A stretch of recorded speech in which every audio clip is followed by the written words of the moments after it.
Welcome to Chapter 5 of the WriteNow-a-thon, a writing festival where we're coming together with writers in the community and writers outside of the community to celebrate the one thing that we all love, the thing we love to do, the thing we love to hate, the thing we enjoy, the thing that where we create characters who talk to us, the things that sometimes we procrastinate, the thing that we cannot leave behind, which is writing. So welcome to the community. We have been celebrating this entire weekend with panels, conversations, workshops, discussions, Q&As, and so much more. For those of you who've been joining us, it has been such a fun experience.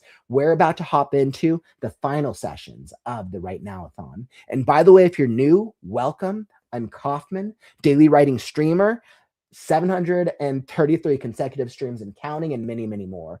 Fantasy author and dragon enthusiast. So we're going to be getting straight into it. We are going to be queuing up the last session of our WriteNow-a-thon. Let me throw up the schedule and a quick reminder for those of you who are playing our games. Make sure that you're prepared with bingo. Your bingo cards, we're getting close, whether you are getting a blackout or a line off. Don't forget about those bingo cards. And of course, our Mad Lib. Our Mad Lib game. Drop your comments in the Right Now Discord. Courtney, if you want to drop the Mad Lib words in the Right Now Discord one more time, so any of our writers who can participate will participate. All right, so I want to do that quick call out while I am pulling up our last schedule, and then we are getting right into it. All right, so as you guys can see, we are hopping straight into the final session of the WriteNow-a-thon. Here we go. So we are at Chapter 5. Perfect. So we're kicking it off with an interview with Bookstore owner Cathy Klein. And let me tell you, I can already see your questions coming in. You have some excellent questions for Cathy. Keep them coming. We're going to be queuing them up, and we are going to be asking Cathy all the questions that you want to know about getting into an indie bookstore. What's that like? And what do you need to know? We'll be following it up with some sprints, so a publishing conversation, a major Right Now announcement, a festive cookies and bookies celebration before we close out this ambitious 30-hour writing festival. So without further ado, let's get into it. We are going into a CWN interview with the Create Right Now podcast as I interview indie bookstore owner Cathy Klein. Join us as I interview an industry pro about the craft, business, and mindset of writing. We'll dig into the big questions that authors are asking. Come learn, get inspired, and pick the brain of someone who knows the industry inside and out. Please help me welcome to the stage Cathy Klein. Hello. Hello, Cathy. So thank you so much for taking time out of your schedule and joining us. I really appreciate it. And I can tell we are getting a lot of questions in the chat for you. So we definitely have a lot of really, really great questions queued up. But it's been such a pleasure. I know we have had so many writing events so far, and the writers have been absolutely awesome. Good. So before we get into the interview, real quick, I just wanted to give you the chance to just do a quick little intro. Who are you? What do you do for our writing community? All right. So I am Cathy Klein. I own Books A Go-Go in Ravenna, Ohio. I started out as a mobile bookstore for 3 years, and it enabled me to have an independent bookstore, which is just down the hallway, but I chose to come into a quieter space for this. That's the gist of it. I love books. I've always wanted to have a bookstore. I used to work in the book industry in the late 90s, and then I was able to get back to it in the early 2000s. So that's the basic gist. Awesome. I love that. And Cathy, I'm really curious, so now that you went from a mobile bookstore to a brick and mortar, Yep. which do probably slightly different business models. What's your favorite part about working around books? There's so many things because everybody has a different idea of what a great book is. So Hmm. it's fun learning what other people love to read. It's fun telling them what I love to read, recommending, learning from them, all kinds of things. So, and it's always fun meeting local authors. I get local authors that contact me. I contact them because it's great for me to have authors come into the store and promote their book and vice versa. So it's a win-win for both of us. I think that's absolutely incredible. And I think the fact that you get so much one-on-one and especially prioritize local authors. I know a lot of local bookstores tend to try to work with local authors because let's your face it, you're Yeah. competing against the Barnes and Nobles of the Oh, world for and sure. Amazon. Yeah. Um, and I'm sure this is going to be a question, but what is the specific process that you use when working with local authors?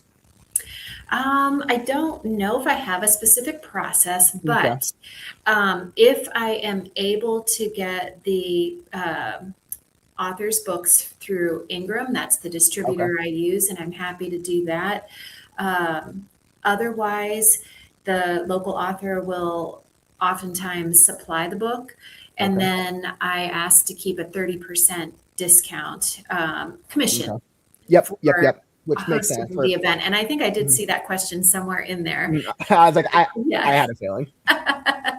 I know that typically if it's available through Ingram, it depends. A lot of the times I will get the 40% discount. But sometimes not. Sometimes it's only 20%. But I have heard from a lot of authors that, especially the bigger bookstores, such as you Mhm. mentioned, Barnes and Noble, they still require that 40% from the local author, even if they're purchasing directly from them. Where Interesting. Okay. I think that taking a little bit less helps them out as well. And I'm still benefiting from having them in the store. So, Yeah, so it's a win-win for both of yeah. you. Do you require the authors to be on Ingram Sparks for you to be able to work with No, them? no. Now, if there is a published author, a self-published author that Hmm. goes through something like Amazon, Hmm. um, I will not really allow them to advertise that in my store because obviously Absolutely, Amazon. right? Competitor, right? Let's not give the big Right. monopoly more money. Exactly. For example, I had an author from our town, and she published through Amazon, Hmm. and Amazon was selling her book for 19.99. Hmm. Now through Ingram, it's selling for 32.99. Hmm.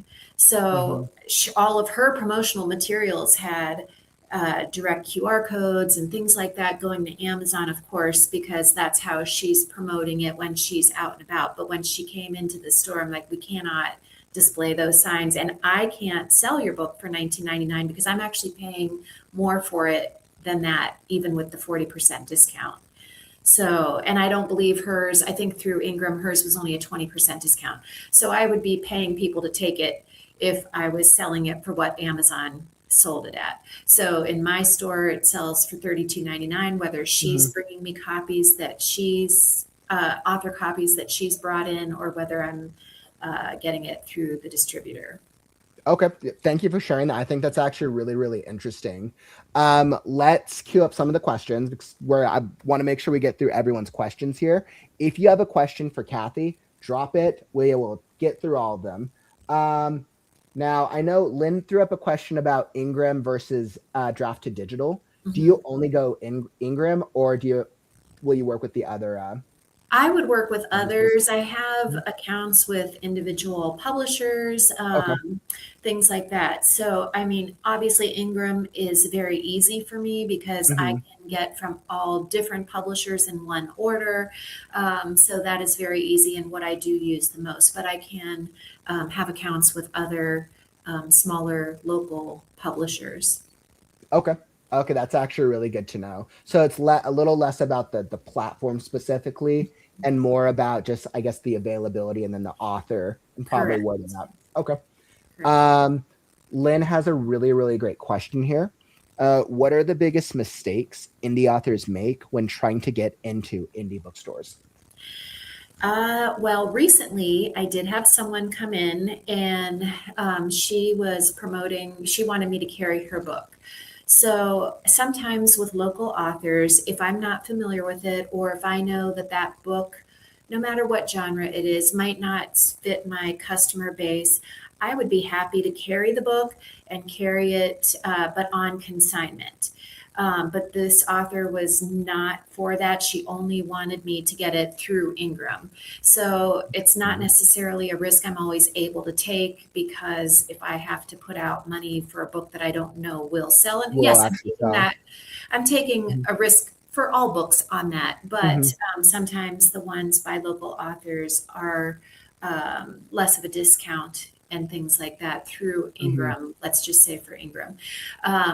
But this author also walked around my store and told me what I was doing wrong. Oh, that's such like that's kind of an unhealthy mindset. That would bug me as a business owner. Like, thank you for your feedback, but yeah. And then she also told me, oh, I see you have local authors. So I thought, oh, for sure she's going to want to come in and do a signing. Well, she was negative, and she said that signings are really not worth it unless you make it big, because it's really only the authors' families that are going to attend those. So number one, that is not true. Yes, if it is a local author, of course, their family is coming to support them, but I don't see what's wrong with that. I think that helps boost everybody's, moral, or what am I trying to say here? Boost their self-esteem, for people to come in. And I'm advertising for it in the store. So not only are they getting family, they're getting other people that have seen it advertised, heard me talk about it, things like that. And even if you do make it big one day, do you want your first book signing appearance to be when everybody's coming in at you? I think it would be when you probably like have practice at that, so I did not appreciate them telling me how to run my business or display my merchandise, what titles to carry, things like that. So be open to, the book owner may not want to carry your book, but that doesn't mean they might not always. Like, I would have kept the information for that book for future if I had interest in it. But to be honest, I did not keep her information. Which I think that was a very smart call. Yeah. I think that was a smart call. So I think this kind of goes in line as we're kind of thinking about in-store events. Jenna asks, what are your thoughts on planning in-person events of various sizes with authors, vendors, solo, small group? So just in general. Yeah, I love planning in-person events. Over Black Friday weekend, I had a local author, we had live musicians, and that may have been the only thing that day, but I have participated in other events as a pop-up bookstore where I was the bookstore, there was somebody else selling something, and we were all together doing like almost like a book fair type event. And those are all things that I am planning for the future. I think it would be great to have more than just one author at a time. Especially if they're different genres, doing like a author summer get together or something like that, where I can set up where there's multiple authors, maybe 3 or 4. If I have friends that vendors, I should say, that have become friends, but that make my t-shirts, that make other things that I carry in the store. I try to keep a lot of things local. So it'd be nice to feature them as well, to have, just like I said, everybody loves the Scholastic Book Fair from a kid. And those kind of events, I think, would go over really well in general. And I think it's a great idea. I mean, the solo author events typically do well here. Depends on the time or the season, business wise, but I do try to do a lot of promotions for that author, especially if it's a solo author. And I just love doing the live events. I think it's good for everybody. It brings people into my store. It exposes that author to new customers, new audiences that may not have been aware of them before, what they write. So I absolutely love that. And I think I want to piggyback off that question a little bit. Out of all like the in-person author events that you've hosted, were there any that really stood out, or is there anything that you've seen like authors do very, very well for their in-person events? Um, I think most of them have been just fabulous as far as interacting with the customers, Okay. greeting them. Nobody has been pushy. Mhm. I'll always greet people as they walk in the door if I'm not with somebody. And if I'm able to, I'm like, we have a local author here today if you're interested. And usually they'll say hello at that point if they haven't already. Mhm. And I think the only one that stood out more than others is Misty Wilson, only because she had her book was already on the young adult New York Times bestseller list, but it Gotcha. actually Okay. surprised her because at her previous book events she had only sold 2 or 3 copies of her book. So she said, "Don't get a lot, Cathy. I don't want you to have all these books." Mhm. And so I said, I think we're going to do better than that. And she set up all her stuff and it looked great. Her table looked really nice. And then she pulled out her personal book that she was reading. She expected to just, greet a few people, but have time for reading. She never cracked open that book. She was busy the whole time, whether people came back in with books they had purchased from me before to get signed by her, or buying from us that day, I should say, and really talking to her about future books, because I guess the Falling Like Leaves is what was on the young adult bestseller list, and it's going to be a Interesting. series. So she So was did told, it bring in like a lot more people yes, because she was on yeah. the list? And so I'm sure she I probably feel like it advertised it. did. Mhm. Yeah. Yeah. So, um, but yeah, I can't remember what the original question was at this point. No, I was just had been asking if any of them stood out, if any of Yes, like the yes. Yeah, authors. that was Okay. the only one because we were Mhm. busy the entire time. Mhm. All the other authors have had business, Mhm. thankfully. People interested in talking to them about their book. Mhm. Then the one that I had mentioned earlier, where she does publish through Amazon, Mhm. I still carry her book in the store, of course. And I had someone come in and they're like, "What happened to that book?" And I said, "What book are you talking about?" And she said, "Fate of the Silver Wolf." And so I said, "Oh, I just actually sold the last copy last week, but I'll be getting Mhm. another one in." And she said, "Oh, I really wanted that book. I didn't get it the time that I was here, but I Mhm. couldn't stop thinking about it. So I need to get a copy." So I let the author know that. And the author was almost like starstruck. She's like, "I'm still not used to this happening to me. So Oh, that's I actually love really the sweet. personal interaction with the local authors that I have too, Mhm. because I get to tell them about things that they may not be aware of because it happens when they're Mhm. not here in the store. Mhm. No, that's actually really sweet because I mean, Yeah, as we all know, authors spend years sometimes working on these sure. books, and Yeah. then it's like they're a lot of times their heart and soul is in people buying the books. Yes. So I absolutely love that. And then I think we have a really, really great call out here. I don't think you know this individual. Nicole said, "Can I just say that I absolutely adore Cathy? No question, just fangirling." I love Nicole. Nicole's Nicole's done 2 awesome. signings with me, and we just have a really great friendship now as well. So it's great. Yeah. Hi, Nicole. Yay. I know. Nicole, thank you for bringing Cathy to us. We appreciate you. And let's see. So we have another question from Rachel. So I know we were asking about Ingram and Draft to Digital. It sounds like Ingram is the one that you're recommending. If you have the two, do you say that Ingram is generally better? So I am actually not familiar with Draft to Oh, Digital. you're just not familiar. Okay. No, no. So as far as that, yes, Ingram, but I'm gonna have to look into Draft to Digital because Okay. I'm not familiar with it. Have you heard of the platform before, or is No, it just like this is the interesting? first Okay. time. Yeah, Interesting. And I'm not super familiar with like the history of platforms. I do know Ingram Sparks has been around for a while. I'm sure. not sure how long Draft to Digital has. Maybe it has, maybe it hasn't. I'm just not as familiar either.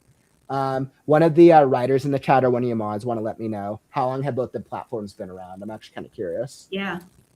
Okay, so let's see. Pew.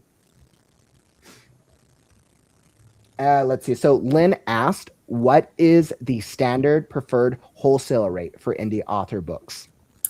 So of course, if I can get it at a 40% discount, like I do through most of what's available through Ingram, of course, I'm going to want that. But as I mentioned before, usually I do 30% for the indie authors, because I know that you're also not making a lot of money on this book, and it is your work. So I'm going to say 30%. Awesome. Excellent. And let's see. So Jenna asks, if I have a complete season of a series that is 5 books long, would you rather carry the first 3 or all 5? I would probably say that I would carry the first 3 to see how that they would go over. And then, of course, if people are loving them, I would definitely carry all 5. So kind of a different answer, but yeah, I would be open to. So kind of basing it off how your customers are responding. Yes. Yeah. Okay. So I would definitely probably carry all 5. And especially if the author was very passionate about it. But yeah, maybe starting with 3 would be good to see how the customers respond to it. So Cathy, and this actually brings up a question myself. So I'm sure you probably get authors who come in and pitch you their books all the time. When an author pitches you their book, are there any like book pitches where you feel like it captured your interest immediately? Do authors generally be like, hey, this is my book cover, title, blurb, like what do authors usually tell you that seem to be effective? I'm curious, because we're always trying to help authors with like the correct way to pitch your book. Sure. I don't get a lot of pitches, to be honest with you. I mean, I am new to the area, but even as a pop-up, I would have people approach me local authors wanting me to carry their book. And to be honest with you, there's not been any certain one standout. It is just because I'm a fangirl for local authors. So I love to support them. With me being a small local business, I want to help and support them as well. And the only thing, as I mentioned earlier, it's just don't come in and tell me how to run my business. Other than that, I'm going to be open to it, because I might not read dark romance, but there's a big audience for dark romance. So, it may not appeal to me, but it very well may appeal to a lot of the customers. So I'm open to just about anything. Interesting. Oh, that's actually really, really cool. So, as a you said newer bookstore in your area, do you to partner with local authors, then do you feel like that you have to go out and find local authors, or do you wait for them to come find you? Oh, I do both. You do a mixture of both? Okay. Yeah, it's been a mixture. So especially as a pop-up, I'm the one who contacted Nicole. I've contacted other authors, but now that they have seen me doing local author events, now I'm starting to get contacted by them and wanting to come to spread the word about their book. That makes sense. So essentially you're connecting with authors and like networking. Yep. That totally makes sense. Okay, that's actually that's really good to know. Do you so I mean you've been doing this for a little while, even with the mobile pop-up. Yep. Do you network with other bookstore owners? Or is it more like their competition, not? Yeah, yes and no. So not a lot. I am the only bookstore in Portage County, Ohio that sells new books. There are a couple of used bookstores that are fabulous as well, but we're not in the same town. There's one town over this way, one town over that way where they use bookstores now. So we haven't done anything together, but I would not be opposed to that, especially with April coming before we know it, with Independent Bookstore Day. If there was some kind of a book crawl or something, local book crawl, that would be great. However, the local library is, kind of competition as well, because people can just go and borrow the books. Why go buy the book when you can get it for free? And they're just a couple blocks down the road, but they have been fabulous. They love having me in the area, and we've been working together as far as they've gotten gift cards from my store to give out as prizes at the library.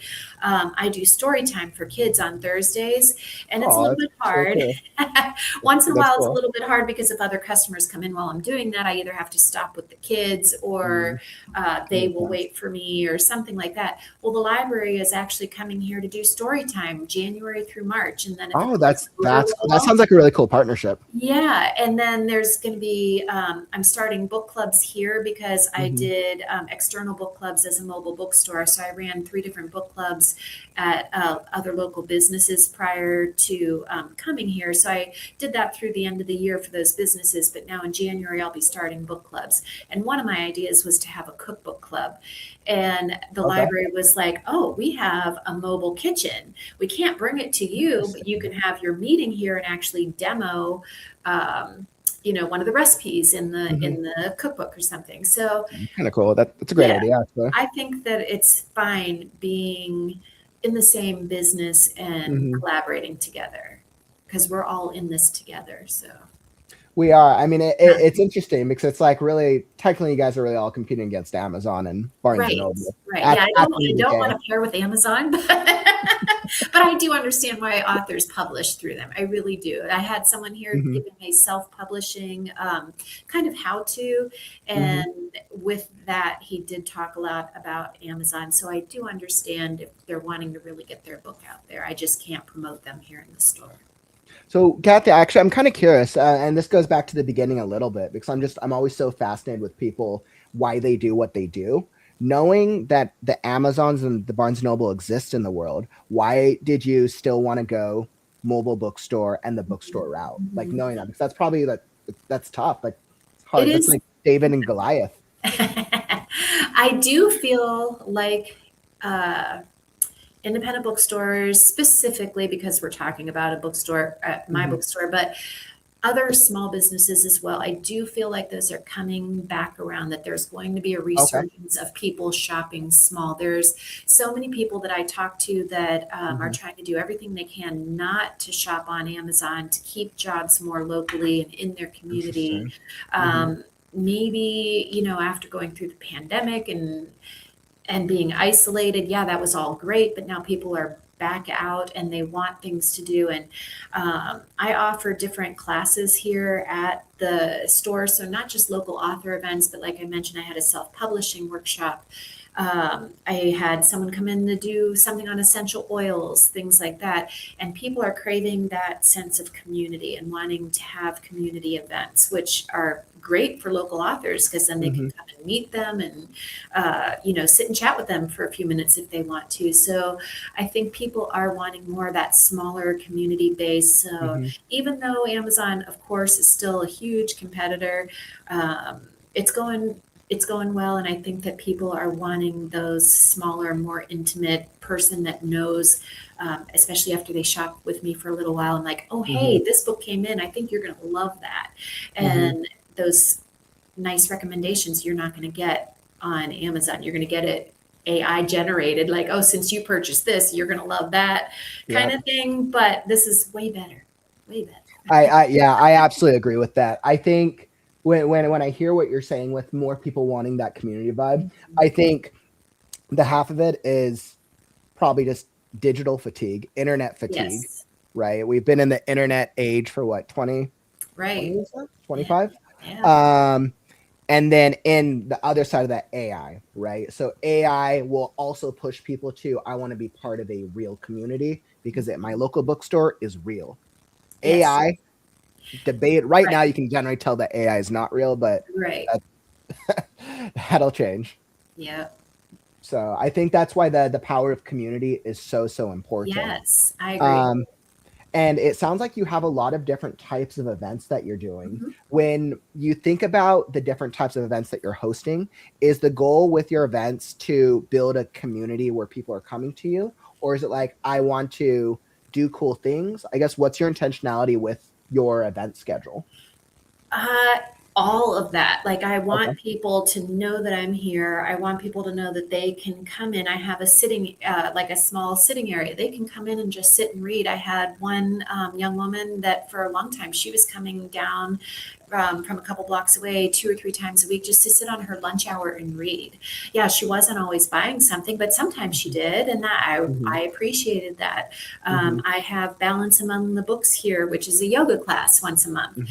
And it's just something to offer in our community that's not here in the community. We don't have a lot of evening events. We don't have a lot of, events, period. And so I think it's very important to have that and to build your community and make people want to stay local and shop small and support everybody.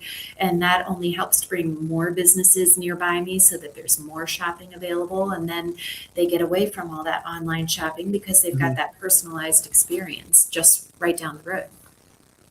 Interesting. So for any authors who do live in that area who are watching this live stream or watching it on the replay, what events do you have coming up in January? Okay, so now you're putting me on the spot. I'm gonna have to really think about it. Okay. So, I'm like, all right, let's try to send people your way. Absolutely. Yes. Are you guys doing anything like for New Year's at all? Or is that well, I am for kids. I have a New Year's Eve party for kids on New Year's Eve, so that I'm doing a story time. We have a couple crafts going on. We're going to count down at noon, and I have this little ball we're going to drop and the whole thing. But even though I'm doing that for the kids, who's bringing the kids? Exactly. That seems like a really great target because kids are going to want the kids' books and parents want the adult books. Right. And then I have 3 different local authors coming in the month of January. I also have an animal rescue coming towards the end of January on the 24th. So she promotes adopting animals. Ryerson Valley, I believe is the name. I don't believe it's the name. I do know it is the name. And so she does a lot of adoption with animals, and she has merchandise that people can purchase to help support those adoptions or things that need done with these animals. I have the yoga, starting the book clubs. I already have a silent book club that's been going on. It might be a year now of the silent book club. For those that aren't familiar with that, they just come in and we chat a little bit about what everybody's reading. And then they do have that dedicated reading time because so many people don't give themselves that. And then towards the end, I break back in and see if they want to chat more, if they just want to sit and take the time to read. Interesting. So it's more just like a space to give them to read together. Yes. Oh, that's actually really fascinating. Yeah. I like that. Not enough kids read in this day and age. Right. That's interesting. So it sounds like you're doing some really cool things. Is your like grade or the largest type of like book that you tend to have a lot of success with? Is it children's generally?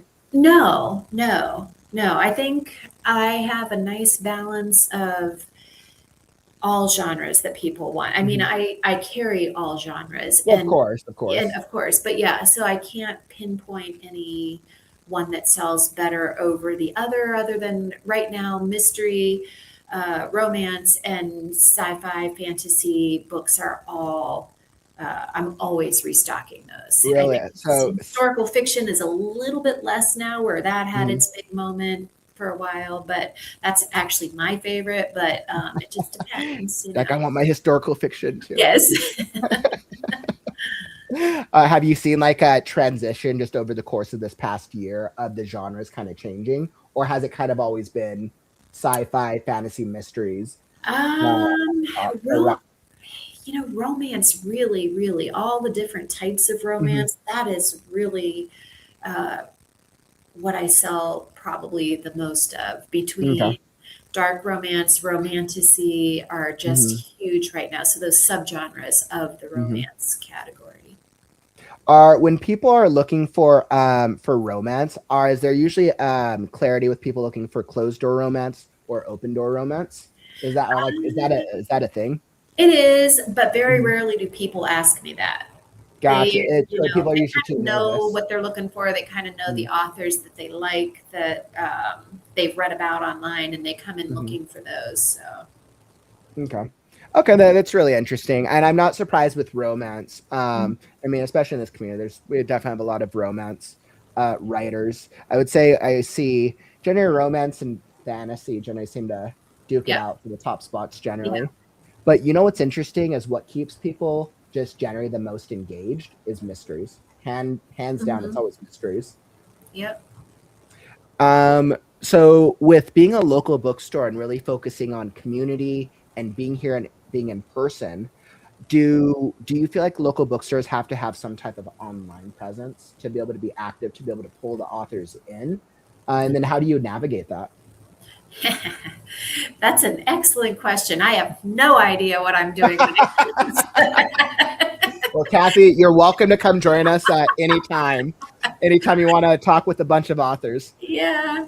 I mean, I do have the online presence. I'm Mm-hmm. at Books A Go Go Store on Instagram and Facebook, and I technically have a TikTok account just so that no one takes that in case I ever get fluent in TikTok. In TikTok. But I don't really post on there. Most of mine is going through Instagram and Facebook. And of course, I have a website at booksagoGoStore.com that has not only all of my merchandise, but it has all of my events listed so that people can see what's coming up in the store. And then, of course, I have all that posted over social media as well. And I'm not doing horrible. It's just, as an independent bookstore owner, a lot of the times you're it. Like, I am the bookseller, I'm the event coordinator, I'm the marketing person. I am everything here at the moment. So until Are you running it all by yourself? Or do you have the most part, I don't have any employees. I have a great family that jumps in when I need them. Yep. They're there now. I know that very well. Anytime I need help, pull the family in.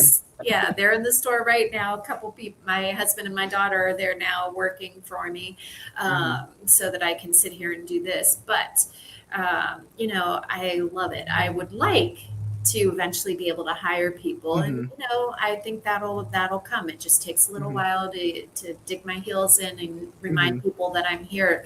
I still have people walking through my door as of yesterday saying, I didn't even know we had a bookstore. When did you open? And I'll tell them August 30th. And they're like, oh, you've been here 4 months and I didn't even realize. So, and I have bright orange sign, like my colors are this goldish orange, and that's the color of the signs outside of my store. But yeah. Oh man. Yeah, that's really interesting. And it sounds like you're having some success with Instagram and Facebook. Do you do like Facebook ads? I haven't yet. I've been on the fence about that because I've heard from other small business owners that they really haven't gotten a lot of traction from it. So I haven't dove into that yet. I've heard for local businesses that like targeting customers in a small radius is generally what tends to be effective. But it's also based on your area, so it's hard to say. Yeah. We had a really, really good question here from a Nicole, which is probably on the minds of most authors here in the community. Are you open to carrying indie authors who are not local? Can the WriteNow community contact you about being carried at Books A Go Go? Yeah, I would definitely be open to that. I think that, any author that is wanting to promote their book, I'm happy to help try to do that. I had someone contact me just a couple weeks ago, and I was just thinking about her because I haven't gotten back to her with the holidays and all of that. So she's on my list to do, and she is not local to me.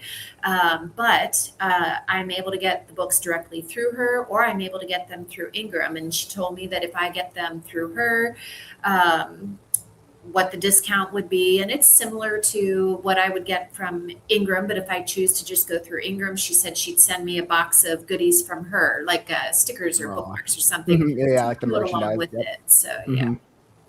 Oh, that's nice actually. I kind of like as like an incentive, and then you can sell that. Yeah, okay, that's cool. Awesome. Yeah, that's really interesting. I'm always so fascinated with indie bookstores because even as a soon-to-be published author, I really want to figure out what are ways to be able to help more local bookstores succeed. Because I mean, without you guys are like the community, the core community of books, whereas Barnes & Noble is like the system. It's all right, but I think local bookstores are always more powerful. Yeah.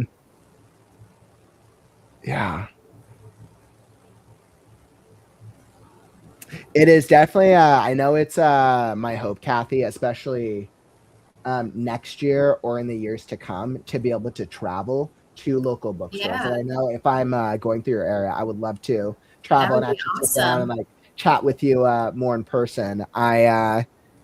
It's really my goal to give more bookstores exposure along with writers, because it's all opportunity. Absolutely. Right? More writers need to sell their books, but they need the exposure. More bookstores need the community, but they need the writers. That's right. We can't have one without the other. So Exactly.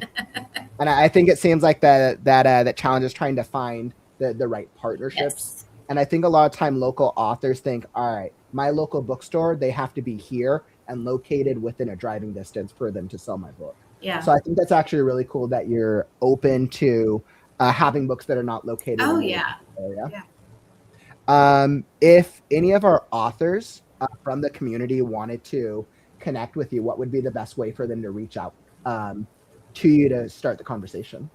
I would say email Okay. booksagogo@gmail.com. Anybody is welcome to call me at 330-442-4226. That is my store phone number. Awesome. But email would probably be easier just in case I was with a customer. As I mentioned, I'm it for most of the time. So if there's a customer and I couldn't talk, email would be a little bit easier. Awesome. Did you get that, writers? So if your book, if you have published books, whether you published recently or you published multiple novels, reach out to Cathy. Yep. The Books a Go-Go. So Cathy, your information, we do have it linked down in the YouTube description.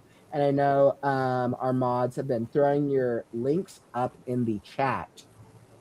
And let's see. And once again, if you have any questions for Cathy, throw them in the chat. I want to ask them. I want to make sure that we can absorb as much knowledge and expertise from Cathy with your time. And I know, let's see, Natalie has a good question here. She says, how has the growth of multi-genre, subgenre books affected your categorization of stories? It's a great question.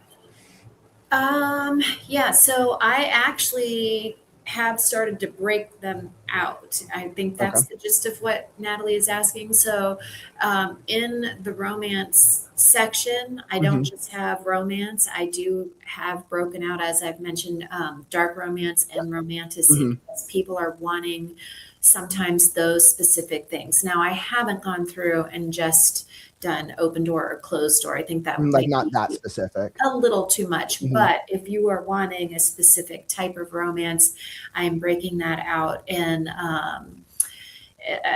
as far as the science fiction or fantasy, those kinds of things I'm looking into as well. I don't know. Those aren't as specific with the breakout, subgenres, but yeah. Do you usually base it off of what your customers are asking for? Like, okay, a lot of my customers are asking for dark romance. We should probably create a category for it. Yes, absolutely. That makes sense. Yes. Awesome. So that was definitely, Natalie, a really good question. I know it's because throughout the event, we've been talking about subgenres and subcategories, and we've been seeing even more subgenres as we've been going into this year. So many more authors are writing genre mashups, and we're seeing a lot more. Yeah. Do you find that it's hard? So for readers coming in, do you find that it can be difficult for a local author's book to compete against bestsellers, well-known authors? Yeah, a little bit. I mean, I do have a local author bookcase. And so anyone that is local, I do feature them on there, because there are some people that want to come in and they want that local author. They want that connection. There are some, community. Or they like it because they know that they probably haven't read it before, because some people don't keep track of what they're necessarily reading, or if they, if they're always reading, let's just say James Patterson all the time or whatever, then if they're over on the local author section, they can find another mystery thriller that they haven't read and it's something new to them. However, sometimes people are not amenable to getting a local author title. They may not think of as highly of a local author for whatever reason. And so now I'm shelving them within their genre as well as the local author to give them more exposure. Interesting. So do you think there's that concept or that perception with customers that a local author is less than a new or best-selling author simply because of sales? Sometimes, and I think it's because of self-publishing. I think because self-publishing a lot of the times has become so much more accessible, and that is a lot, not all of the local authors, but probably 50% of the local authors that I carry are self-published. And I think there is that preconceived idea that maybe it's just not as good because they're publishing it on their own. On their own. Yeah. So with your knowledge as a reader and from Mhm. what you know about the industry, do you have any advice for authors to be able to better stand out?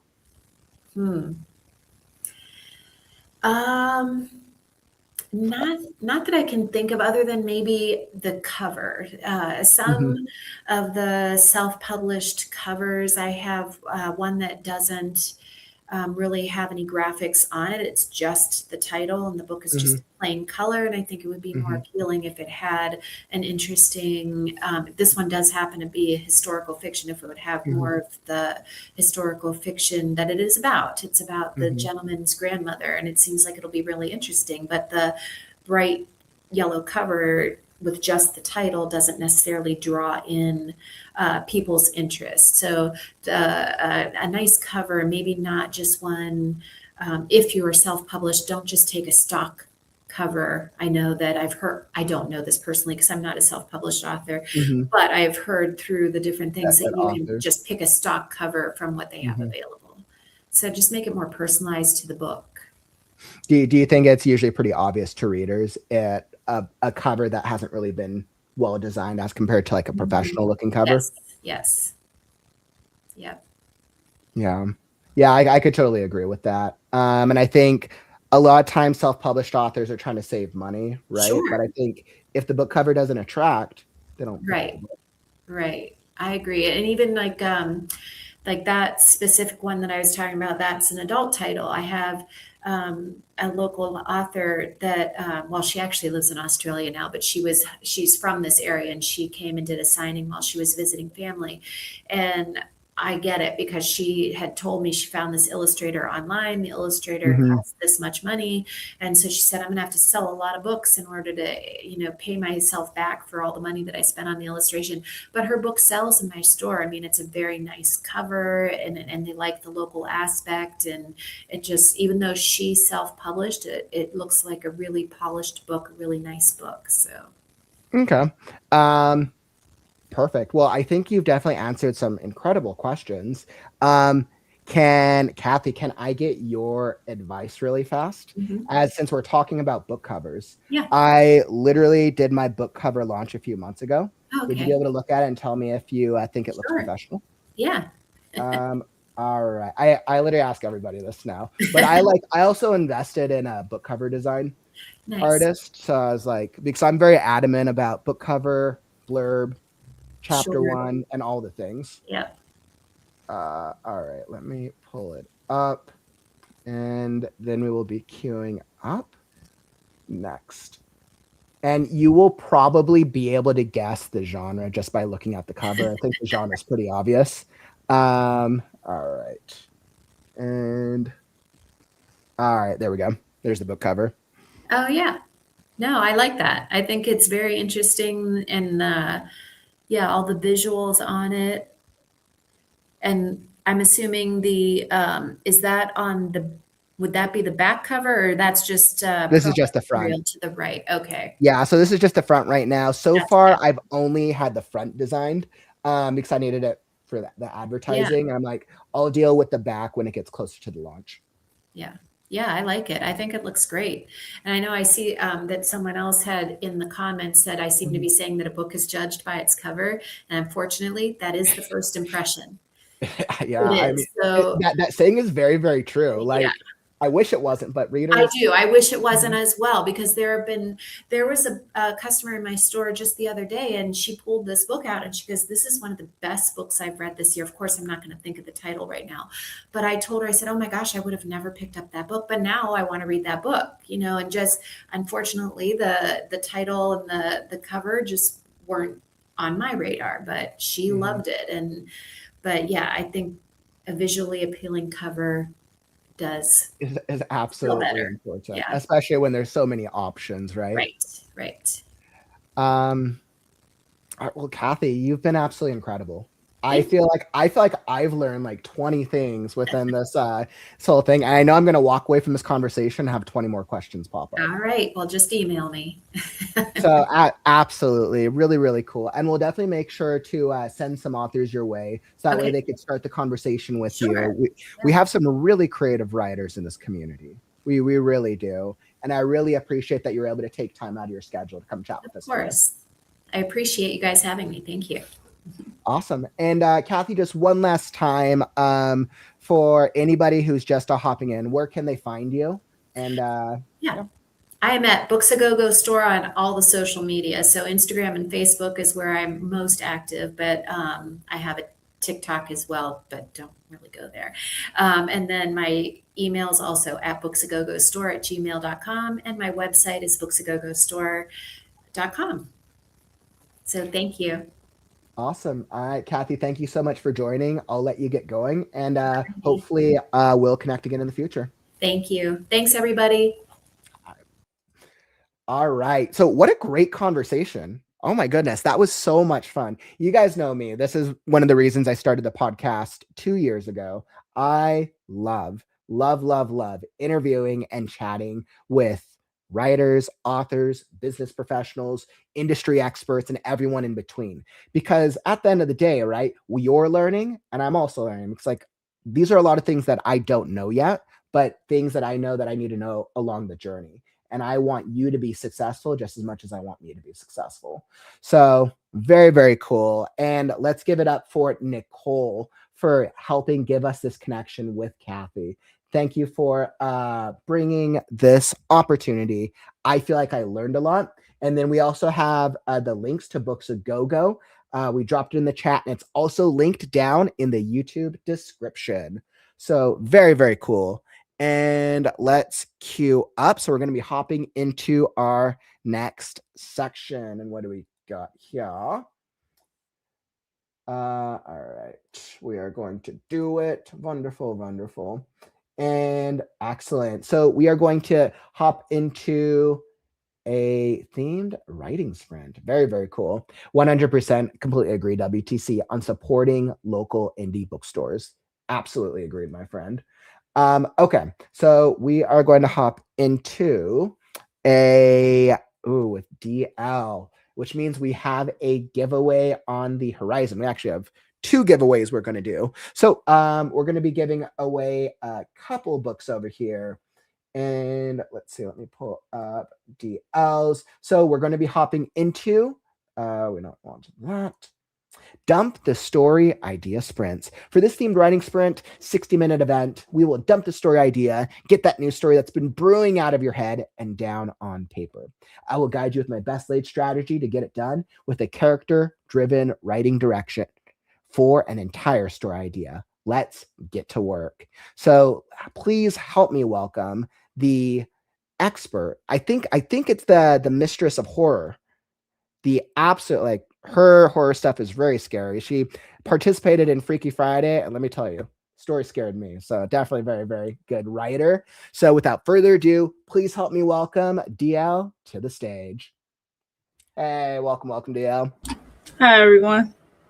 Hello. That was a great conversation before. I was really into that conversation. I know, right? I'm like, especially for us, like, authors, like, right. We need to get our books. We're over here doing this, like, yup.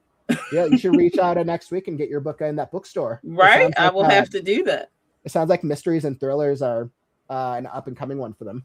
Yeah, and I heard that. I was like, yeah, it makes sense because it grabs people and they're interested and then they have to know more. So that's why, you know. Well, dear, I just have to say, I appreciate you taking time and coming to join us today. Of course. I know you've been with us. You've hopped into a couple of our events before. Yes. But for anybody who doesn't know you, just a quick intro, who you are, what do you do? Yeah. Everyone, I'm author DL Tillery, the Mistress of Horror, and I am a multi-genre author, currently known for my dark fantasy and my horror and dark romance poetry. I say multi-genre because I will be introducing some of my other pens this year, 2026 coming up. I am moving into some romance and some of my erotica stuff. So I have 2 pens for those that will actually be introduced in the anthology, which seems to be my motif because I end up getting introduced through anthologies because I put my works different places. So that's where some of my horror for some people would introduce through an anthology. So my 2 pens, if you go on my website, you'll be able to see that authordltillery.com that I'm currently updating. Laura D. Black is my romance pen, and Lavinia Hart is my erotica pen. I kept them separate because some people who read romance don't read erotica, and all those things in between. So that's why I'm a multi-genre, because I have a lot of ideas brewing in here, even stuff that's not to the dark inclined. But you can find me on my YouTube channel. I stream twice a week, usually on Tuesday nights at 8:30 and on Sunday nights at 6 p.m. all Eastern direct time.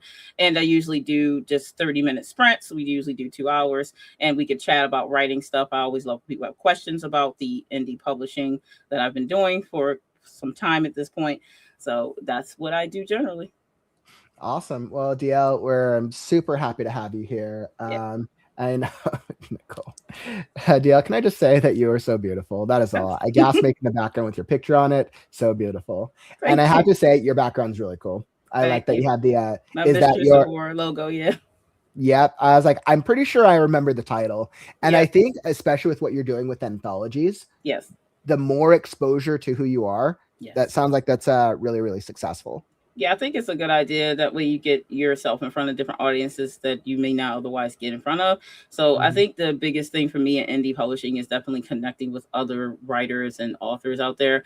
And I think that extends your understanding of the industry, also gets you, in front of other audiences that, again, would not otherwise know you exist. So, yeah. Awesome. All right. So, DL, before we get into it, we have a couple giveaways to do. So we have your DL is offering up a couple books, which is actually really, really cool. Let me pull up our giveaways. All right, let me see. So let's see.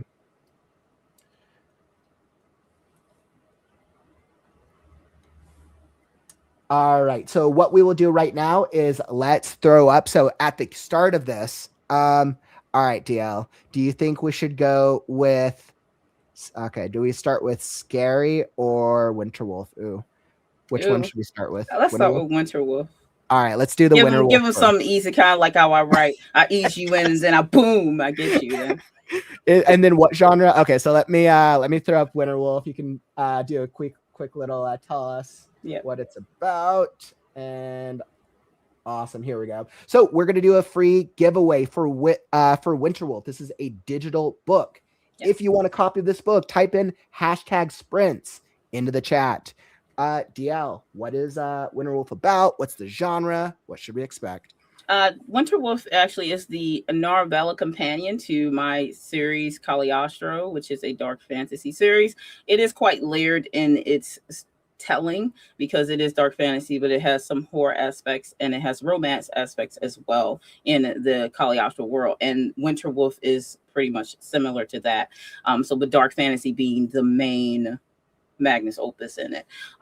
So you get a story of Duncan Winterwolf, who is set as a side character in the Cagliostro world, but this is his story becoming a watcher, which is his main title in the Cagliostro world. So you get to see this portion of the story, which I think is actually a good one for people to introduce to the Cagliostro world by getting this book, actually. So Winterwolf, he is a Mistgrel in my world, as a being that's usually magically heavily inclined, that's born that way and born in the veiled world. And in Cagliostro's world, there is the mortal world and the veiled world. The veiled world is where supernatural beings reside, but they can pass through to the mortal world. Mortals cannot just pass through to the supernatural world, which is where the veil is.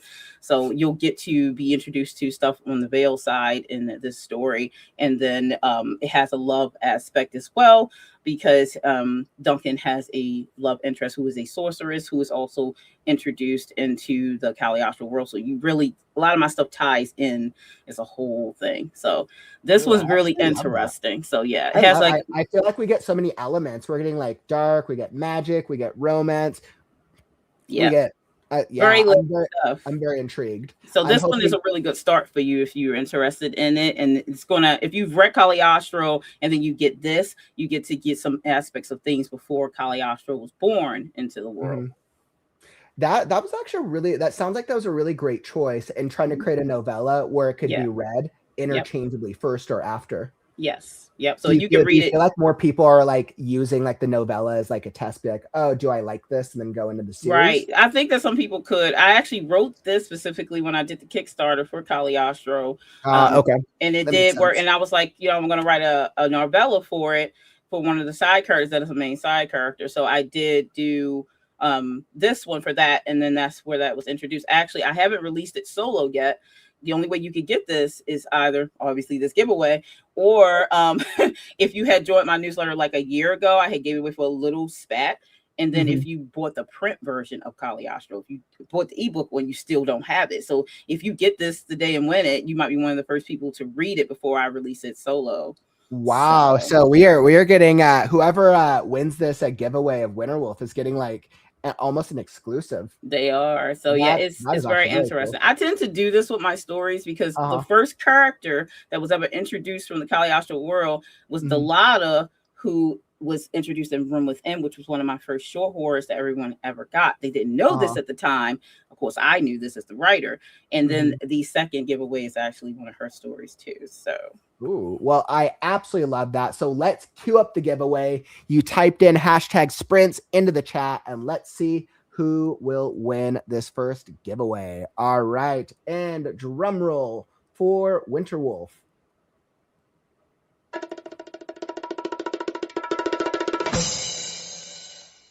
All right. Maggie, nice. Congrats. I know you'll definitely be entertained by this. So Mama Maggie, please fill out the giveaway form.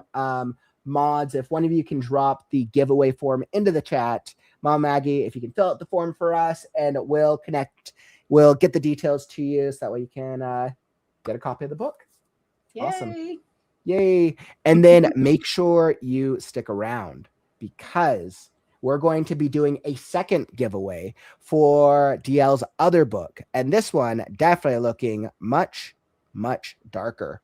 Yes, obsessed. Definitely, just a vampire. Just like comparing like the covers here. This one like feels like magical. Yeah. And like, okay, kind of dark mad. And this was like, okay, we're going like a little bit more horror. Yeah. And I tend to make all my own covers except for Cagliostro, which was my main series. So all my side small stuff is I got into cover designs. I'm like, I'm a writer. I got to do this. I'm an indie. So I covers. So yeah, I do cover design too. Good for you. That's impressive.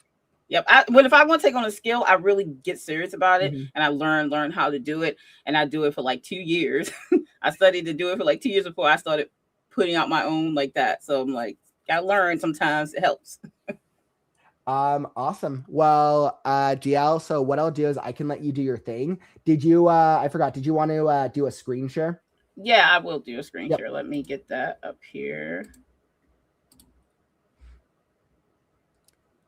Awesome. And I know we've had like so much like learning and conversations and productivity over the course of the past 24 hours. I was like 25. I don't know. Yeah. Some amount of hours. So these writing sprints are definitely really helpful, because I know I'm feeling very motivated. Right. I'm ready for these. Okay, perfect. So let me throw this up on stage, and perfect. All right. So DL, you should be all set. Okay. Let's see, I know we had talked about the music. Were you going to play the music? I decided not to really, because usually during my sprints, I don't always play music. A lot of people said that they either do or don't use music. I figure if they want music, they could play their own, because a lot of people get interrupted with writing with music. So I said, I'm just going to make it neutral. Okay. All right. Sounds good. Do you have a timer? I do. Timers I have a whole like a presentation. So as I get to the thing, I have a timer for that spot. Yeah, you're like way ahead of me. All right, you do your thing. I'll be in the back. You just holler if you need me. All righty. All right, everyone. We're going to get started with the Dump the Story 60 minutes live stream. And before we get started, I just wanted to make sure that what we're going to be doing. So this is pretty much the event overview. The stream is all about idea extraction, character-driven development, and shaping a full story concept by the end of the hour. So we're going to dump the raw idea on paper or device, because a lot of us just type stuff. Build the heartbeat, which is your main character. Discover what your character wants, fears, and cannot escape. Shape your story arc based purely on character decisions. Leave with a ready-to-write story blueprint or darn near close. Because sometimes it does take a little time, but we're here to get started, though. So this is a judgment-free, messy, draft-friendly streaming event. So don't feel pressure. I just want you to enjoy yourself. And how we dump. So character first, story second. This is generally how a lot of times I come up with my stories. My stories are very character-driven and character-focused, which to me branches out and creates the story plot, which I'll explain a bit. So how we utilize our time for these sprints. So we're going to have a 10-minute sprint to start, and then we have a 2-minute break, and then we have a 30-minute sprint, and then a 15-minute sprint, because we have roughly about an hour. All right, so my thoughts behind Dump the Idea. So the story ideas come from a moment, a character, or a mood. Characters come first because plot is what happens when a character wants something. This is generally, we know this, when a story is character driven specifically. Now, I've mentioned horror and dark fantasy, especially thrive on internal wounds and external threats. I know this because obviously that's my high level genres right now. The dump the story idea approach removes pressure, get it messy, get it out, refine it later. So, all right, before we begin our first sprint, so this is what you're going to want to do. You want to take 1 to 2 sentences, not overthinking, and you want to go the core idea that's swimming in your head, whatever that is. You want to write that down, 1, 2 sentences. Again, not anything too much. The primary character. I usually do go with a name. It doesn't matter if you keep the name because you're not writing a whole thing out yet, a whole story, but you can always change the name before you start doing that. But I would usually go with a name because that does at least ground you with the character. But if you can't think of a name, then you can just do a premise of what kind of character. And then the biggest desire, whatever their biggest desire is, and then their biggest fear, and then what stands in their way. These particular things lead you to opening up what the story will be. So no overthinking, just fast and messy answers. All right, so we're going to be opening with the 10-minute sprint. Let me see, I think that might be my next thing. All right, so we're going to go ahead and jump in on that. If you need me to re-reference what you're going to be writing down, again, you want to write down the core idea that's swimming in your head. We all, us writers, be thinking of something. And then the primary character, again, that could be a premise of who the character could be, or you could just go with the name option. And then their biggest desire. What do they want? What is the want of the character in the story? And then their biggest fear, whatever that fear could be. You can either use someone you know, you can use yourself, what those things could be. Because honestly, in writing, a lot of the times, our characters are extensions of ourselves, rather twisted or not.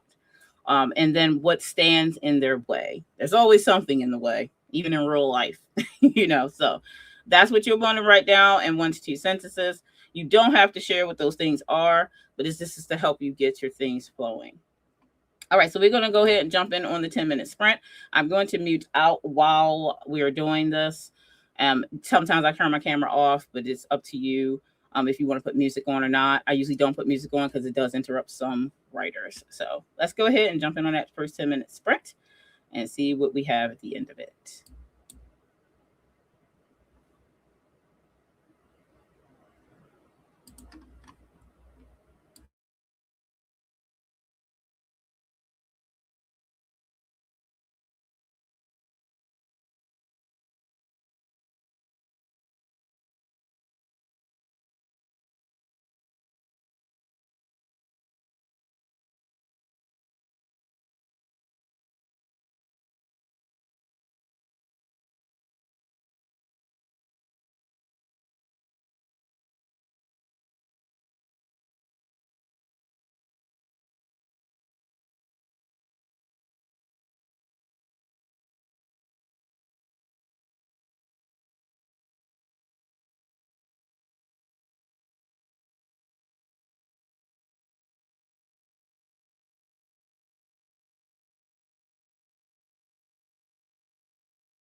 Not sure why that timer said. I'm just going to start right at 2.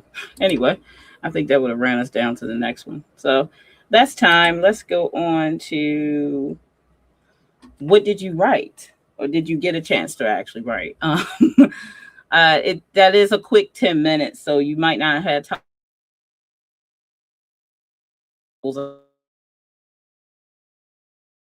through real quick for you just to give you a overview again. Let's see, what did I do with what I was writing? So we were talking before about the primary characters. You have to come up with your core idea first, and then primary character or characters, biggest desire, biggest fear, what's in their way, in the character's way. So 10 minutes, you could come up with messy answers, so to speak, if that was the case. But if you didn't, it's not the end of the world. Again, we're supposed to be having fun. So I decided to go with romance, of course, because that's where my lean has been lately, especially since 2026. I'm really going to be doing heavily into that. But that's really like, it depends on what you wanted to put down. A kind of a quick idea roundabout. I came up with, I wanted to write a story about 2 CEOs that fall in love, which is really hard, obviously, because you're very busy or business oriented, and it's both male and female CEOs. So they run their own businesses. And, people who are business minded are very focused on their businesses. Me being a business owner myself, I run a company outside of my author thing. So it takes a big focus in your life. And if you don't focus on it, it could fall apart. At least that's what you feel. So it's always that thing about having it all, because these characters, particularly because there's a female lead and a male lead, they want it all. So they want love too. They want a family, but it's hard to balance those things. So this becomes one of the main issues in the story. And there also is a enemies to lovers tale is the idea. Because they knew each other since they were children. But then obviously once people finish high school and they go off in their respective areas, they might fall off. And not to mention they didn't exactly get along 100. So that's pretty much the premise I came up with. And then I named the 2 characters. And then being the biggest desires to be the best in the industry, but have a family. So to have it all, which is, a big desire, but don't mean you will. And then the biggest fear is to lose it all and to never find love.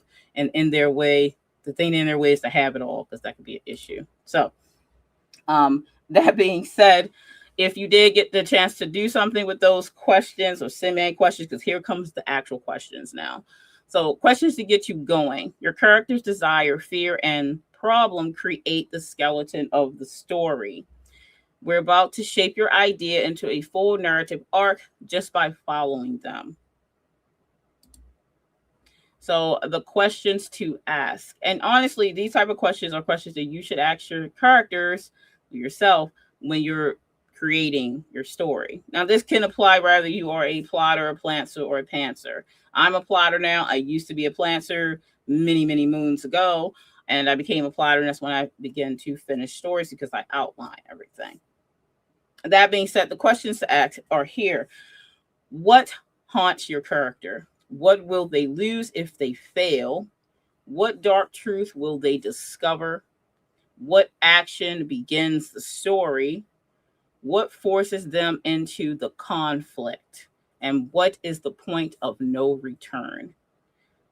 Don't try to overthink it, because sometimes when you ask yourself the question, it's the answer that comes to you first. But then we usually bypass that answer and go into it deeper. You can go deeper later. You can elaborate more. You can change it. You can structure it better. But the first answer that comes to you usually is the one that you can jot down to get you going for these things. I'll leave this up for a second for anyone who needs to take notes. Yeah, I know I'm an outliner too, Angel. And let me read some of the comments real quick while we're looking at that. So we have this is our 2-minute break, so a break is still work. Make sure you're hydrated. Make sure you got something to drink. I'm sure you have been, because you've been streaming with the WriteNow, so you better be hydrated. And Aphrodite joined us. Hi. Let's see here. Mom said, I think my horror as is about a vampire getting plasma. And an idea that popped in my head when working recently. Oh, that's cool. Anything with vampires, I'm all for that. And then after I said my current lead character fears ending up alone. And aquatic creatures, because yeah, we know you don't like aquatic creatures. Anyway, so that's the questions. So our next sprint is 30 minutes. So this will be the one that bring us like near the end, but this we're going to obviously go past 2 because we have a 15-minute sprint right after that. We don't really break in between besides me to come back and then say what I'm gonna say, and then we go right to the 15. So you're pretty much getting a 45-minute to write out. So we're breaking it up to give you structure with it. All right, so the 30 minutes shape your story. So now take the idea dump and transform it into a story blueprint. You will want to write character introduction. So this is where some of the main stuff comes in. So you're writing who they are before the story. Some stuff that you write about your character doesn't necessarily make it into the story, but it is to structure set character for you, the god of the world, to know what the character will and won't do, helps decisions being made by them. So you really know who they are. Again, everything doesn't make it into books about the character. That's not always the case, but you as the writer want to know them inside and out. And the inciting incident, which as a writer, you probably know this one, the moment everything changes. It's always good to know what the inciting incident is, even if you haven't written to the inciting incident portion. And then rising conflict, what gets worse and why. So it's good to know these things ahead of time. Again, if you are a discovery writer, you still can know these things or just give a general idea what they are, but you just don't plot it out, because everybody writes differently, which is totally fine. And then the darkest moment / climax setup.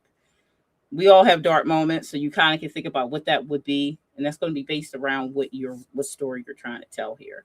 And then the confrontation speaks for itself. And then the resolution / change also speaks for itself. So it's kind of coming to knowing where your story is going, and this is like the dump, the idea. So this gives you a structure, even if you are a discovery writer.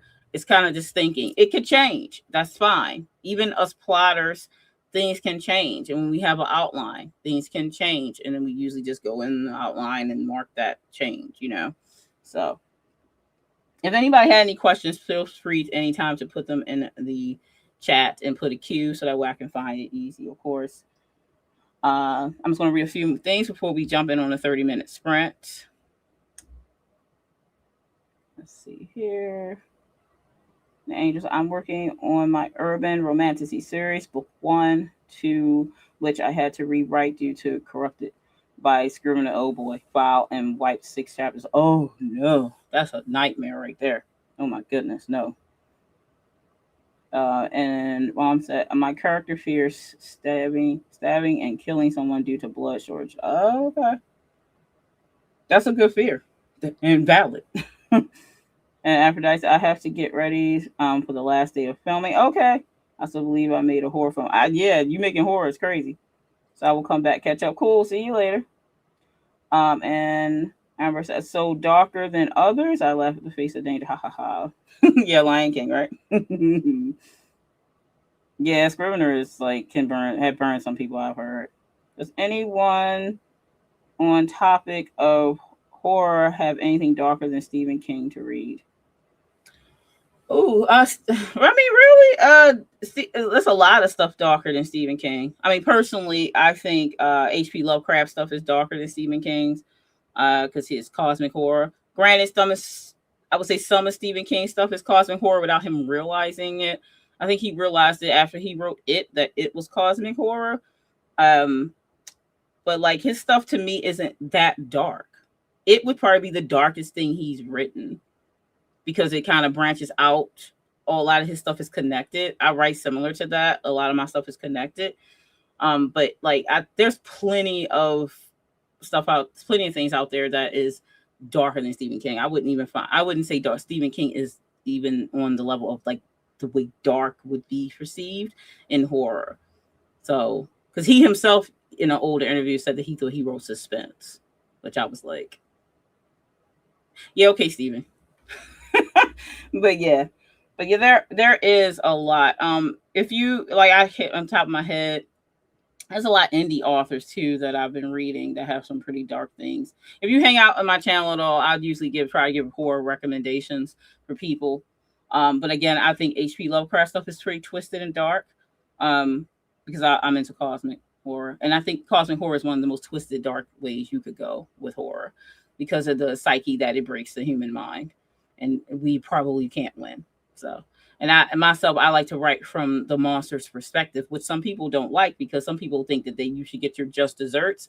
It doesn't apply for Monsters 100. And I don't really write human monsters. I do have a serial killer series I wrote a long time ago, but I'm really into writing creatures that cannot be defeated, or creatures that are different. I like writing from the monster's perspective. So if some people read my stuff, from my horror stuff, it could be quite twisted. Obsessed is twisted because the Lotta is twisted. So, but again, I recommend cosmic horror for darker stuff. Usually those type of writers are going to go really twisted. All right, so let's go ahead and jump in on our 30-minute sprint. Let's see here. Oh, when I say dark too, I don't mean anything that is gory. That doesn't mean that is horror. So that's another aspect I think a lot of people don't understand about horror. They think when you say horror, you automatically, people are talking about gore and messiness, and it's so scary. That's not scary. That's not scary. What's scary is the thing that's in the dark that you don't know what it's going to do to you, or something that's around the corner that you can't explain, or something that's creeping up from inside you that, you know what I mean? Things that you can't defeat would be more scary than, oh, well, there's a serial killer and they cut somebody up. And then, okay, that's pretty straightforward. You know what the bad is, you know what's going to happen. When you don't know, that's scary to me. I never found a slasher scary. That's not scary. Like, okay, it's another human and they're very not sane, but I have a chance to beat them because they're still human. You know what I mean? So I never found like human horror scary, but that's me. Some people do because they feel it's more grounded in reality. But I'm like, the unexplainable is more fear-based, if you ask me, and that's to me real horror. But opinions and all that.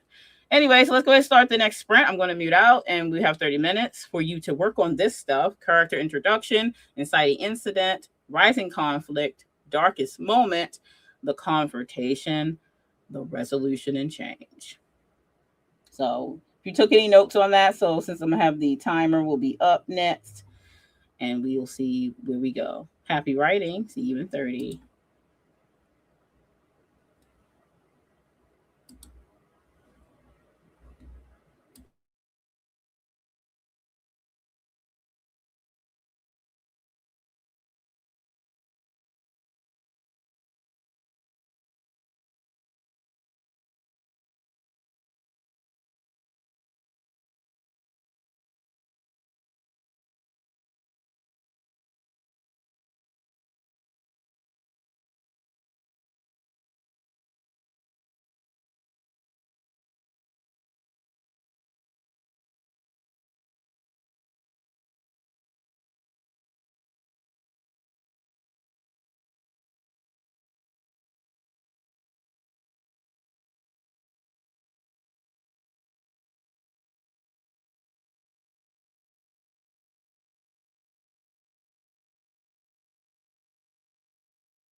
Okay, everyone, I'm just popping in to let you know we're going to stop this timer at the 10-minute mark so that way we can finish out and on time for the final sprint. So just so we can get to the next part, and then we'll do a 10-minute sprint at the end instead of the 15.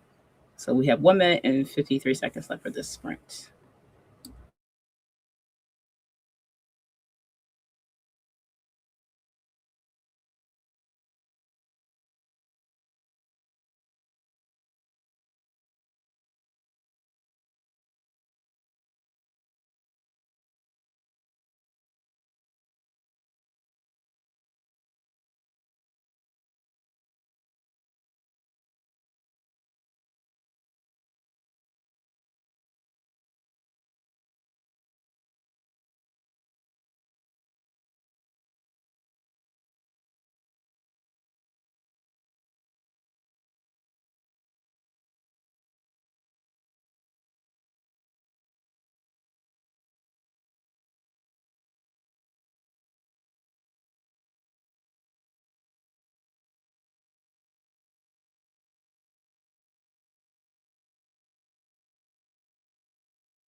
Okay, everybody, that is time.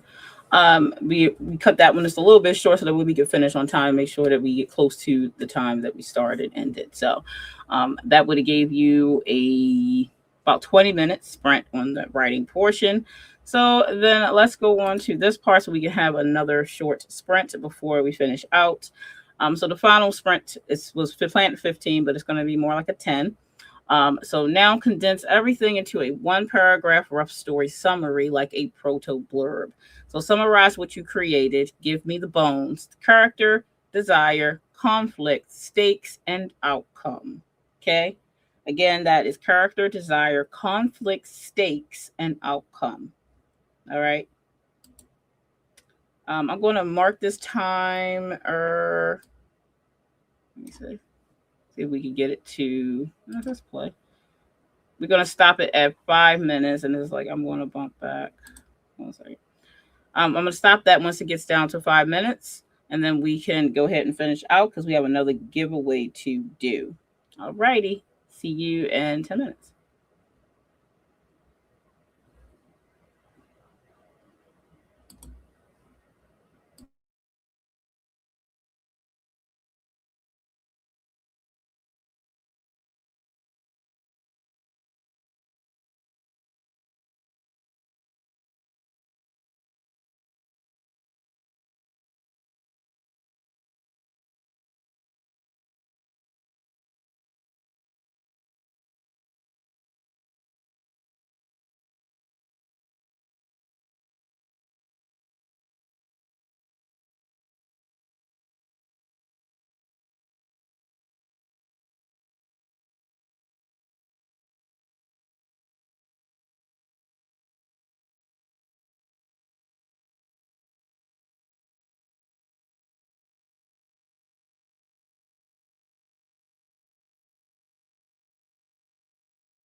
Okay, everyone, that was time for the last sprint.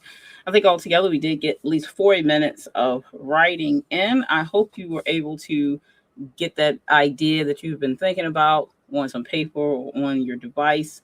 And hopefully the wording that I used helps you think about how to ask your character questions. That's generally the consensus of it, to ask your character questions to get them to help you structure their story.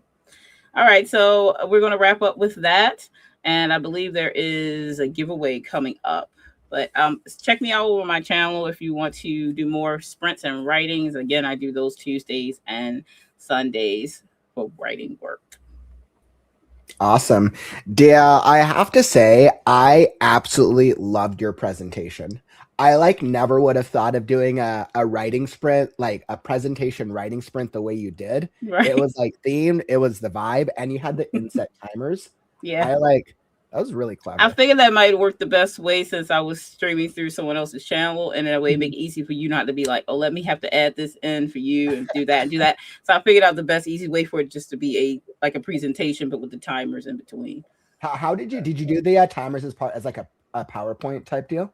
Yeah, so it did. I use Canva because I have the paid pro Canva. Yeah. So I use Canva, so I put it through my presentations that I do for when I do my workshops, and then in between the presentation screens, I put the timer in. And when you do that, it doesn't show the entire length of the timing for your presentation. It just does it in sections, so you could just go to each one, and then it does it in the timing in that window. Well, I really liked it, and I could definitely tell from the chat their ideas were they were having fun, which is good. I think the writers are definitely getting some crazy dark ideas. I was laughing with the Orlando. Of course, Aphrodite popping, she's obsessed with Orlando Bloom, so of course he got turned into a zombie somehow. I don't know. You're like, does the Mistress of Horror just bring this out of people? Yeah, I do, because Aphrodite never wrote horror before that. She wrote her own first short horror. So yeah. And on my channel, I just introduced a new series where I write flash horror fiction and I read it to you, and I have slides with it to help tell the story. So that just came out today. If anybody wants to check it out, see how they like it. Ooh, that sounds excellent. Aphrodite was like, I live by myself. Why are you putting this stuff up? And in the meantime, let's give you something else to be afraid of. So let's throw up our, let's see, did I drop my screen share? After screen share again, something else to be afraid of with our second giveaway. So this one is, here we go, Obsessed. Yes. So if you want to pick up a copy of Obsessed, just type in #story into the chat. This is DL's other giveaway. DL, do you want to provide a little context for this one? It looks a little darker. It is. This one, it falls under horror for sure, and vampire horror. So it's like a dark fantasy vampire horror mix.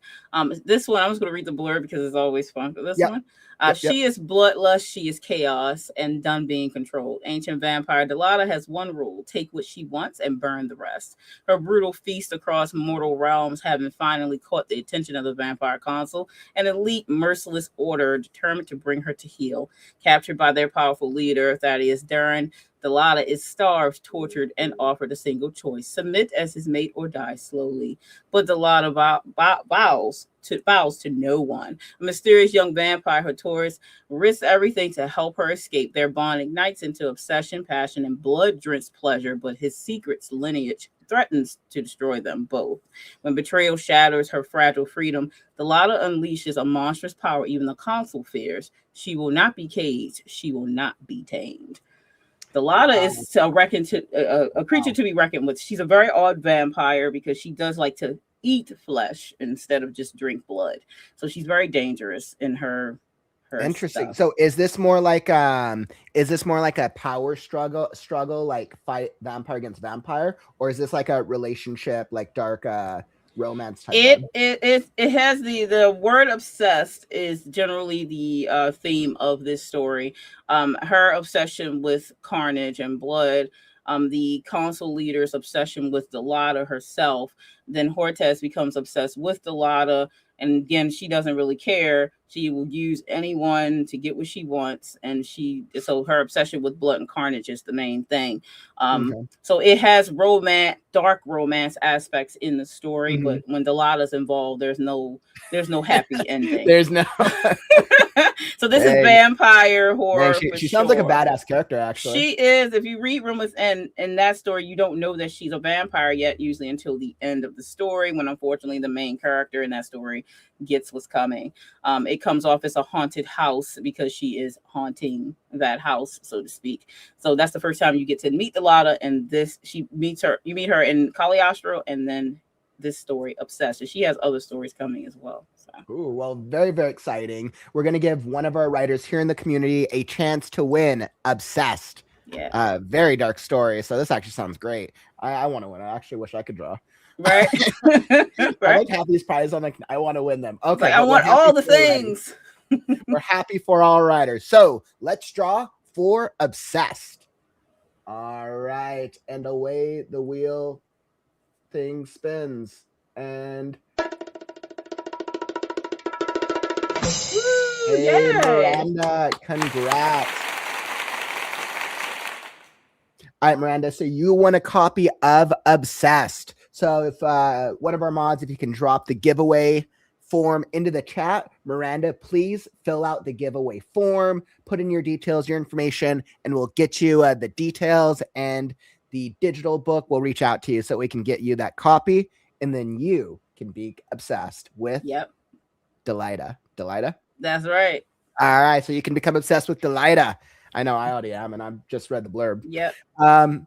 I'll have to hook you up, Kaufman.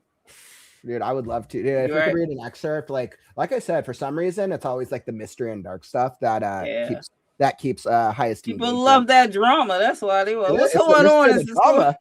But yet, romance and fantasy are the popular genres. Mystery engages people the most. Yep, very true. So they'll love Cagliostro. So many layers there. I'm like, I can't wait till people get to the third book. They're gonna be mad at me. Well, DL, I just have to say it's a pleasure having you with us today. Thank you so much for leading this fun little sprint. I feel like this was literally like the perfect segue for this session. Yes. If you want to just do a quick little outro where people can find you, and if you can do me a favor, and if you can end on your best right now. Of course. So you can find me on my YouTube channel. I'm on all the social medias. I'm even over on TikTok. That's really where I do my romance stuff. So you would check out that. And all my books are on Amazon, Cagliostro, Obsessed, Ladrega, all my things. If you just pull me up, that Linktree link will bring all the things that I'm involved in there, of course. And make sure you stick around for the rest of the Right Now convention. This event is really fun and gets you really connected with other writers. And I always do have to leave you with, please stay scared. Absolutely love that. Thank you so much, DL. You like me. We know we need the cool outro. Of course, I got to give it. I'm sure I'll see you around, DL. Thanks for joining. Of course. Thank you. And everybody enjoy the rest of the event. I'll be hanging around. All right. And what a fun, like, dark little, like, writing sprint. I know I want to write another dark story now. Like, now I'm in the vibe for dark stories, and I want to read vampires. So, but we'll have to wait for that, because the next session is actually going to be epic. I wish I had seen more of these types of sessions when I was working my 9-to-5 job, because this was something that I struggled with. So we're going to be hopping straight into our next session. I know I've really been looking forward to this, as we are going to learn how to self-publish with a day job. Learn how to self-publish without quitting your day job. We'll cover realistic workflows, time management, and sustainable strategies for building an author career while balancing real-life responsibilities. So I know this is going to be so helpful. We're being joined by Alessa Winters.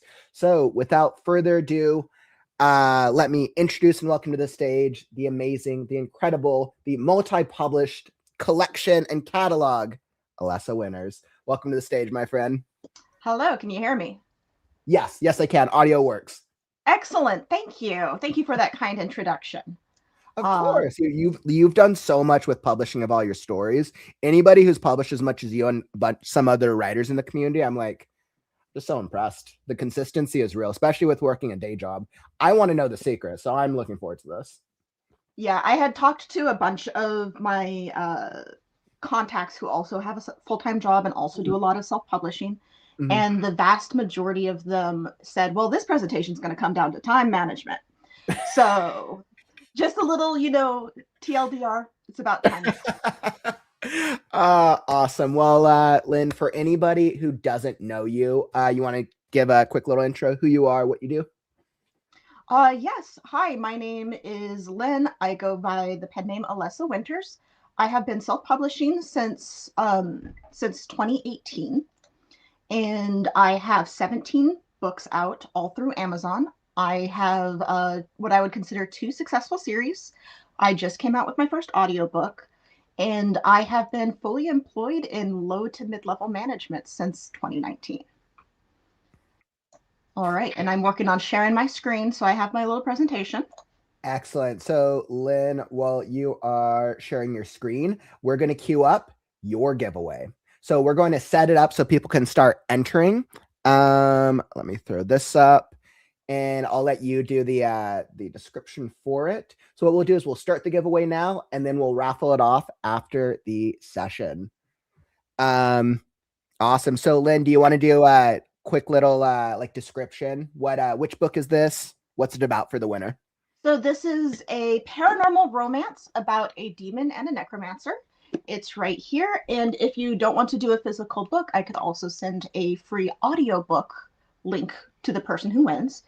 It is about with a deep magic system and a necromancer who has discovered that they are one of the only living necromancers alive, and they are being hunted.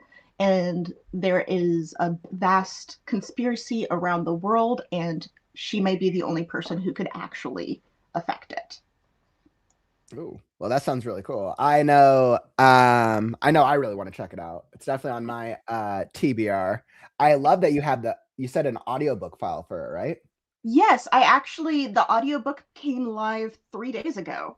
I saw that, and it was voiced by Jennifer, right? Yeah, one of our friends dang. from undergrad. She's working almost full time as an actor in Hollywood, and she has been doing a lot of voiceover and audiobooks. So I reached out to her and I was just like, hey, can you send an audition to me? I want to be able to pay you to do this.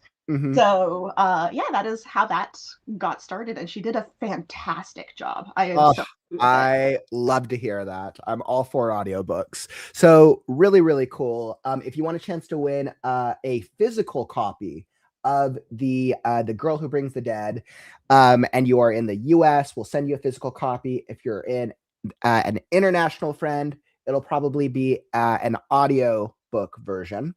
Yeah. So just type in #job and we'll raffle it off at the end of the session. All right. So we'll drop this, and then let's see, perfect. So there's that. Awesome. So Lynn, I'll let you do your thing. I'll be in the back. Just holler if you have any questions or need help. Sounds good. Will do. And I did schedule a bunch of time at the end of this for question and answers, both on self-publishing with a full-time job and also self-publishing in general. Perfect. So make sure that you throw up all those questions in the chat for anything about self-publishing or self-publishing with a full-time job. Generally start it with a Q for question. Makes it easier for us to pull out.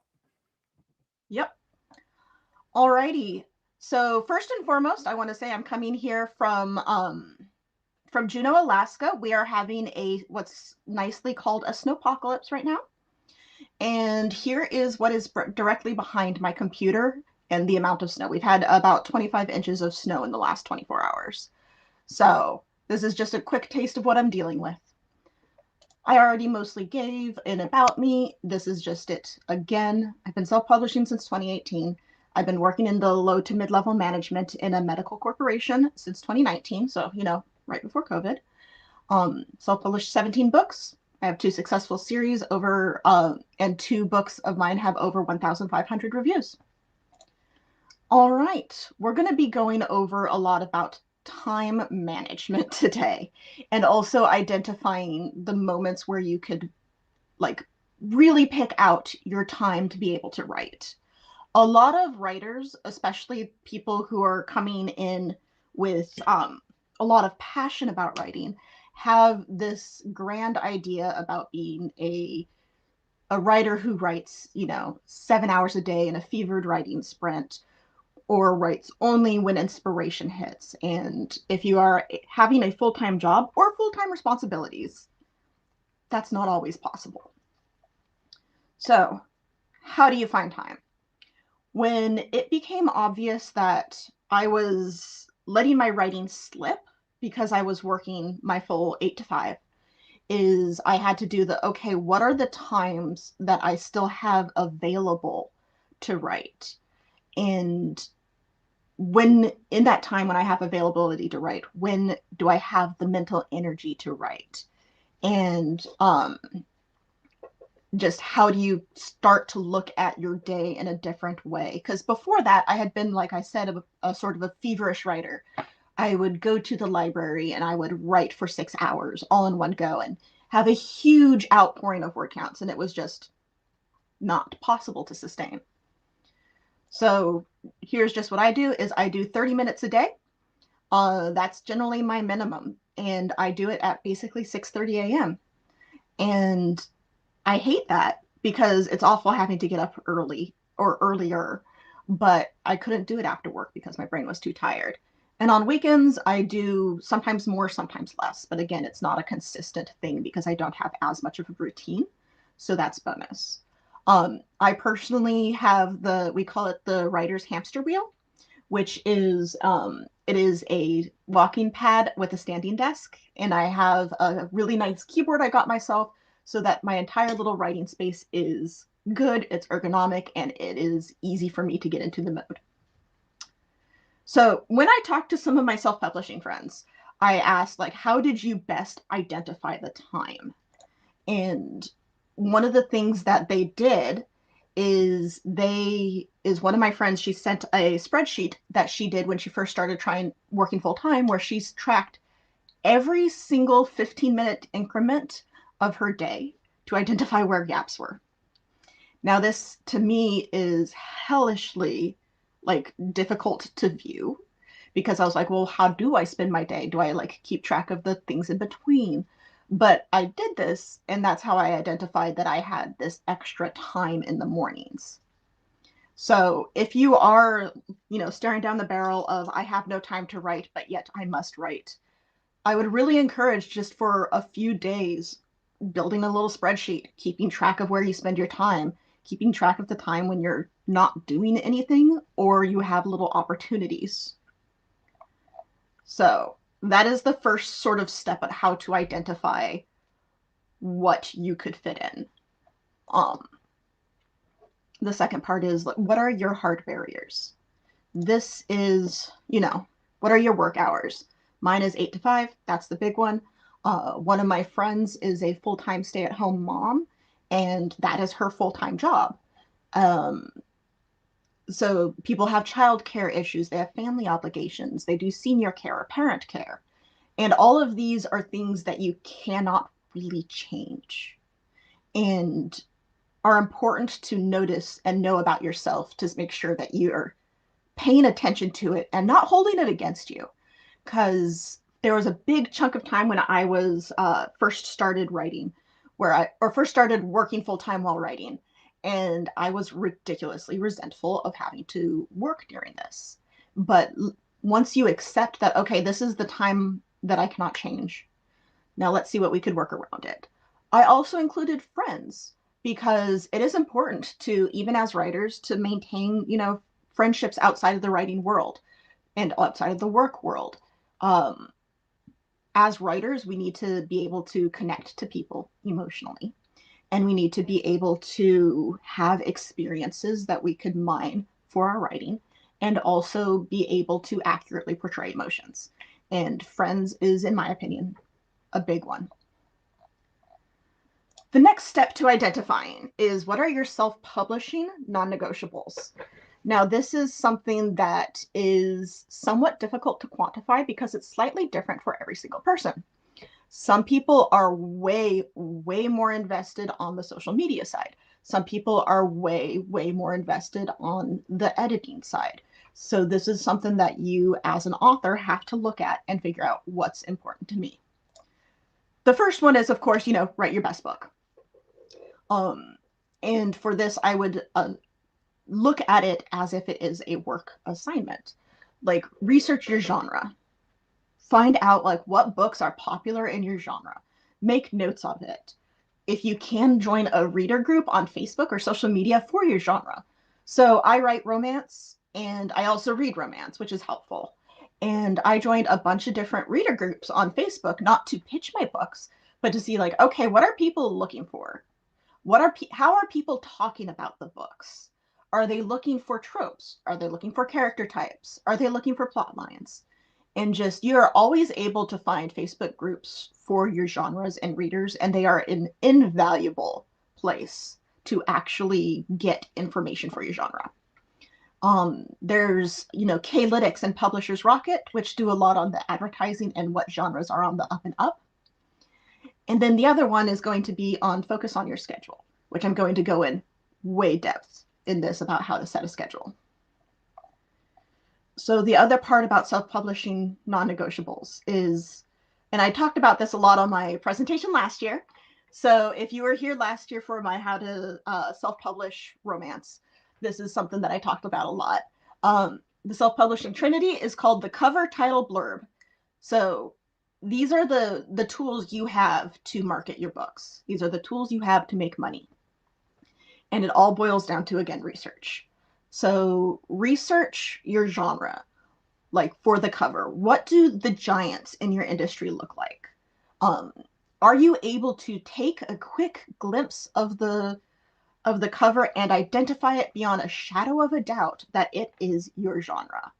This is something where a lot of people go wrong pretty quickly on self-publishing because they find a book that fits their internal idea of their book cover, and it doesn't always match what the genre and readers are expecting, so they generally don't get anything picked up from it. Same with the title. Does your audience know what they're getting into with the title?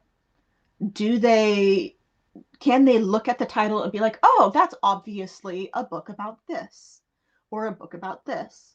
There is a book that it's popular series, but it's also somewhat mocked in the romance world but I like holding it up as this is the perfect example of what you're going to get into because of the title, and that is the Ruby Dixon's Ice Planet Barbarians.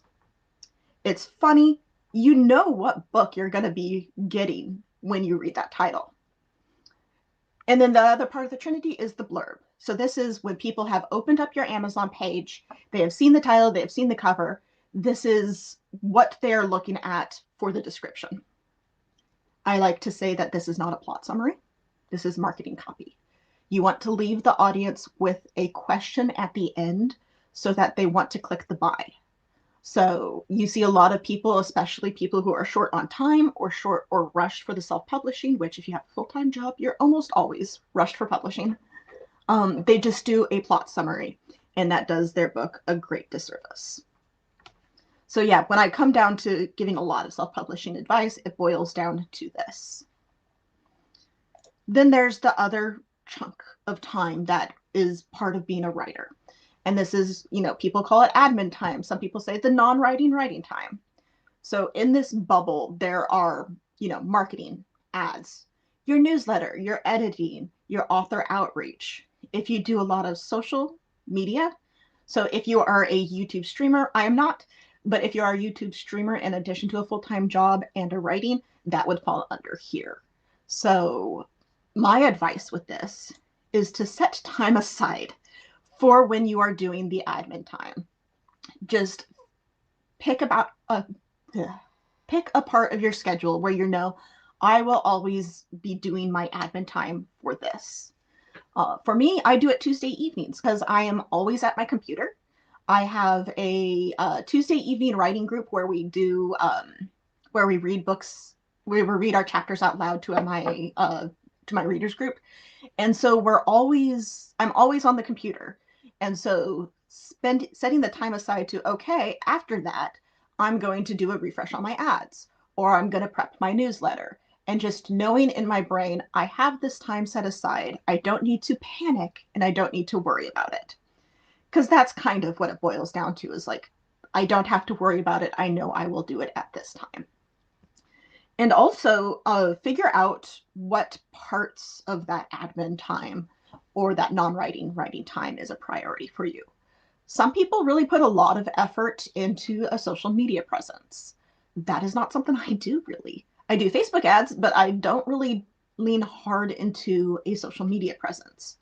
I mean, I want to do more, but it's not something that comes naturally to me. So some people will use their time aside to just prep all of the social media posts for the next week or 2 weeks. Some people will use this time to record all their reels, record all their YouTube videos, record all of their TikToks. Some people do a lot more newsletters than I do. I do every other week, and I do weekly during release cycles. But some people do every week, or sometimes even twice a week. So part of this is figuring out what is the priority for you. The priority for me is always going to be making sure that my ads are functioning. And by the way, if anybody has any questions on any part of this, put it in the chat, and I'll have a big chunk of time at the end of this to go over some of the questions. All right, the next part of being able to functionally write and do it while working a full-time job is to identify the odd opportunities. So at the beginning, I talked about this time study idea. So it really boils down to, where do you have hidden time? Before I was at my current job, when I was at a significantly less important job, I would say I would always write when my boss was on conference calls, because those usually lasted 15 to 20 minutes, and I would be able to just open my Word document on my computer and it looks like I'm typing, and so I would just type then. Another one that my friend, who's a stay-at-home mom, who also a writer, is she writes on her phone during the school pickup line, because it's a chunk of time that she knows she has to just sit there in order to wait for her kid to get out, and she has to get there early or else her kid will have to walk for a while. So she writes on her phone during the school pickup. Something also to learn is just how to lock in. There is the mythos of you have to wait to be inspired, or you have to write in big chunks of time. And it's something that takes a lot of effort and a lot of just mentally recalibrating yourself. But learning how to go, okay, here's the time I have.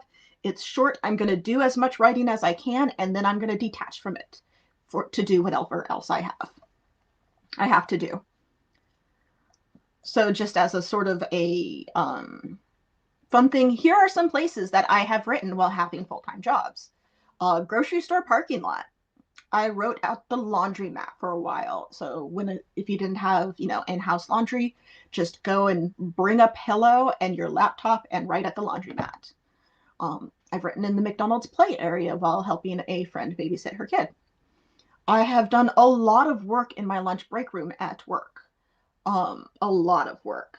So any place that there is a possibility of having a table, and if it's something that I'm not actively working at, I will, bring my little iPad and keyboard and do some writing. At the lunch break room, you do have to be careful, because sometimes your coworkers could be like, so what are you doing? And you have to be like, no, it's okay. I'm just doing some personal stuff. I have written at bars while waiting for friends to show up. I have written at car dealerships while waiting for my car to get serviced. And the same way with mechanics. It's like, well, I have to be here for however long it takes them to rotate my tires and change my oil. I'm going to pull out my phone and my notes app, or pull out my laptop and just start to write a little bit. So this is something that I like to encourage people to do, is figure out the moments where they can't really do anything and they can't go and do another chore. They can't go and do something that is difficult or major project and to do little 5-minute writing sprints, do 15-minute writing sprints. Because once you get used to doing those small writing sprints, they become a lot easier. And that's something I just want to insert is when I first started doing my, early morning writing sprints, it was awful. And it took a long time to build up to the word count I do now. Right now, with that half an hour every day, I write between 2 to 3 books a year. When I first started doing that, it was significantly less. Right now, in half an hour, I generally get between 500 and 700 words during that time section. When I first started, it was about 200. So even if you're trying these things and trying these small but regular sprints, don't be too discouraged because you can build up that muscle. And a lot of people don't look at writing like a muscle, but you could build it up and then get to it where you do have good word counts during it. Okay, the other part, and I realized I had two, section 4s here instead of a section 5, is it is important to, while you're working full time and writing, is to identify how to have fun with it. For a lot of people, writing becomes almost a chore if you don't find the joy in it. So I like to tell people to take a step back and figure out, like, okay, what is the fun you had with writing? In this capitalist hellscape, there's a lot of really frustrating parts about, having to work full time, and it can be soul sucking and it can be difficult. So leaning into the fun of the writing is almost mandatory in my opinion. So if you don't like what you're writing, you shouldn't be doing that with your precious time. So that's something that I like to emphasize is if people are like, oh, I have to do my writing, but I hate it. I'm like, write something else. Because in order to really succeed at self-publishing and working a full-time job, you have to find the writing rejuvenating. And it could take effort to get there, so it feels rejuvenating, but it does have to be there. So remember, this can be a job, but it shouldn't only be our job. And mitigating the not fun parts and focusing on the great, at least mentally, is helpful. For me, what that looks like is is I leave the not so fun parts to the admin time that I talked about. So if I have book edits, I leave that to the admin time so it doesn't impinge on my joy for the actual writing. And making sure that the parts that feel like a drag, it's like, okay, they are set aside for a certain time. And that certain time is different from my writing time.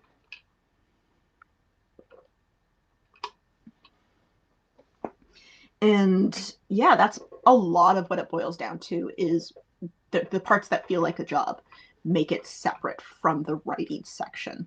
Because people who have to work full time and write full time and both things feel like a job, they generally stop writing.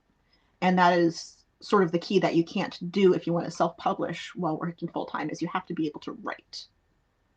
So when I first pitched this idea, I wanted to do a panel with some of my self-publishing friends. And unfortunately, nobody was available today, but a bunch of them sent me common questions they get about self-publishing. So I wrote down all of their questions to see if there's anything that we could just go through right quick to hopefully answer some questions. So the number one question that people ask my friends, and a lot of people ask me, is how do you become profitable? And it's difficult because the vast majority of authors and self-publishers are not very profitable because it does take money to self-publish. It takes money to pay a cover designer, especially there's the temptation to use an AI generated cover, but audiences are really turning away from that. So I would strongly consider telling you to not do that. You have to spend money on an editor. If you don't have an editor, then using, a trusted proofreader and friend, you could go that way. But the prices for these vary drastically. So how do you become profitable for me it was making sure that I have my ads correct. For one of my friends, she keeps her costs way low and does in-person events, and she's able to make huge amounts of money at in-person events. One of my friends did for the How Did You Become Profitable is she does something that she applies for and gets a lot of the BookBub featured deals, which is an advertising way that does a newsletter sort of thing. So everybody becomes profitable in a slightly different way this way. How much money do you spend? One of my self-publishing friends said she tries to spend $200 a week on advertising. She started low so that she was able to scale it, because starting suddenly at an extra $200 a week was not a feasible thing for her budget. But what she did is she started at $5 a day, and then when that $5 a day of spend became $7 back, she was able to escalate. So the escalation there and being slow and methodical with the ads is something that is super useful. See, a generic self-publishing question that I get a lot and my friends get a lot is, how do you format your book? That's something that a lot of people look at their Word document and say, this is great writing. I have it edited. It's great, but I don't have it. It doesn't look like a book. And for me, I personally use Vellum, which is a Mac-only computer program, which I adore. Some people use Atticus. There is a way to format in Microsoft Word, but I wouldn't recommend it. The first book I ever published, I did in Microsoft Word, and it was horrible. See, another question that we get a lot is, what is the biggest self-publishing mistake? And for me, that goes down to not having the Trinity that I spoke about earlier. That's your cover doesn't match your genre, your title doesn't match your genre, and your blurb doesn't match your genre. The audience needs to know what they're getting into with your book. And if they don't know what sort of book they're getting into, they are going to be not picking it up. And a lot of people, when I talk about that, say it sounds really cold and calculating, but your audience needs to know what sort of book they're picking up, or else they're probably not going to be willing to risk it for an unknown author. Which goes next in the, what do you do when nobody is reading your book? So when I first started out, I was not running any ads. I was not doing any in-person events. And I was just operating it under the idea of, if I put these books out and they're good, people will read them, which unfortunately is just not the reality of self-publishing. And what you have to do when nobody's reading your book is you have to try new things. Whether that be going to your local bookstores and pitching, whether that be talking to your library and saying, hey, I want to do a reading. Can I rent one of your conference rooms? Which a lot of libraries will do for free. And then you could get sort of local purchases. A lot of people do, the social media. I'm not big on that one, but a lot of people get a lot of money from that. So yeah, the answer is what do you do when nobody's reading your book is try new things. So, and then let's see, another question that we also get is, what do you do if your books are similar to someone else? And I love this question, and I laughed because it's going to happen. People write similar books to each other. There are only so many different formats of books in the world that the likelihood of you coming up with a totally separate plot that's never been done before is unlikely. My favorite story of this is there was two self-publishing sort of big names that I'm trying to remember the other person, but one of them was Kit Rocha, who is big in self-publishing and indie romance.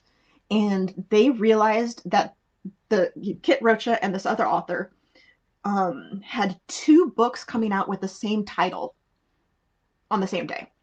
And obviously their subgenres were fairly different. Both of them were romance, but their subgenres were fairly different. And there was the immediate tension of, oh no, how do I deal with this? Our titles are the same and the same release date. Both authors had plans for this to be their title for a long time. So you couldn't do they were copying each other. So what they did for that one, and I love this story, is they decided to team up and do promotions together.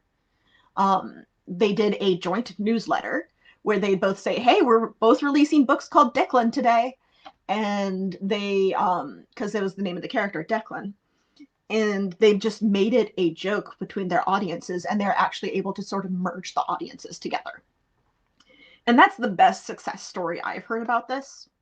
But really, what you do if your books are similar to someone else's is you tell the audience what differentiates them. You could always use the, oh, it's like XYZ, but it has this. And that's a popular way of advertising. Like right now, a lot of people do the, oh, it's like ACOTAR, but has XYZ. Or, oh, it's like Ice Planet Barbarians, but it has a more in-depth society, or however they go about in doing it.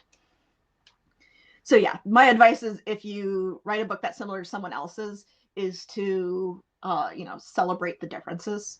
There's going to be other, I write about necromancers and demons. There's going to be other necromancer romances. There's going to be other demon romances. There's an entire Facebook reader group for just people who read demon romances. Your ideas are going to be similar to somebody else's. So just celebrate what makes yours different. And if you don't know what makes yours different, then I would recommend reading some of the other books that people are saying, hey, this is similar, and finding what it is. The other question we got, and I get sometimes, and some of my self-publishing friends get sometimes, is how do you convince your family to let you write? Now, this is kind of a weighty one because it deals a lot with, family politics and whether or not you have, different family responsibilities. But really it boils down to if you are having to do childcare or having to do, to work with somebody who is your partner in this world but is not understanding of the writing, is you have to be honest with them. You have to say, here is this one little section of time that I'm keeping for myself. And this is what I need from you to be able to do it. Whether it be, I need you to watch the kids for these 30 minutes, or I need you to make sure that the house doesn't burn down for these 30 minutes. And just to be really honest and say, this is something that's important to me. This is something that I love and I want to keep doing. Here's what I need from you in order to keep doing it. And that sounds like an unsatisfying thing, but really working together with them to get this understanding is what I would recommend. And also be open to them saying, hey, okay, that's cool if you could do this. Here's what I need in return from you. And just make it more of a partnership or a deal to make. One of my friends who's a stay-at-home mom, she tells her kids is like, okay, during this time, this is your iPad time. So with 2 young kids, she, obviously restricts their screen time, but they have this, okay, here's how you could, have this thing that you want if you let me. If you let me do this writing. And that has worked pretty well. So right now is when I wanted to go into other questions people may have. So those were the questions that I get a lot of questions in the sort of real world about. So I'm going to sort of scroll on the comments and see what other questions, unless there is an easier way to do this with StreamYard, because I do not know. Let's see. I'm scrolling. Let's see. Writer Sam Wicker said interstitial journaling might help with this too. That is what I've been doing for the past 2 weeks to measure which parts of my day are the most productive. Absolutely. That's an amazing idea. So that is, to my understanding, is to best figure out, okay, I'm doing this little in-between moments journaling. Let's see. Somebody says the problem sometimes with families is how they need to learn about sound boundaries and obligation duties by not dumping it on the other person when trying to write. And for that, absolutely. And there's going to be some worlds where that just happens. I talked about how I have my 30 minutes of writing every morning. There's been days because of my position at my job where I get an email or a call at 6:30 and it's like, no, we need you to come in now, or oh, we need you to come in early to solve this big problem with our software, because I deal a lot with the software. And I just have to be like, okay, the writing time will happen at another time. And it's, it's kind of sucky, but it is something that is needing the flexibility. So, and then says, and my need to learn to try to not be noisy when writing during the day. Yeah, you just need to work with people. Especially with small kids, that's really difficult, and I am very aware of that. I swear by my noise canceling headphones. A friend of mine who's a stay-at-home mom, she has her kids stay in the room for the screen time for her writing sessions. So let's see.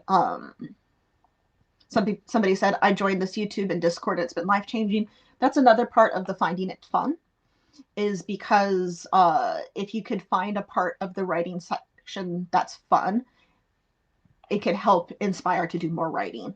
I'm big on Discord. I love going into Discords and doing writing sprints with people and talking writing and talking publishing. So yes, absolutely agree. And Nicole says, yes, the self-publishing trinity is essential. Everything else can wait or fall off entirely. Absolutely. Yeah, it is something that is just so important. And if you go into self-publishing Facebook groups and self-publishing self-help groups, a lot of them will talk about that idea. And there's a question in a lot of these groups where people say, hey, why are my books not selling? And they'll put their, cover, title, and blurb in the comments, and people are like, because nobody knows that this is this genre. So let's see. Somebody says, I used to write at this one job when there was no customers and side work was complete. And the boss didn't care if those were taken care of at another job. Absolutely. That's right in line with my, not this current job, previous jobs, writing during conference calls, because I couldn't do anything to assist my boss during those conference calls. So it was just time. Replace doom scrolling with writing. Thank you, Nicole. That's another good one. If you are finding there's a chunk of time when you are doom scrolling, and be like, hey, instead of doom scrolling on my phone, I'm going to pop open Google Docs on my phone. That's something I try to do when I'm in like exceptionally bad moods. See, writing on my breaks at lunch and carry a little pocket notebook and pens for thoughts. That is great. And somebody said, I have an extra 15 minutes after dropping my kids off, so I'd spend it writing at coffee shop, waiting for my pre-work coffee. That is a great little moment. A lot of people do writing at coffee shops. They're almost like catered to the writing mindset. So if you're able to go in there just for a short period of time and get that, it's a great. Let's see. Natalie Locke has a great idea here, saying, might I suggest always write a what's next sentence before you log out when you have the small chunk writing sprints? And that's good because it will save you time to remember what you were doing in that moment. That's something that if you are only doing small sections, having a what was I doing moment at the end is a great idea. Let's see. I'm just looking for more questions here. Let's see. Yeah, Nicole says no AI covers. And that is hardcore agree, because a lot of reader groups, and you'll see this if you join reader groups on your genre, is they will just be like, oh, this book looks good, but it's an AI cover, so I'm not getting it. So yeah, either learn how to develop the skill or pay an artist or do a skill exchange for a cover is what I would recommend. I know when I first started writing, my first cover I bought for $25. So yeah. Let's see.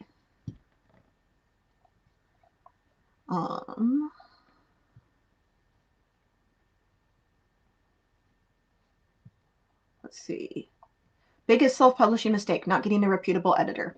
That is absolutely a thing that it can definitely hurt. I know I recently had to, I'm going to have to move away from an editor I've used in the past because I had sent the book to this editor, and then I had also sent it to my mom because she wanted to read it ahead of time because it's the series that my mom enjoys. And my mom found a bunch of typos at the same draft that the editor had that the editor missed. And I was just like, this is my mom. And she's able to find these typos. I'm going to go with a different editor next time. Let's see. Nicole says, what do you do when nobody is reading your books? Physically go to where the readers are at. Libraries, indie bookstores, book conventions. Absolutely. And have your mind open for a little while on what are some non-traditional places where readers could be. My most successful in-person event this year was a Halloween event held by a local bar called the Juneau Witch Convention. And it was a bunch of people selling like witchy things. And like spiritualistic tarot card readings. And I had my books. One of them was a ghost book series, and one of them was The Necromancer Demon. I was the only broke person there. And it was my most successful in-person book event because people were like, oh, this is cool. So if you're writing in a genre and there is an event that is local, that is even like sideways related, it is so good. So let's see. Yeah, if my book ain't moving, I'll pop up at a local spot at the pop-up sale with the owner's permission of the store. Absolutely. Let's see. Just scrolling. Let's see.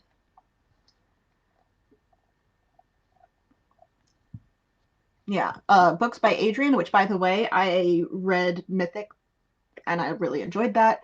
I wake up at 5 a.m. so I could be at my desk at 5:30. At 7, everyone wakes up and writing time is over. But even if I don't get another minute of writing time that day, I get 90 minutes. That's exactly it. Okay, question. How would you suggest someone not just have time management, but energy management? My job is high critical thinking. I just planned all my Christmas stuff for the family, and then I have to write. So that is why I now do writing morning instead of afternoon writing. Because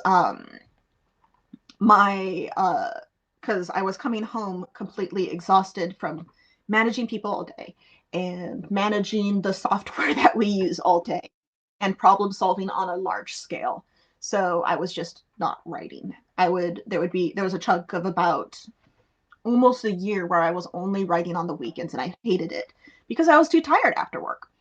And so that is part of that time study idea, is to figure out when you have that moment. So, and for me, it was just okay, instead of sitting with my cat and drinking my coffee, I'm going to be drinking my coffee and writing. So it really becomes fine-tuning your own schedule. Let's see. Yeah, Books by Adrian says I cannot write at the end of the day when my brain is fried. I'm relatively the same way. Let's see. And I don't quite see any other questions, and I apologize if I miss anything. But if you want to reach out to me on Discord, or here is my email. I am on most social media as Writerlyn. So you could find me at a lot of those places. So, yeah, please reach out and let me know if there could be anything that I could help with.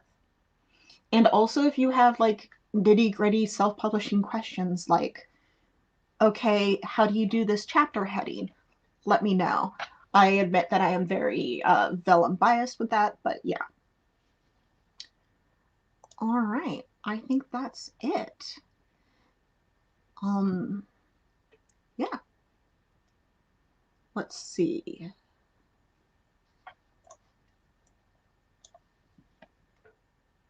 And I think what's coming up next is Kaufman's going to be making some WriteNow announcements.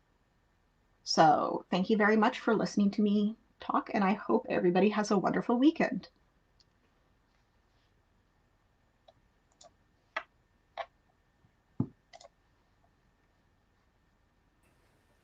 All right. Trying to get myself ready over here.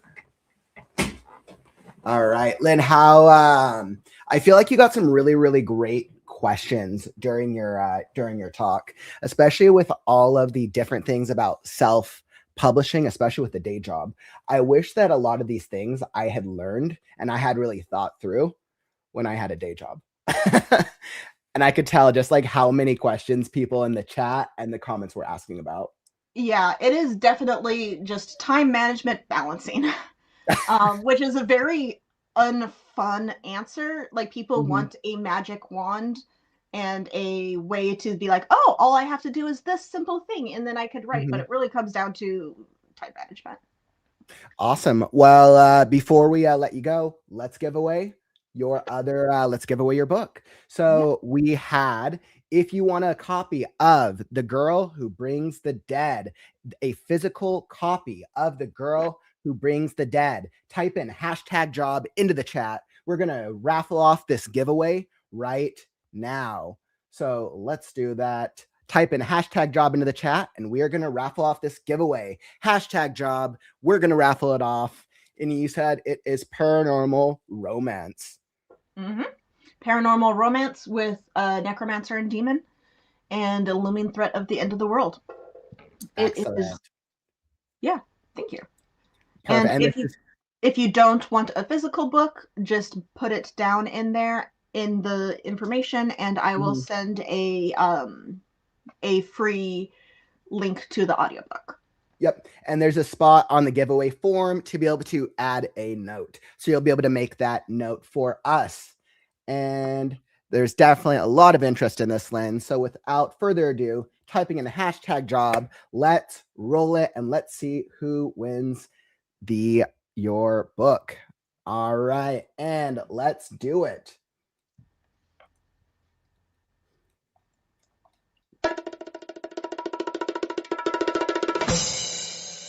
Awesome. Mama Maggie, congrats. I feel like you're getting some fun books over here, and you're definitely going to have some great stuff on your TBR. So really nice, Mama Maggie.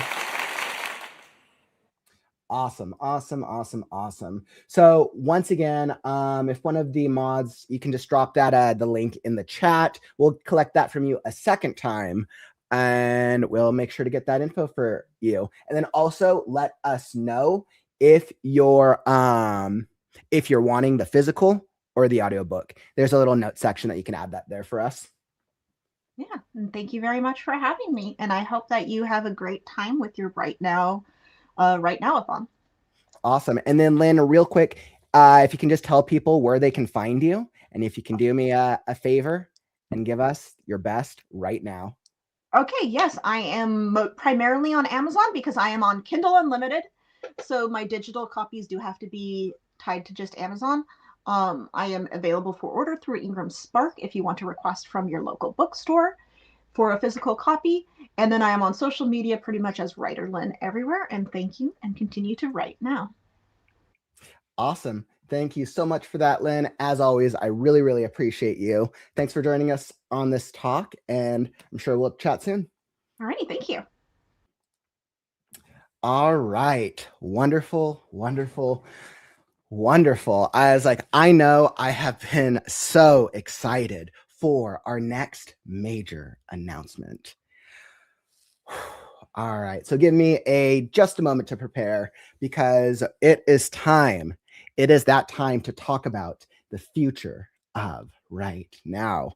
I will also have an update for Scarecrow. So while you guys are filling into the stream, I will do a very quick update for my book, The Last Scarecrow, which many of you have been joining me along this journey for this past 733 consecutive days, when I started writing a 2-page short story about a crow stealing a hat.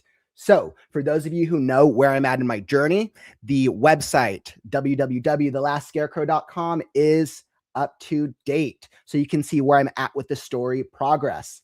And I am so proud to announce that I am setting an official soft launch date for The Last Scarecrow. I'm setting an official soft launch date for the book, The Last Scarecrow. I'm calling it a soft launch because this is my way of keeping myself accountable, of pushing through the next 5 months to get the book out. I started live streaming to keep myself accountable. So the official soft launch date of The Last Scarecrow is May 15th, 2026. I will reveal more details as we get closer to the soft launch date, but I just wanted to officially reveal that to the WriteNow community. And then, of course, for those of you who don't know anything about the book, go check out thelastscarecrow.com. I'll drop it down here if you want to know more about the book, the blurb, the cover, all that stuff's on there if you want to learn more about the book. So excited. This was the small announcement that I wanted to include before we get to the major WriteNow announcement. So coming late spring, May 15th, more updates to come. All right, so I definitely wanted to let you guys know about The Last Scarecrow before I hop into the main announcement that we will be chatting about for WriteNow and the future of the WriteNow community. Okay, bear with me just a moment, my friends, and we are going to be getting started. Uno momento. All right, and I will be right back with you as I prep my slide.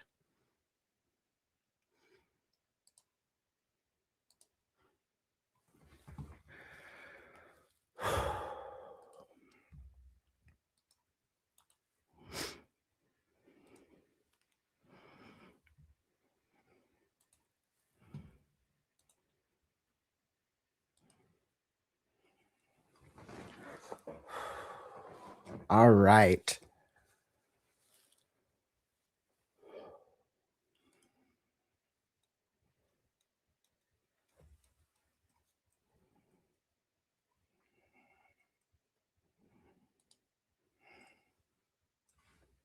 It's time to talk about the future of the WriteNow community and to talk about something exciting that I've had on my mind for some time to come.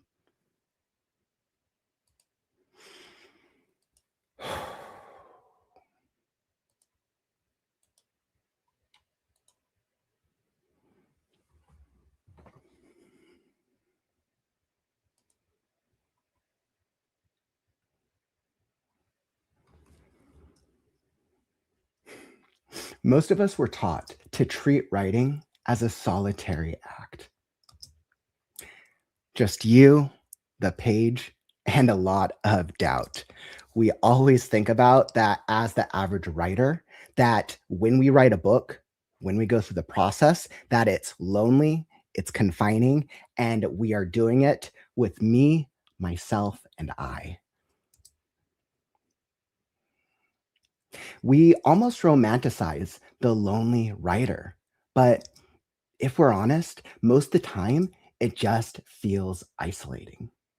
It feels isolating to spend countless hours by ourselves, creating these incredible worlds, these ideas, these awesome stories and characters, only to be met with poor feedback, lack of interest, or even low book sales.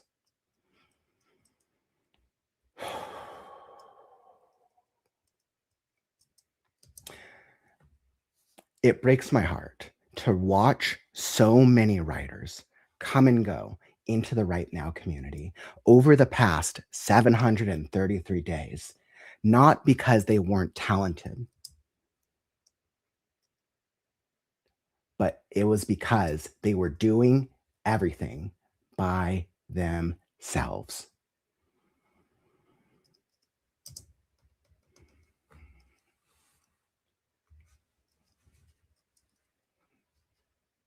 WriteNow has grown through events. Over the past couple of years, WriteNow has grown because of the event structure. Contests, seasonal events, WriteNow-a-thons.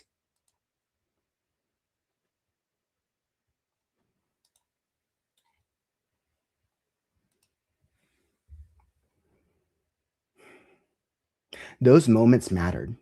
They brought people together They created momentum. Events give writers permission to show up because they're fun, they're motivational, they're inspiring, and they make us want to write more right now in the moment because we're surrounded by writing. We're surrounded by writing activities, and we feel that it's possible to achieve the publishing journey, the writing journey, the network journey, and all of the things that we want to accomplish during the event.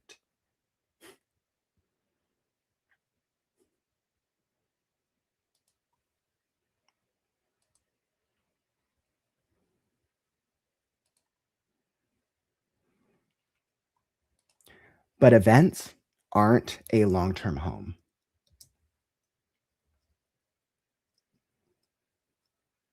And here's the honest part. Events are powerful, but they're temporary. They light a fire, but when the event ends, many writers are left asking the same exact question. Okay, so now what? I had to ask myself some uncomfortable questions about what happens after the excitement fades. Why does writing consistency drop amongst the majority of writers who come to the events? Why does burnout increase? Why don't these events provide longer term motivation for all writers and not just a few who come and join us for the events?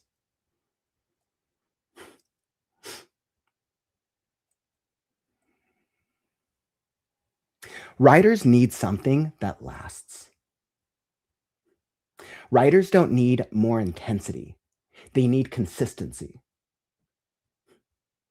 They need accountability without shame, support without pressure.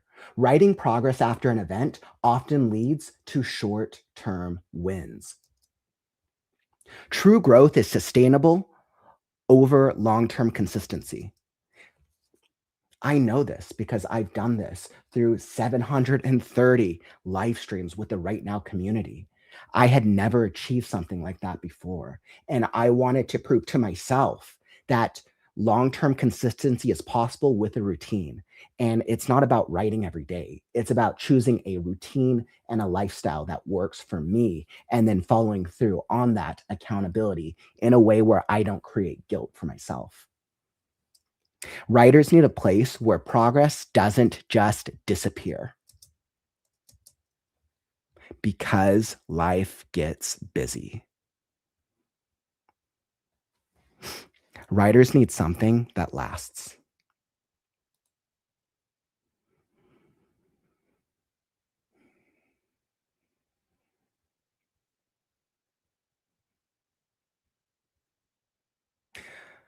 Writers need something that's built on connection and not just the hype of an event. Not just another course that they've been sold 100 times over by content creators who are just trying to make money. Not another writing conference where they go to these conferences and they say the same exact events recycled time and time again. And not just another writing contest treadmill that divides winners from losers. When all writing progress is incredible progress.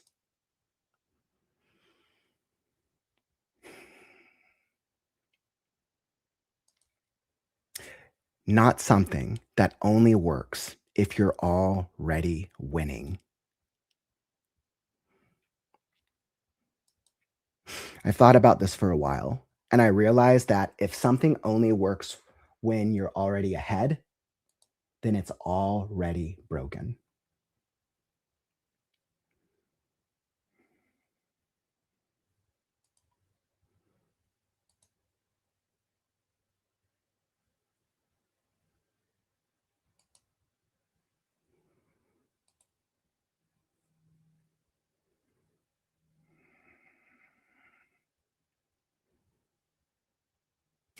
This idea has been shaping everything we've been building next with the Right Now community. Quietly, slowly, and with great intention. We're calling it Write Unite.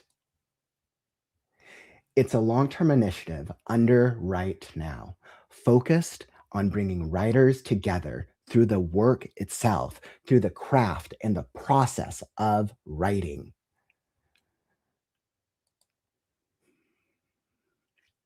Over the first year, we created the foundation for a writing community. Over the second year, we grew WriteNow through events and collaborations. And now is the time to build a home for writers.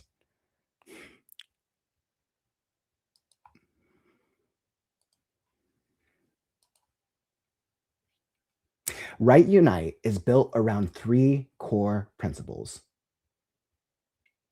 better craft, real support, and visibility for the work that you're already creating.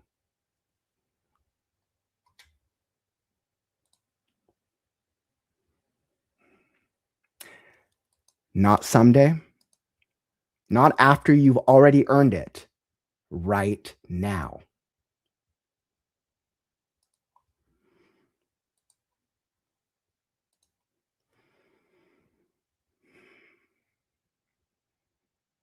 We're starting simple. Essentially, not with everything, but with what writers actually need. 1. Monthly critique groups that teach writers how to give feedback. 2. An alpha and beta reading exchange for writers and freelancers that doesn't cost tons of money. Marketing masterminds for published authors. And 4. A shared space to showcase writers' books, scripts, or stories. Why monthly critique groups? For those who are already part of the channel membership, you know and you've seen what our monthly critique group process is like when you're able to give feedback and receive feedback with your peers. What we are evolving with this critique group is not only are you giving and receiving feedback with peers, the exact excerpts that you're working on, or the core parts of your story that need help, you are also going to be walking away with the skill of learning how to give effective and clear feedback so you can do it with the group or you can do it on your own. The next time you're asking somebody else for help, whether they're in the community or whether they're outside of the community. What I've learned is that many writers across the board struggle with delivering kind feedback, clear feedback, effective feedback. And as such, when they're trying to get feedback from others, they struggle with getting the feedback that matters because they're not able to deliver on what they actually need.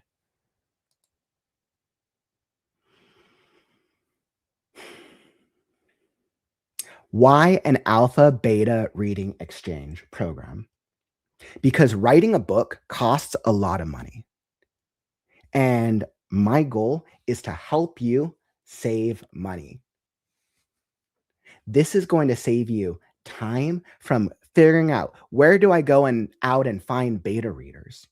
Do I go to Facebook? Do I go to Fiverr? Do I go to Instagram, TikTok? Do I go to my parents, my friends? This is going to save you time. And because this is going to be free for those of you who are involved in our community, this is going to be a much lower cost. I think this one's an obvious one, but why marketing masterminds? Let me just ask you one thing, writers, because I hear this time and time and time again. Do you like social media marketing? 99% of you are going to say that it is a no and that you do not like social media marketing because you would much rather be writing.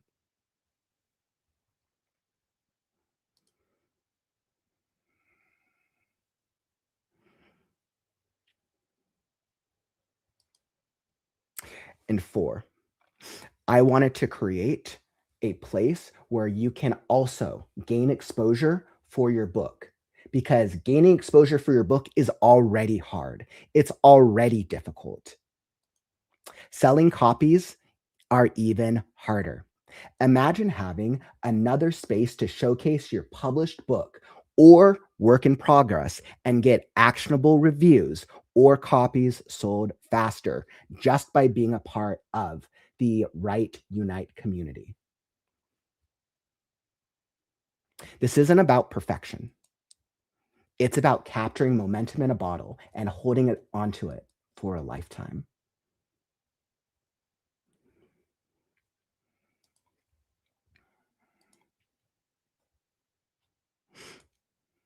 This is not a course. It's not a contest. It's a creative home. It's a community of the one thing that we all share in common, that we love, the writing process. Whether we are writing a book, a script, a graphic novel, we share the same principle and the same philosophy that we want to tell a great story that makes somebody feel something.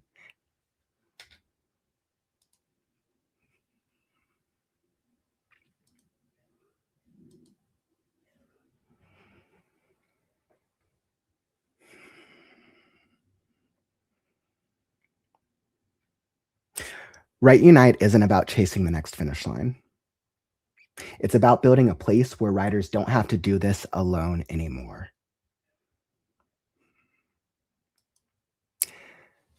This is the next chapter of Write Now. Thank you. Now, I know many of you are going to have questions about the program. You're going to have questions about the logistics, the features. Is it a pricing structure? Is it membership? Is it tiered? Is it free? I will be answering all that and more in the coming year as I am launching the program. All of the questions will be answered. It will be affecting every single part of the WriteNow community. It will be affecting the WriteNow YouTube channel. It will be affecting the WriteNow YouTube channel membership. It will be affecting the WriteNow Discord in a way that brings everything closer together. For those of you who've been part of the community for the past year, year and a half, you saw the change when we introduced Discord to the WriteNow community and how it brought us closer together across different social media platforms.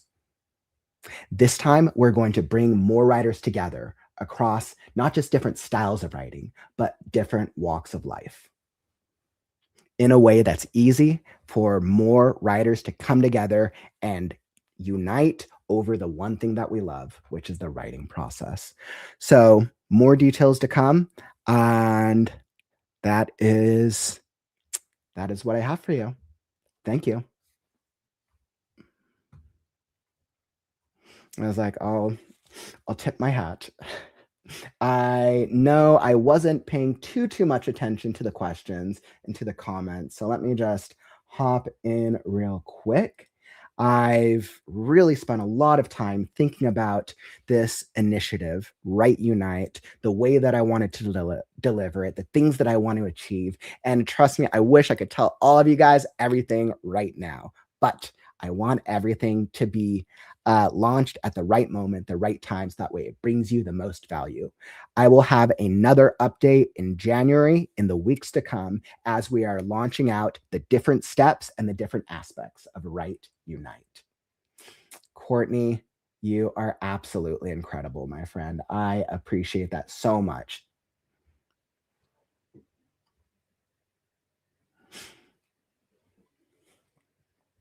I know, Courtney, absolutely amazing. Gifted 5 WriteNow memberships. I believe that gives 5 random WriteNow memberships to writers in the chat. I believe that's how it works. Or 5 writers click on it and they get the memberships. One of the two. But definitely something to be commended, Courtney. I appreciate you so much. All of our channel members get so much value out of the WriteNow YouTube channel membership. Just by being a member, you get access to the channel member live streams. You get access to the monthly critique group which we've been running for well over a year now, and writers have been walking away getting progress. Not only that, in December, we changed it so that way the lowest tier could have access to watching and participating in the critique group for the month of December and January. That's right. I'm extending the critique group for our WriteNow members into January, because I want to continue to give more of our WriteNow members more opportunity.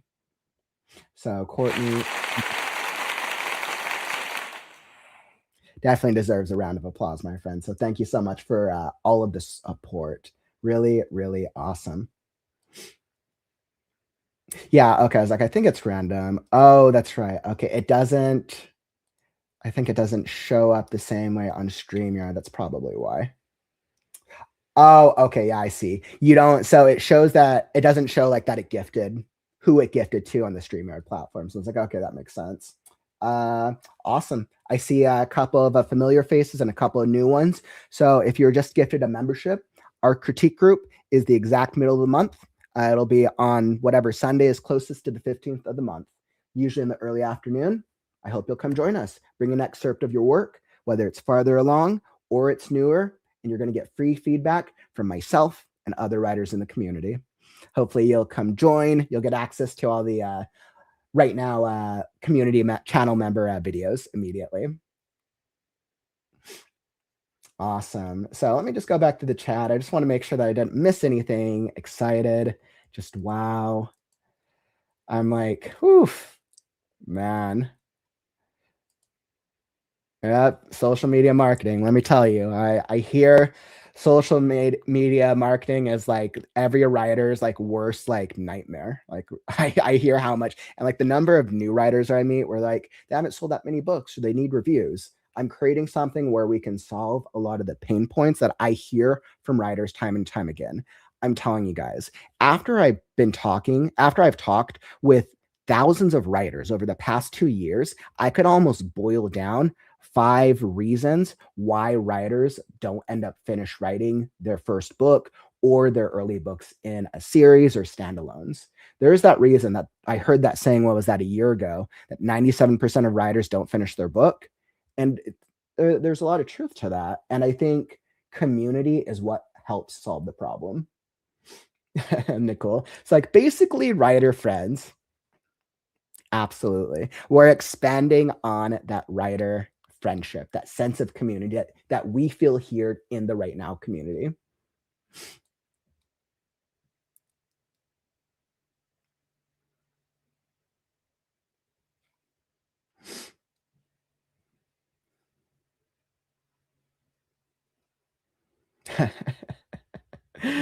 We were joking. It should be like a dating app one day. I know you guys were asking. Trust me, I know. I've heard you for the past 6 to 9 months. I have heard you all asking for alpha, beta reading help. And let me tell you, that has been a priority on my mind of thinking, how do I solve the alpha, beta reading problem for the writers in our community and writers in general? So I think we have a pretty good strategy in place, and more details to come soon.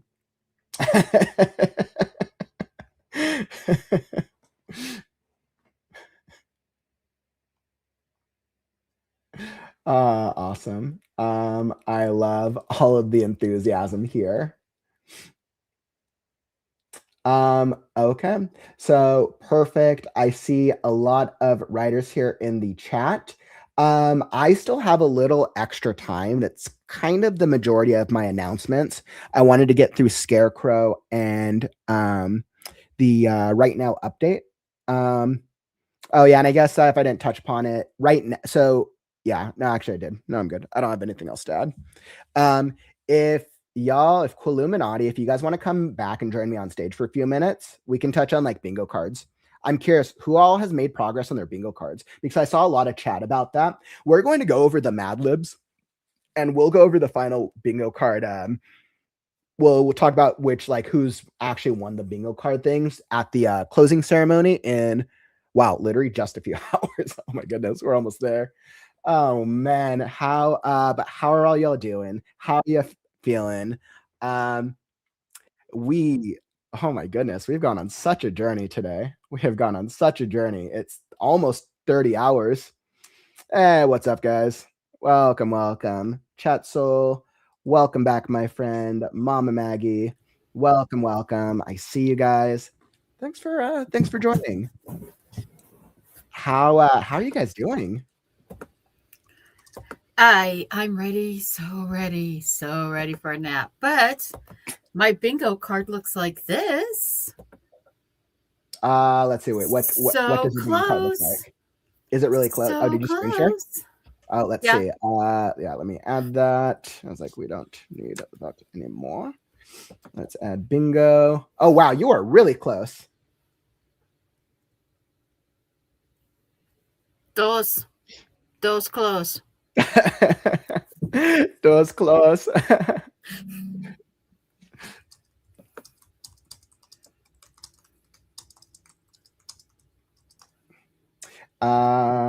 Awesome. I know. I was like, I feel like we got really what are the only two ones that you're missing? That is first draft, read on screen, and reached a goal. Dang. Well, I guess you have. I feel pretty confident that Jenna's. I feel like you're going to be able to achieve both of those in Jenna's. I'm like super excited about it. I like don't even know what to expect, but it's like cool, festive, and it feels like we're going to be able to get a little bit of productivity in a way that sounds really fun. Yeah, Jenna's streams are always filled with a lot of really fun productivity. She runs sprints regularly, a couple of times a week. For people who are just trying to get things done. Awesome. Well, speaking of the Jenna, call Jenna, and here she appears. Hey, what's up, Jenna?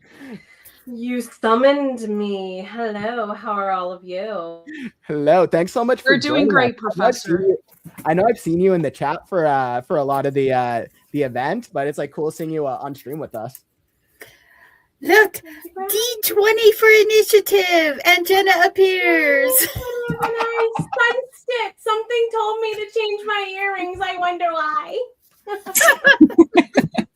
I absolutely love that. I had dragon earrings in, Mama Maggie, and I literally changed them 10 minutes ago. What were you thinking about 10 minutes ago, lady?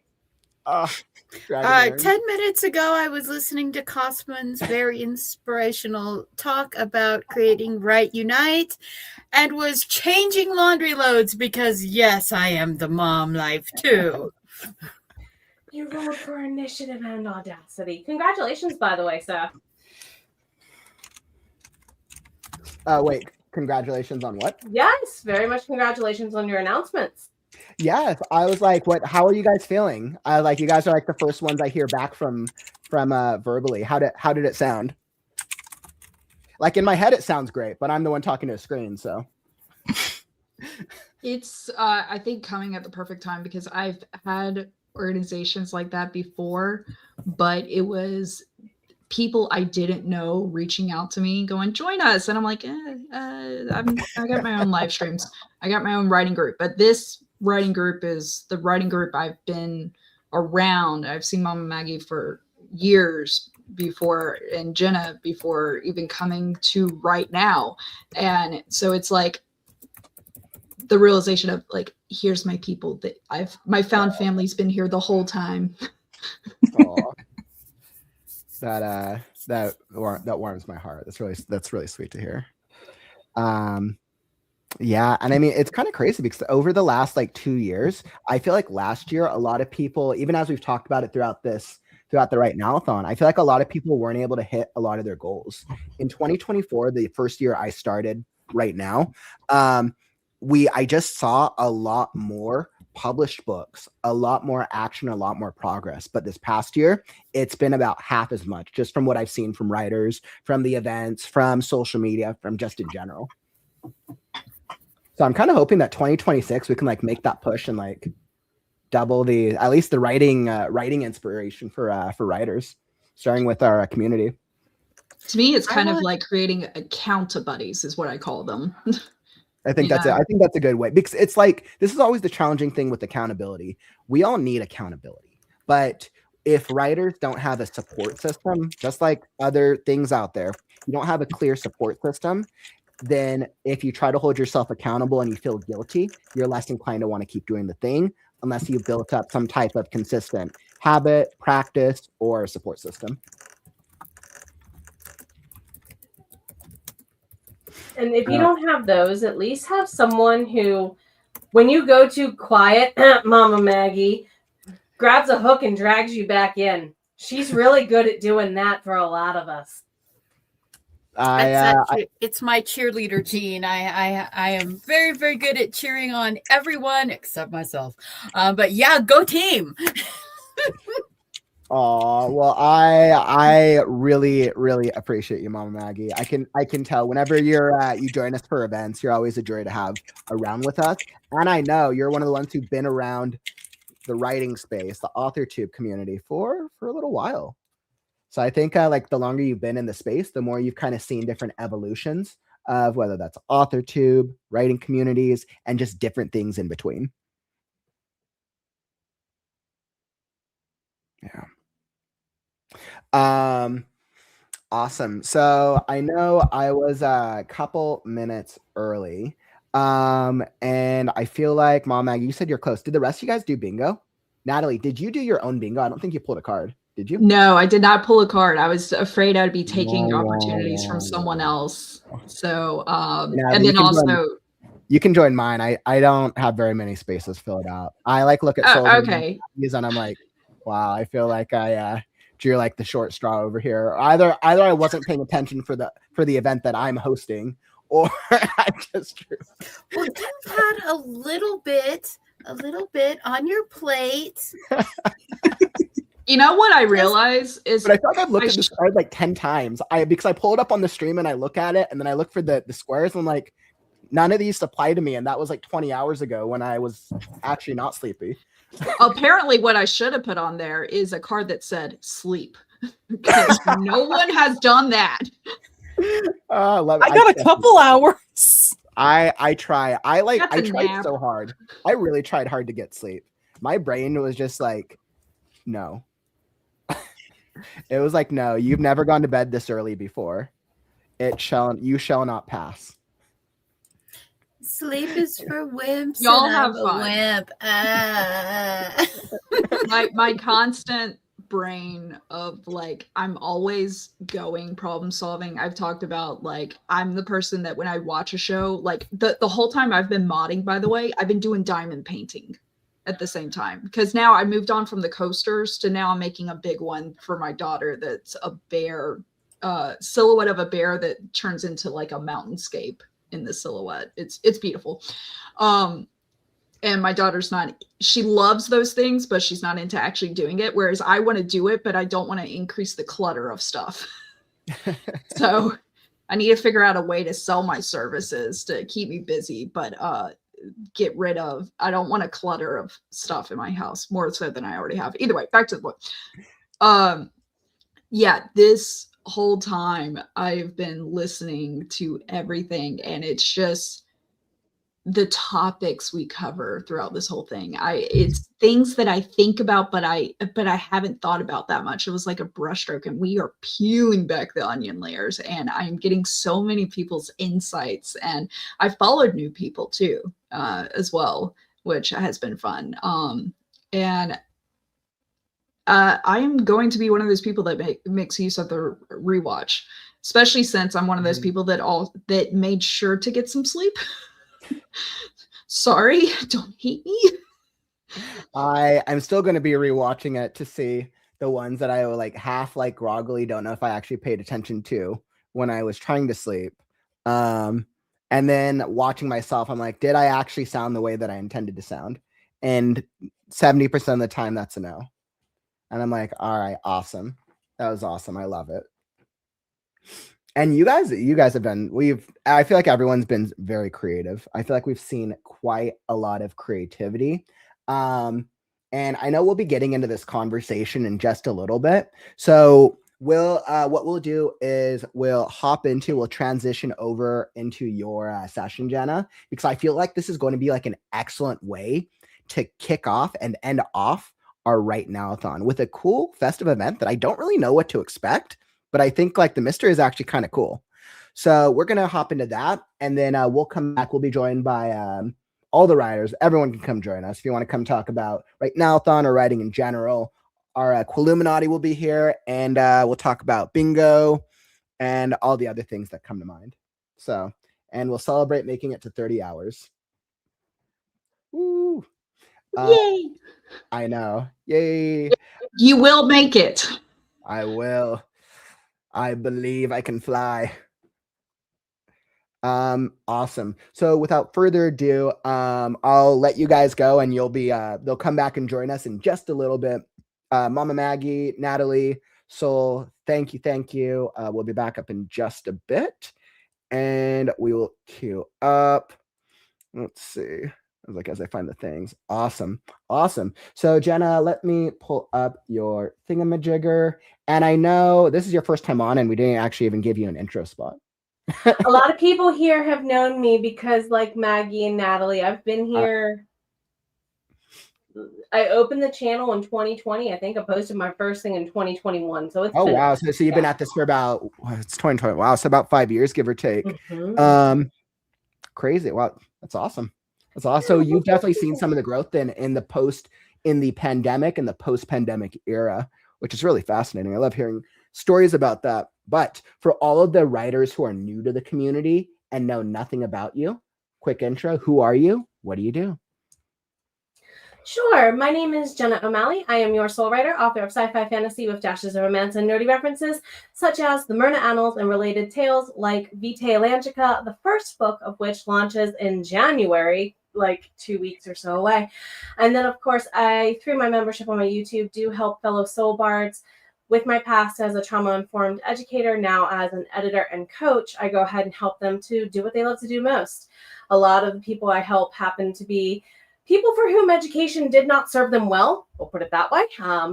As a former English teacher, I know what that looks like firsthand. And then, of course, a lot of us tend to be women who have very similar pasts, and we like to write the dark, and as one of my clients calls it, her happy revenge fan stuff. And it's been a journey all along. So I'm actually very glad to be here today. Thank you for having me. Yay, Jenna. Welcome. Welcome. And I have to say, once I blew your screen up and I could see your background more clearly, I love your background. The nerd stuff. You got the 30 pops up there. I am all for it. And now my question is what are all the different pops? That's only about a third of my Funko Pops. I'll be in the next week. That's about a third. But you keep them in the boxes though. You don't take them out for. I'm a good nerd. I keep my Funko's cherry. Thank you very much. You're a good collector. I throw Funkos out. The only thing that I keep in the containers are generally trading cards. When I was back into my Magic days, because I'm those things you can sell. I was remember when I was young, I was collect all the Pokemon cards. Maybe I'll make money one day. I have Barbies still in boxes from the 90s, like the holiday Barbies. Hey, you'll be able to sell them on eBay at one point. Now. Yep. Millions, but they're worth more than the $20 my parents paid for them. Let's put it that way. Well, Jenna, so what I'll do is I'll let you take it away. I know you had sent over a document for the community. It's linked down in the YouTube description. We'll throw it in the chat for everyone who wants to know more. I know your event we had queued up, Cookies and Bookies, a cozy craft chat all about cookies for your readers. We'll talk literal cookie recipes and the narrative treats we give our audiences, plus simple ways to make both. This is right up this community's alley, I have a feeling. You want me to throw up the oh wait, hold on. I have a share screen if you want to go that route. Oh, and Jenna, before I forget, I almost forgot, you have a giveaway. Thank you. Thank you, mods. Thank you for reminding me. I was it's guys, forgive me. I'm only 29 hours with no sleep. All right. Let's queue up your giveaway first, and then I'll let you get into it. So let me pull up the giveaway stuff. Hopefully I didn't close it out. I might have. All right, it's somewhere. Bear with me just a moment.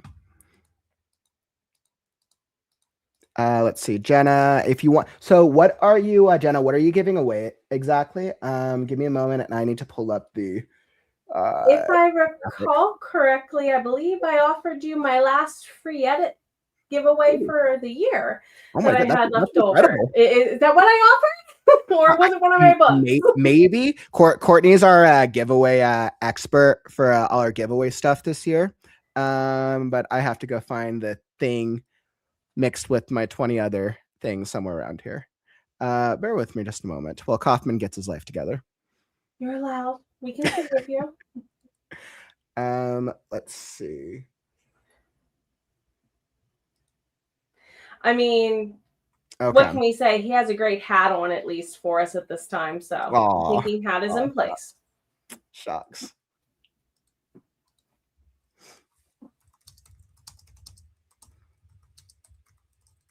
Yeah, I think when I when I pulled out the presentation for the announcement, I think I closed out all the things. Sometimes the physical tabs and the mental tabs need a break. I get it. It's okay. And you see, this is why we started 10 minutes early, just for 10 more minutes for Kaufman to get his life together. Okay. Perfect. I feel great. Although I'm like, even though like I'm pretty tired, I'm like so enthusiastically happy about like everything. I'm like, I think I'm just like in love with just the energy of this entire event and just like all the writers. I feel even more motivated to go publish Scarecrow next week. So if only it was ready. Okay. So I have this all set up. All right, let me throw this up on screen and you can give a little bit more detail about your giveaway. So it's a comprehensive manuscript edit. So if the scene, I'll go scene by scene. If the scene needs more developmental stuff, that's what it gets. If it needs more grammatical stuff, that's what it gets. So instead of going necessarily chapter by chapter, I'll take it scene by scene for you, because sometimes, as some of my clients have been known to do, scene surgery happens. I've done that myself, been there with a recent book that I'm working on kind of right now to also publish in a couple of weeks myself. So I get that sometimes you need someone to go down to the microscopic scene to scene level and give each scene its own individual treatment. And it's going to be the last one that I'm offering this year, also for free. Also, it comes with a 1-hour post-edit coaching. Say, for example, you're like, I really just need you to explain your notes to me. That's sometimes faster jumping on a video call or an audio call with a shared screen than back and forth messaging. That is absolutely incredible. And a comprehensive manuscript edit is amazing. Everybody should be typing in #cookies if you want a chance to win this. What a great last giveaway to offer up for our community. Free editing, literally the most expensive part of the writing process. So type in #cookies with an S if you want a chance to win this free giveaway. #cookies into the chat. What a great giveaway. #cookies. Awesome. I see a bunch coming in and we will raffle it off, or we will, we will give it away at the end of the session. So keep the #cookies coming. All right, Jenna, I wanted to get that in the way. Do you want me to throw up your screen share? If you would not mind, please. I would love to get started. Beautiful. So I'll be in the back. Just holler at me if you need anything. Awesome. Well, thank you all again for being here. I hope you can hear me okay. 2 things. 1, I had an asthma attack earlier this morning. I am okay. Just my voice sometimes post nebulizer treatment kind of gets a little gravelly. I apologize if I have to stop and pause to cough a little bit to accommodate for. Also, if you're familiar with my channel, you know that sometimes I have somebody that is 4-legged crash the back set. So Locarina is currently asleep. We'll see how long that happens, because normally once she hears me talking and sees the blue light, we all know what that means. There was a link shared in the chat and or description box below. Replay, this is for you too. Please join us if you would like. Please let me know if when I switch tabs here in a moment, when I click the copy button with all of you, if you do not see it change on your end. Thank you very much. So what was the originator behind this story? I did 13 book tour stops last year. I originally planned 6, thanks to people I met at, namely Oak and Miss Ren Fair, my Fae crew. I got dragged into double and more. One of the people I ran into as another vendor, again and again and again and again and again, and I kept talking about how it's easier for the food vendors to give a patron a cookie, playing on, as we have heard other people in the author space coach, the old book of give a mouse a cookie. We're going to make it more holiday festive. So if you have the copy link, go ahead and click make a copy, everybody, and it should populate a copy for you. Please let me know if it does not show on your end. I do appreciate you very much. So, it's asking for access rights. I can fix that off screen. One moment. Let me double check. One moment. So, in the meantime, while I go ahead in my back end and double check one setting for us, because it says it's public on my end for the share. Heads up. I'll double check one more time. Anyone with the link? And resaving those. Try again, please. Refresh. It does say you need access or switch account with access. I just reset that setting on my end. If it does not work, what I will do is I'll send Kaufman a downloadable PDF to replace in the afters. I just fixed it, Natalie. I just took it off and put it back on again. Yep, it should be everyone with the link can edit. Yep, I did, Natalie. So I'll do it one more time just in case, because Google likes to think for itself. Okay, I will get another PDF. I like to offer this just as a bonus. It's okay. We try. I think we need a fresh link. I can arrange that. Hold on, my dears. We got you. We got you. Private chat. There's a fresh one. Let's try that. Let's see if that works. Tech Gremlins. And this is why we started 10 minutes early. I know I invited all the Tech Gremlins to come hang with me yesterday. Would someone like to babysit them for my... You know what? Thank you. Real fast, Jenna, because like I've been trying to show this thing, but we haven't, when I've been on the stream, we haven't dealt with too many Tech Gremlins. So like we have to show this beautiful Tech Gremlin over here. Help us get rid of the Tech Gremlins by sticking around and sending us some good luck. Who fed them? How dare you water them before the stream ended? Those pesky Tech Gremlins in the umpteenth hour. This is adorable. So adorable. I know. I was like, this is kind of a Tech Gremlin that I want for... I don't think you want Tech Gremlins, but I kind of want that one. Awesome. So did you send over a PDF? Yes. Try that's a new copy link. If not, I can get, while I'm working and talking, I can get you a PDF link. Yes. So let me copy the copy link and see if that makes a difference. Cookies and Bookies updated link. Let's see if this works. So I just dropped a new link in the chat. It's under the updated link. If y'all can let us know if it works. If that one is the vibe. Alrighty.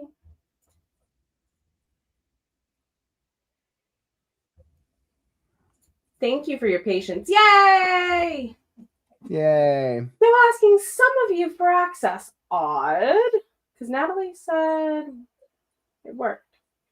Okay. I'll get you the PDF version sent over to while I'm working them with them. I can do that. Not hard. Let's see. It's still asking for access. Which on my end, it says it's public. My copy isn't, but the one that I gave you all is. Yeah, because I just I gave them the copy. Yeah. Anyone with link editor? They should. Weird. So, you know what? If they don't want to do the copy link, they can just take the actual link I have and then make their own copy. We can try that. And it's loading the PDF in my backend, the newest PDF. There you go. I apologize, everyone. Thank you so much.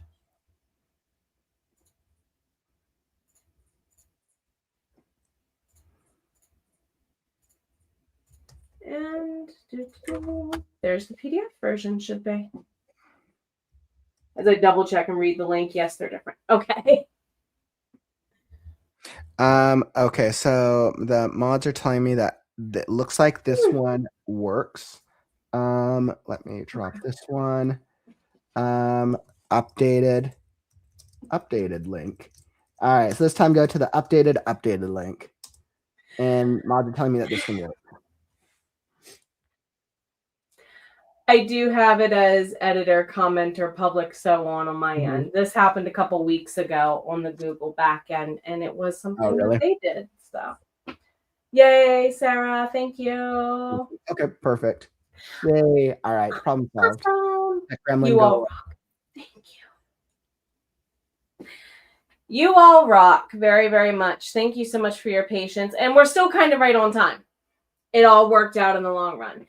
I at least wanted you to have a copy to yourselves to go ahead and look at it and have the follow-up. So that way you're not like me and going, wait a minute, let me go add notes to my notes in the replay, because that's going to be me probably after this weekend. So this conversation came about because a person and I that often saw each other at vendor shows got talking about how for food vendors, it is very easy for them to give a sample. They have ready-made samples that can be consumed and tested right then and there, and then someone can circle back around and purchase their things. So let's talk about this in context of a cookie swap party. Since most of us just went through some sort of holiday party season or are wrapping one up, I figured this would be appropriate to add this little layer of spin on it too. So imagine you're invited to a cookie swap party. Chat, you're welcome to share ideas and take notes as you see you are able and want to do, okay? What are you taking from your house to share with others? What are you taking, first of all, yourselves, everybody? What are you taking yourselves? What suggestions do we have? If you were to take some cookies to a party. Sarcasm is a complete welcome cookie. What isn't a sarcasm cookie? Probably salt instead of sugar. So for me, I might take like chocolate chip cookies. I have a ton of these fig cookies that I really like making that are left over. You might have a tin of ready-made cookies. Whatever you're taking with you, you're taking with you. That's what's immediately available to you in your entire repertoire of what you could pack into an in-person event. Now, I have a sedan. I'm not fitting more than maybe a 13-gallon tote or so in my vehicle full of stuff. I don't have much room to pack, so I'm not taking much. Therefore, also, what am I bringing home? I want to bring home far less than I take is the goal, regardless of whether we're talking going to a cookie party or an in-person event. Okay, so what 5 cookies are on your plates to take home to try to eat? They could be new to you. It could be chocolate chip, but even if it's somebody else's chocolate chip recipe, what if they do something different? I always put 2 different types of chips, ginger and cinnamon, in my chocolate chips. They might not taste exactly like Mama Maggie's chocolate chip cookies. Maybe she uses some chocolate that she can only get where she lives out in Colorado. Sorry to call out where you live, Mama Maggie, but you know, opposite side of the country. Could you apply from where you live? Or maybe, say, for example, you live in France or Switzerland or parts of Asia where chocolate is kind of a culture. I don't want to call it a thing because it is kind of a culture in some parts of the world, like how, you know, Napa Valley is known for grapes and what it makes versus some areas of the world are known for coffee and so on. So even if it's a recipe you took, maybe you exchanged a chocolate chip cookie for a different recipe you never tried. What are the 2 recipes out of the ones on your plate you want to learn? Lactose-free chocolate chip cookies. If you figure out how to make really good lactose-free and or keto cookies, let me know. I'm saying this as a person who has tried both, and it has been a roller coaster. That's a correct word. Red velvet cookies with cream cheese frosty. Mama Maggie Ward. When are we getting a cookie stream with Mama Maggie Ward? Because I need to know. Can you show me how to make those? Okay. So this is all fun and well, thinking of yummy cookies. Thinking, what could we possibly get out of this party? Well, we experienced a few things we may not have tried before, or a new spin on an old recipe, and maybe even took home a new recipe to try. Maybe one to pass on to a sister who might like it. Citrus sugar cookie Sammys. Yes. Mama Maggie. See? This is what I'm talking about. Mama Maggie's citrus sugar cookie Sammys with margarita feelings. Oh my gosh. I would want to be taking that recipe home versus just only a sample on my plate, maybe. Because my nephew, who's in culinary school, that's one of his favorite flavors to throw in everything right now. You see where it's a pass it on. So now let's take this a step further into the business realm. Imagine this conversation from the perspective of someone who's actually a bakery owner. One of the people who has gotten in on this conversation with other vendors in the past was an actual micro baker who lives in the area. I was at Harrisburg Comic and Pop Con, September. Somewhere between August and September. And they said, I could make so many different things this time of year with apples. But I know a lot of people do not like cinnamon and apple flavored things. So is that the only thing I'm going to want to take? Especially is that the only thing I'm going to make my samples? Maybe not. Now, my counter to that was I live slightly north of a little place called Martinsburg, West Virginia, home of Musselman applesauce and Musselman High School. You can imagine what there's a huge festival for in the Berkeley County area. I used to work in that county. It's a huge festival. The whole county closes down for it for a reason. So yeah, if I'm a micro baker, I might want to take cinnamon apple products to a thing about apples. But maybe I want to bring one citrusy thing to cue them that I'm not a one-trick pony and that I can do things outside of this fallish season too. Okay? So maybe you have figured out what samples to take to market. Two people might want to learn how to make your recipes at most. So I would have a couple recipes that I, as a baker, would be familiar with enough to be able to rattle off, well, it's you do this, you do this, you do this in a quiet, quick conversation. Maybe I give recipe cards with a QR code of where to order from me, or maybe that's something they purchase even. So you can see where I'm leading this towards us for writers who love food. Not apple bacon, Natalie, but apple bourbon bacon pizza. Just saying. Yes, it's a thing. It's really good. Anyway, and it's gluten-free. That was the amazing part. So what 3 to 5 things must you include pretty much in all of your books? And what are these threads of commonality between what you typically write? Yesterday, there was a whole talk on marketing type things, and we had 3 gentlemen kind of kick this whole weekend up, giving us a strong hearkening to this question. Yeah, it might be genre-based. It might not be. What was my tagline? Sci-fi fantasy. But you better expect there's nerdy references. The dash of romance happens, but really it's more slice of lifey because, as former readers once told me, you're literally blowing up pirate ships and people, heads with swords. We need something a little downtime, thanks. So,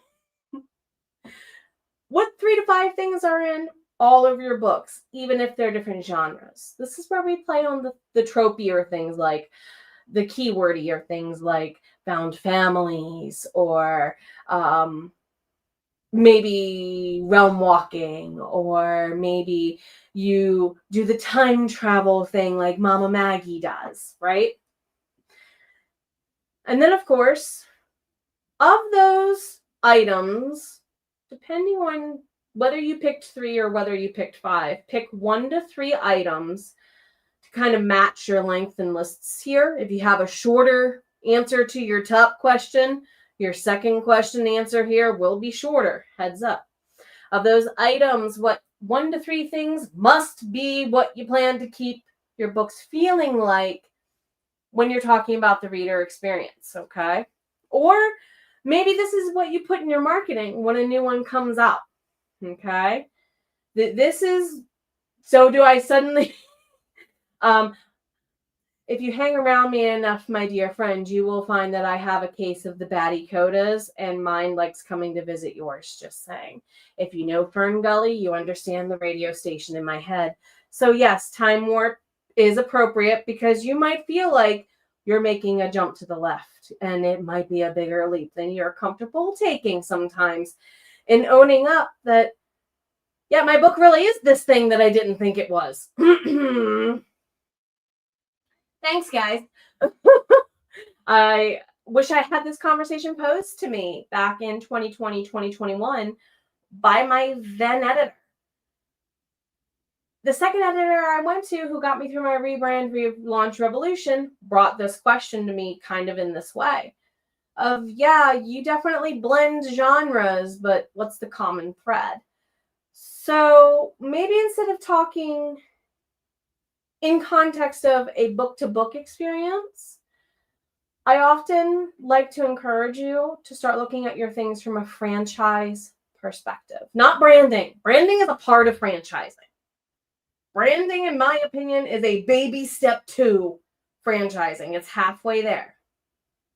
And those of us who like to do long-spanning stories throughout time, space, dimensions, other places, those of us who like to do shorter series or standalones that kind of bop around the same bush.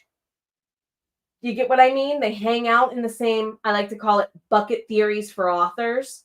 Bucket theory, we have our buckets of thought, containers of existence. Which ones are my books swimming in? Is another way to look at this, definitely. So you're welcome, Sam. We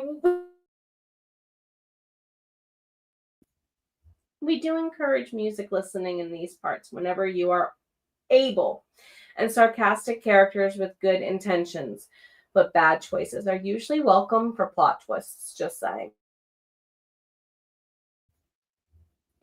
So therefore, how can we look at this as not just one series at a time? If that's all you have is a couple of books, that's all you can look at. Okay, when filling in this blank I'm about to give you, okay, you could take this thesis statement here also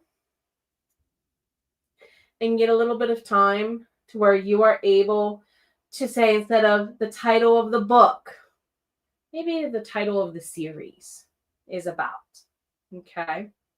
So this is something that I was reminded of as part of this conversation with other vendors, that it's okay to spin questions in various ways that get you to do research that can lead to cookies being created. For example, how many of you here have something somewhere in your social media, in your newsletter, or in a video, in an article, where you talk about the process somehow? Or maybe you can link them to a little thing you did as part of this weekend where you talked about something or participated in something, probably both. So yeah, okay, fill in this question accordingly. I taught research paper writing for a long time. I still think that a premise/premise/promise of a novel is nothing more than a thesis statement for a novel, so, or a series. So if you don't have a solid ground to start asking yourself, what could I possibly give my readers as a freebie into my world a sample where before they leave this event, they come back and at least maybe buy an ebook, if not actually get my autograph on a nameplate to put in a book they ordered from insert vendor here. Okay. So insert the title of the book, even a placeholder, is about blank, blank, and blank. Powers of 3s and 5s, 7s and 12s. You know how literature loves those numbers. If you're writing a shorter span of fiction, you probably have room for 1 to 3 blanks on this sentence portion. If you're like me and you like to dabble in the dark epic land of how long can I make my original draft before I hack it in half and more, hello, Overwriters Anonymous. We do occasionally unite when we're done writing our manuscripts, at least. We might have 5 to 7 blanks. So that can be a cue to you of, okay, in my marketing, these are my keywords maybe. Or if I make a banner, these could be on my banners in my space. Or if I have paper swag, do I want these words on my paper-based swag that I might give like a QR code of something attached to? The second half asks, characters can achieve these in a number of ways, and this can be across a single book, a series, a meta-series, all your books, does not matter. Make yourself a dump list of ideas and do the same for the plot. This is the moment where I would like to go ahead, if we may, and do a little bit of a sprint time work time, since my panelist that I had intended, who's a local baker, is actually out ill as well with her and her kids. So I figured let's go ahead and do a little bit of sprint time if you would be so interested. I can queue up a timer in the back end. We're only going to do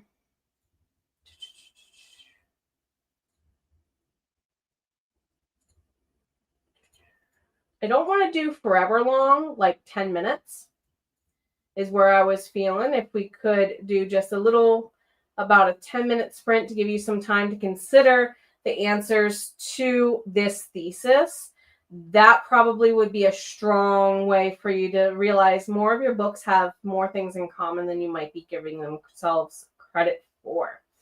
So if one of the persons in the back end wouldn't mind switching the timer for us, I'd appreciate you. And I apologize if my sneeze / cough was not caught off by the mic there. So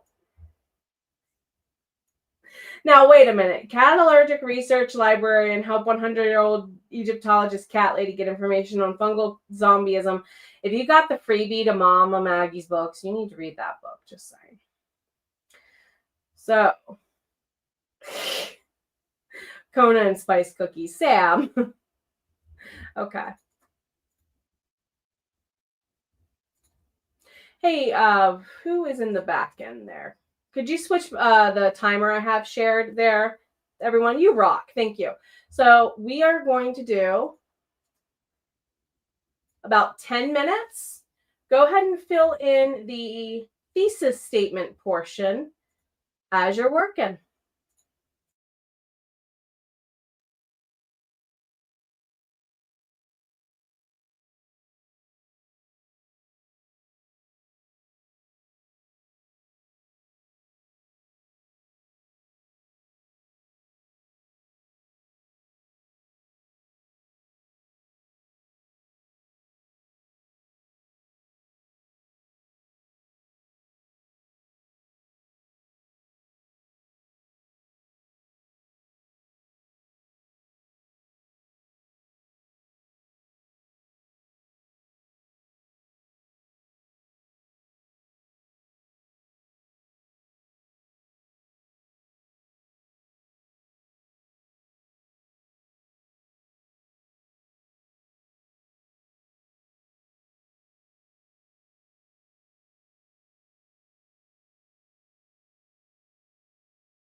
All right, y'all. I'm going to go ahead and pause that one there for us.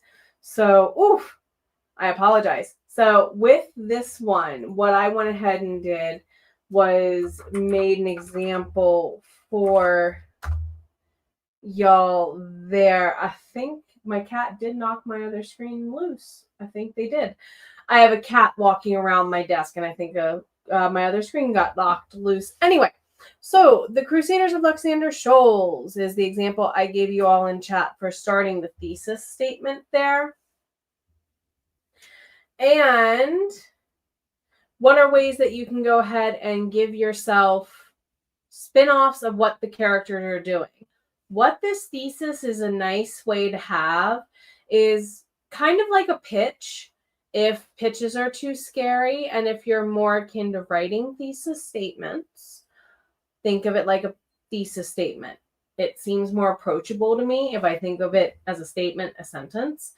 And that gives me a handful of things that I can talk to, depending on who comes up to my virtual or my physical space, to talk to me about the thing they want to talk about.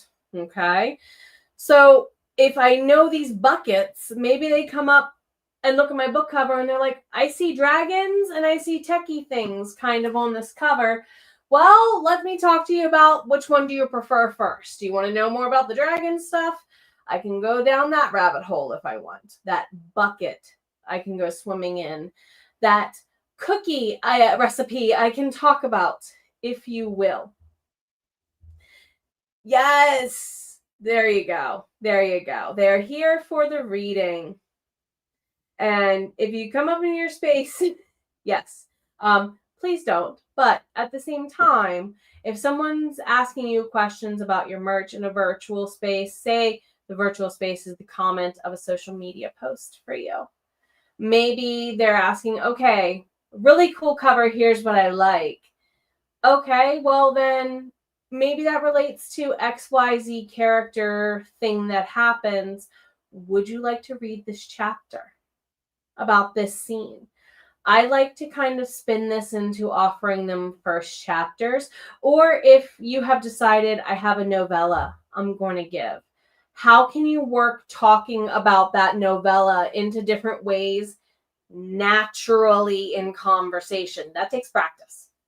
So this is why I like to think of what are my recipes that I know, what are the buckets I'm familiar with within my books that I can freely swim around in without worry or concern.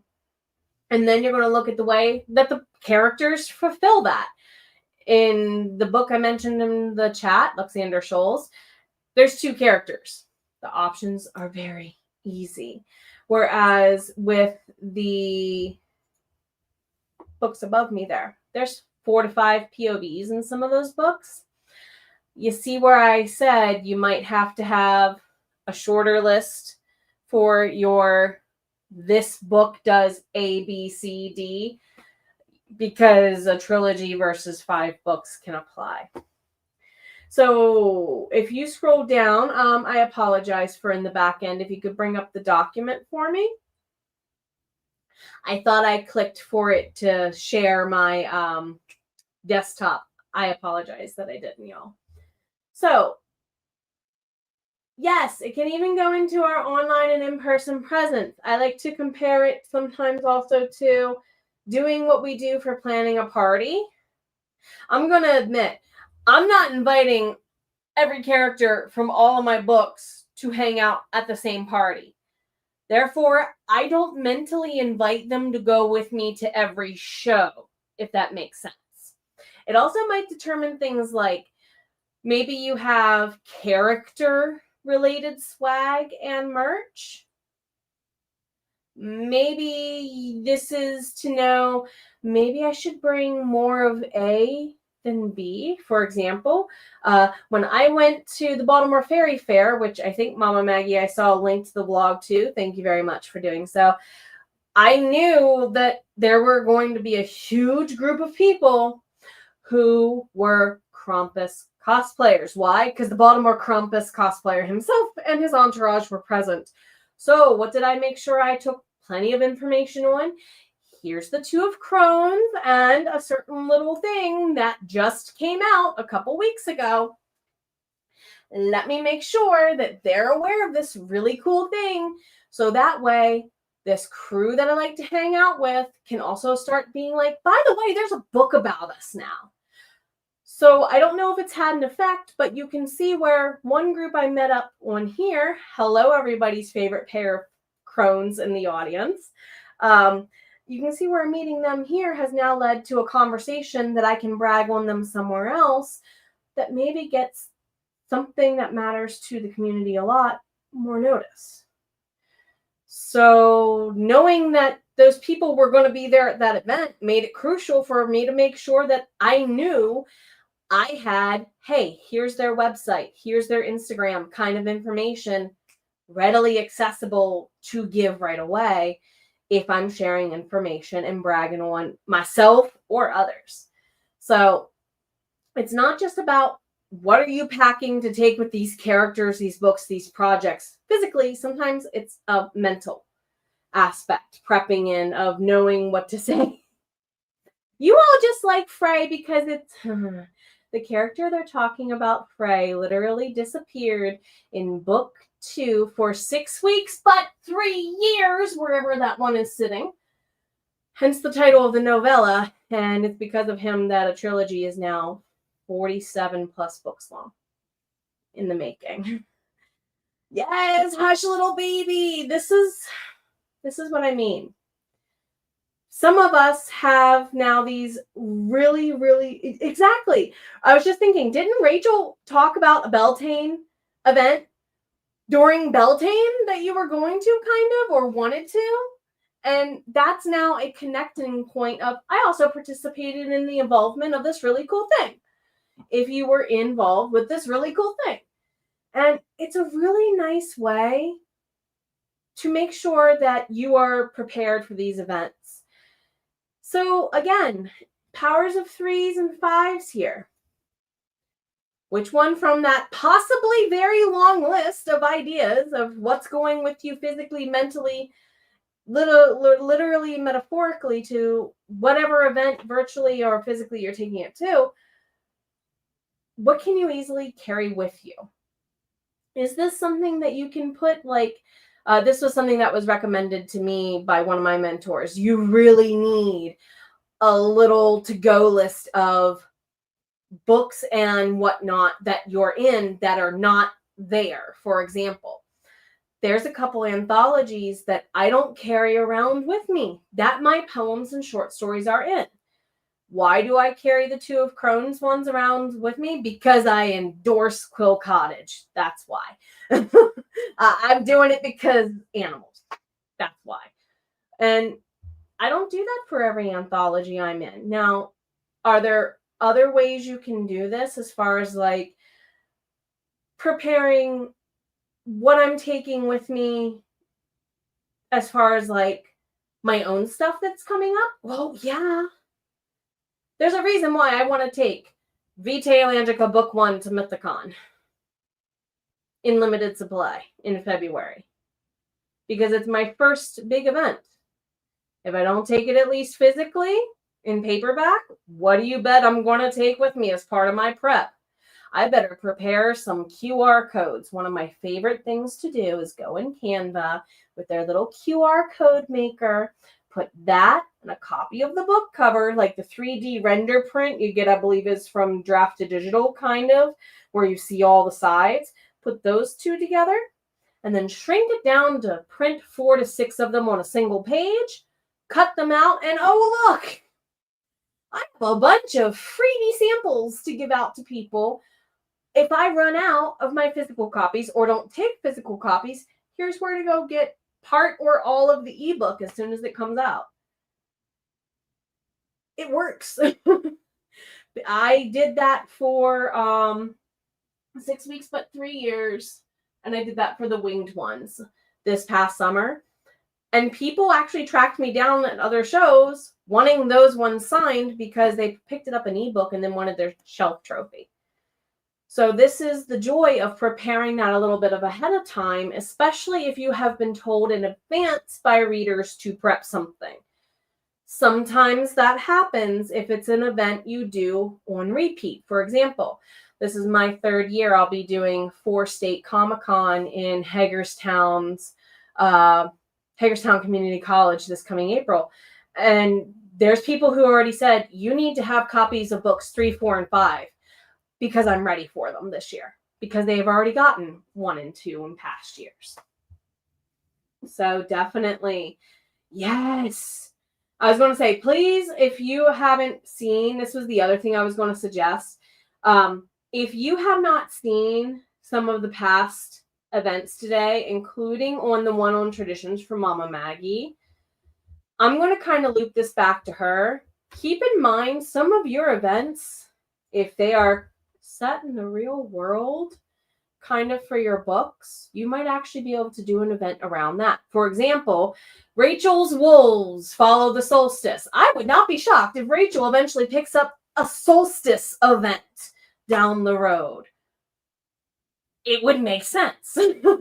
I did a Beltane market at a local metaphysical shop. Why? Because they carry a copy of Bog Hag and they carried a copy of Beltane, and they're like, can you come in? Sure can. This is why finding events that don't necessarily, and this is where I really like to emphasize with this question here, find events that you will only find your one more chapter readers at, and it might not be a book event. Want to know where I found a lot of my just one more chapter readers at? Comic-Cons where there's not a lot of other authors, weirdly enough. Now, scope them out beforehand, because I will admit, there are events that I gave more cookies than I made money on cookies, if you understand my meaning there, so be careful. But this is where you're going to lean hard into what are the parts of your recipe, the parts of your business, the parts of your book, the parts of your series that drive characters insane. As much as he annoys the you-know-what out of me, I have to end up talking about Frey at least 3, 4, 5, 6, 7 times a day at an in-person event. Why? The character that drove me the most insane is the character that everyone loves. Now, on the other hand, those of us who know what it's like to unalive our darlings.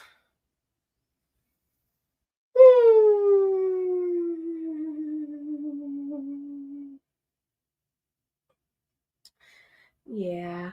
I have a character named Malice that I tell people don't fall in love with, because what happens to her in book 5 was the original ending to book 1. And I've had to live through 4 books knowing what was coming. So if you feel it, get the paperback, throw it across the room, don't throw your electronic device, is the advice I give when everybody's other favorite character shows up. And Mama Maggie's like, no, don't talk about it. Don't talk about it. Don't talk about it. I knew that was coming for 4 books. Sorry.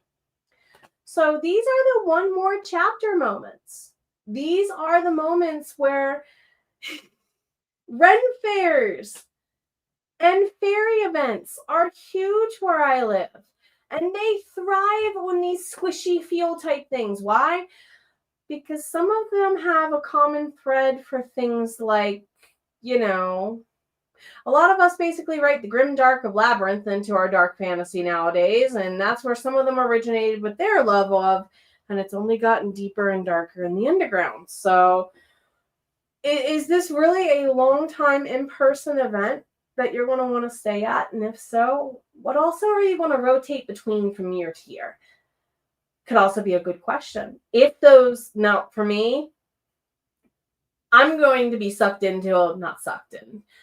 taken along the journey of a lot of Fae events, but for my vlogging, not for my books, oddly enough. So you might also have something in your back pocket, which is a service or other offerings. I'm looking at certain people who I know offer services on certain things. Rachel. Anyway, if you're not doing this at in-person events, when somebody is another author and they walk up to you, I challenge you to start doing it. So, which services do you offer that people often refer to you to do for other people, for clients and family and friends? Okay. Weirdly, I end up being a coach for people's content creation ideas. Why? Because normally I'm like, well, I'm sure there's another video out there you could find as an example of what to include and what not to do in that. I'm going to play devil's advocate to your devil's advocate that says you can't and say, duh, you can. And therefore, what's a service that you offer that you don't think is a big deal that actually might be a big deal to that one person you're randomly talking to? A lot of the people I met over the last year don't necessarily want writerly related services. But when they were like, so can I pick your brain about what you do for YouTube? Sure. Come have a chat with me was often my answer to that question. So what's your cookie for your services? Normally a half an hour free video or audio call is what a lot of service providers offer as like a, let's make this cold connection a little warmer, or warm connection hotter, I guess you could say, depending on whether or not you met them through a person who introduced you or not.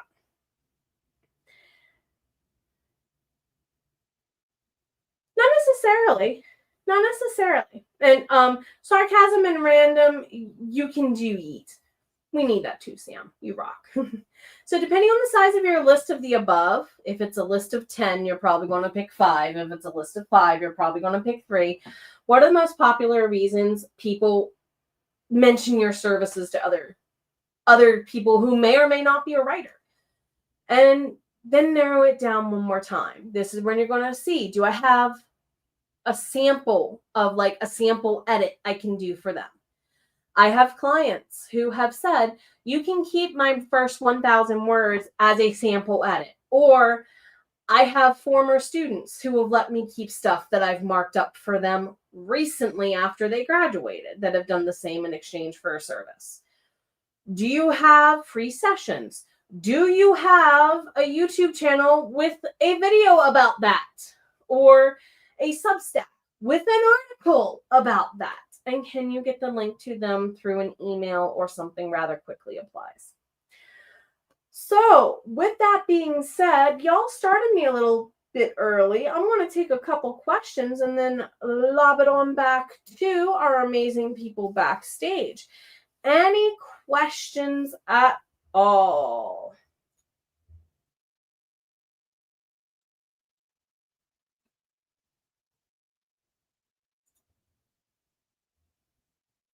Need to get your samples on print.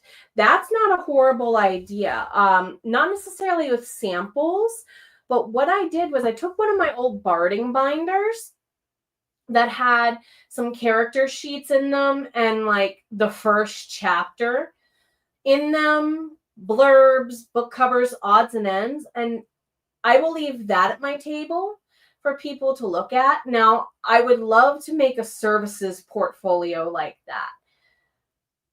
I understand the nature of the copyright for would be the way to figure that out, of course. But I look at it this way. Even a person who does hairstyling at like modeling shows, they end up being allowed to take pictures for their book of what they did. We need to find ways to capture snapshots of those moments in our services and in our products as well, and keep them at the ready. You're going to accumulate them over time applies. So try to organize them at least into lists or buckets if you are able. So if there aren't other questions, I do believe I can lob it back to the others. And yes, his hat does need a big old feather, Nicole. You said that a while ago. I see now, but yes. So, Kaufman, are you there, my friend? And I'll lob it back to you.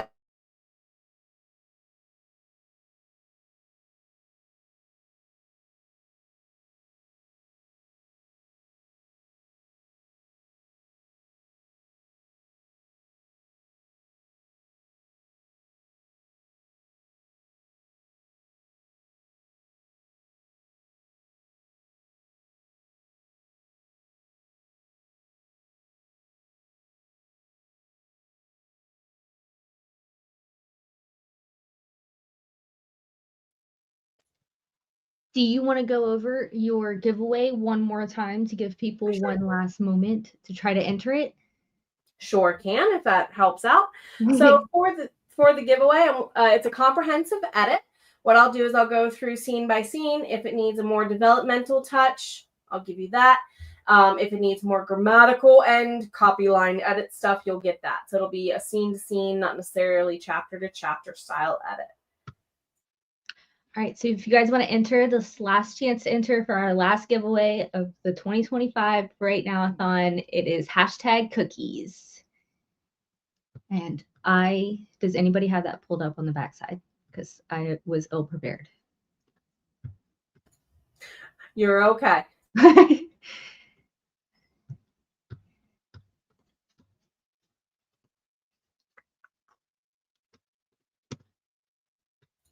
I think the StreamYard tool records it only once if you enter it multiple times, Natalie. Yeah, it does. It just, you enter it once and it will filter it out. But it doesn't show all of the people that entered. It just shows like a sample.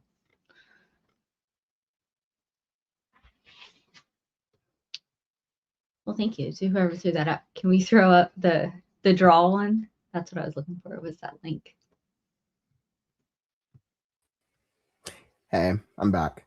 Yeah. I was trying to throw up the screen stuff, but my computer froze up. It's because you wanted to put that tech gremlin thing up. You know what? Just because I want that cute, adorable tech gremlin as a pet is not my fault. I'm like, The Last Scarecrow Part 2, the tech gremlins arrive. Okay, there's multiple books in that series. That could be a thing.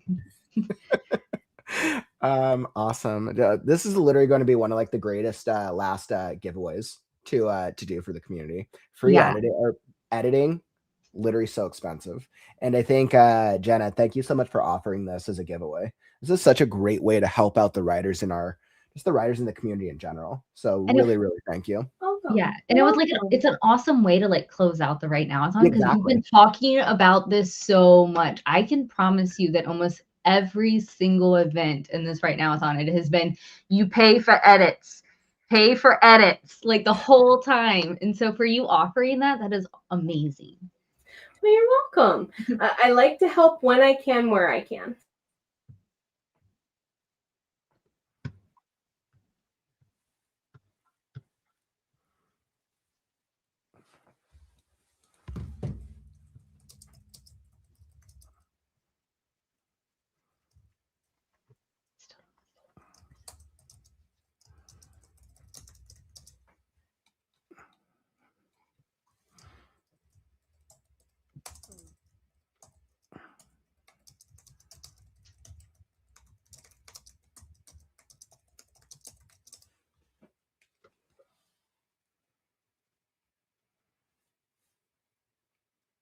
All right. Do we need the screen share up? Yes. MRI. Okay. Where you got? Okay, cool. There we go. Thank you. Jared is challenged.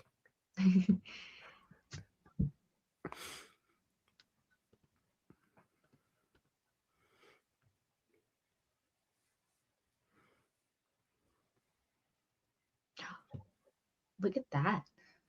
Chat Soul. Oh, Chat Soul. Oh my goodness. Soul, congratulations. That was literally where is it? Soul, that will really help you out. That's awesome. Wrong one.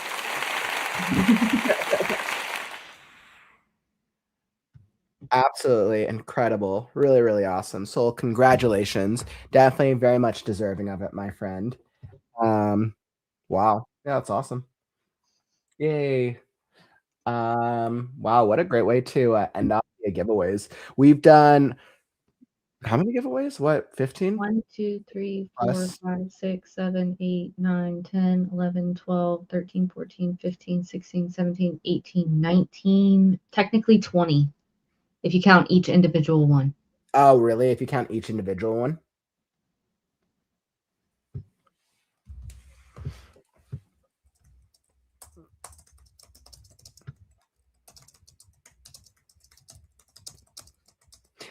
That is so cool. And I mean, I feel like we've had so many different offerings from so many different like types of authors, so many different styles. We've had books, we've had physical, digital, we've had services, and everything in between. Yeah. So, Jenna, what a great presentation. I feel it was super inspirational, and I could tell from the chat. I like stepped away for a few minutes, and then suddenly there were 100 comments. I'm like, wow, yeah, everyone's really engaged. Like, it's so exciting. So I could tell everyone's having a lot of fun in the chat. Well, thank you for having, and thank you for making this opportunity for the community to be interconnected like this. I mean, that's when I started this journey. I think with when I think about the writing process, I've always, ever since I was really young, I've always loved writing. And I think it took me 20 years to figure out what it was that I liked about why I loved the writing process, and then understanding how do I A, do it full time, and then B, how can I extend the love of the entire process to everybody and show that certain parts of it don't have to be as difficult as they make it out to be with the right friends, community, mindset, all the things in between. So I just feel really, really grateful to have found so many of you guys who are just such great mindsets. And hopefully we get to keep bringing in more writers and convincing even writers who have negative mindsets out there that there's a better way. Very much agreed. Very much agreed. And you're doing great things by doing just that. I also feel a little loopy, so my responses might be a little delayed. Delayed. All that talk about cookies, and then my first meal of the WriteNow-a-thon arrived. I'm like, okay. Man, I kind of feel like I'm in like a dream right now, and I'm not quite sure. But I'm just so grateful. Jenna, it was absolutely awesome. I know looks like we kind of got to the end of your session on time as planned. So absolutely incredible. I know, are you going to stick around for our closing ceremony? Sweet. If you'd like to have me, sure, thank you. But I will take, since we're ending the session, I'll take a really awesome right now from you. That'd be absolutely incredible. I'd appreciate it. Well, a lot of people know I like to end this way, so let's put a spin on it. Take care of yourself. You've always been worth it. And right now, more than ever, so is your voice, dang it. I absolutely love that. Oh my goodness. There's such creative right nows. I think in like the first couple sessions early on in the right now, if I'm just like, right now, just do it. And then like by the time I got to the end, I'm like, see how creative you can do. And then I started giving people like directions. I'm like, how fun can you make the right? Oh man, I'm just having fun 30 hours in. But awesome. And it looked like we're joined by others. So everyone else in the community, if you guys have been involved, if you want to hop up onto the stream with us, you're more than welcome to. We can throw the studio invite. Let me throw the studio invite. If any of y'all want to come join us, this is a group convo as we close out our, man, how many writing events have we done now? 1, 2. All right, let's say I can do it. 1, 2, 3 in 2024. I think 2023. No, wait, hold on. Yeah, okay. I think I can do math. 3. Okay. Write-a-thon, Freaky Friday 1, WriteNow-a-thon. Adventure Right Now. Adventure Right Now was in there. Yep. Adventure Right Now. Faded Fantasy, Freaky Friday 2, WriteNow-a-thon 2. Yeah. So this is our 7th major writing event. So yeah, wow, it's crazy. Yeah, so if any of y'all want to come up and celebrate with us, did I drop it in the chat? No. All right. Celebrate with us on stream. There you go. So everyone come join us. First 10 people up here get to hang out because StreamYard only lets 10 people up. So Well, if yeah. somebody wants my space, my pillow would love to be calling my name. You're not allowed to leave. No, it's just me being jealous so I can go to sleep too. I need to do, we keep forgetting for me to do my right now bit. Yes. Hey, now's no time like the present. Right? Build your worlds, interview your characters, love your stories right now. Oh, I love it. I love it. I don't know why. I wish I had thought of this idea 7 events ago when I could just like ask people to write now when they're already here and they're forced to write now and they're already on stream. What a great way. Forced part. I love all the words. You know me. It's like give the right now, all the words every month. But I think it's always really like, I think it's really cool when you think about everything that we're all doing here. We're all in different parts of the writing journey, all in different walks of our author journey or screenwriting, graphic novels, whatever it is that we're doing. And I think being able to come together and just celebrate writing is awesome. And that's something that I really appreciate. That was one of the first reasons that I put together the original Write-a-thon. Yeah, but this is about all of us. How was did you guys have fun? What did you guys think of this year's Write-Now-thon? It was awesome. Initial thoughts? Amazing. Yeah, ask me again in 3 I'll days. let you know after some sleep. It's probably going to be more adjectives. I have several that I have to go back and rewatch because family dragged me off. Mm-hmm. So there were things that happened yesterday. So I missed the second set of chapter 2. I missed chapter 2. So I have to go back and that's on my rewatch list. Yeah, anybody who missed well, I think Spice was chapter 3. Anybody who wants Spice, it was spicy. It was extra spicy. I can't wait to watch it. Yeah. With the hosts that were popping up all through that it was going to be hysterically funny. And then Rita was on before I started. Yeah, I was Rita, me and Rita had a really fun time. I had a really great time sprinting. We had like that morning sprinting hour. What was that? We did back to back with Kay. So I did Kay and then Ilsa. Kay, then Rita. Ilsa was a pleasure, and then Rita. Ilsa, yeah. Or was it Rita? Yeah. Ilsa, Rita. Ilsa had an amazing string. Yeah, I never thought of using animal noises for a writing sprint. I'm like, if people don't listen to music, they're just going to tune out. But probably most people probably just put mute on the YouTube. They probably just hear me say like right now, they're like, wah, mute. I'm not going to lie. That is totally what happened. 25 minutes. Because I pick my own music. I have my own playlist for that. All of my whips have their own individualized playlist. So it's like, if there's music or like bird sounds, like some of my timers have bird sounds with them. Sometimes I'm just fine listening to other people typing. I know some people are like, no, I can't stand the sound of clicky keys. I'm like, I bought a clicky keyboard just for that purpose. I bought a silent one just for the opposite purpose. So it's silent.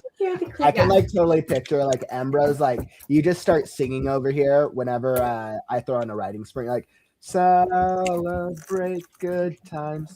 Woo-hoo. Can I just say, Mom Maggie, when you said whips, in my head, I was thinking like whip sounds. And I was like, what is she in? What genre is she in? What's working on? Oh man. And I actually bought I a had no keyboard sleep, so this is just my baseline. This is just my baseline after 30 hours of no sleep.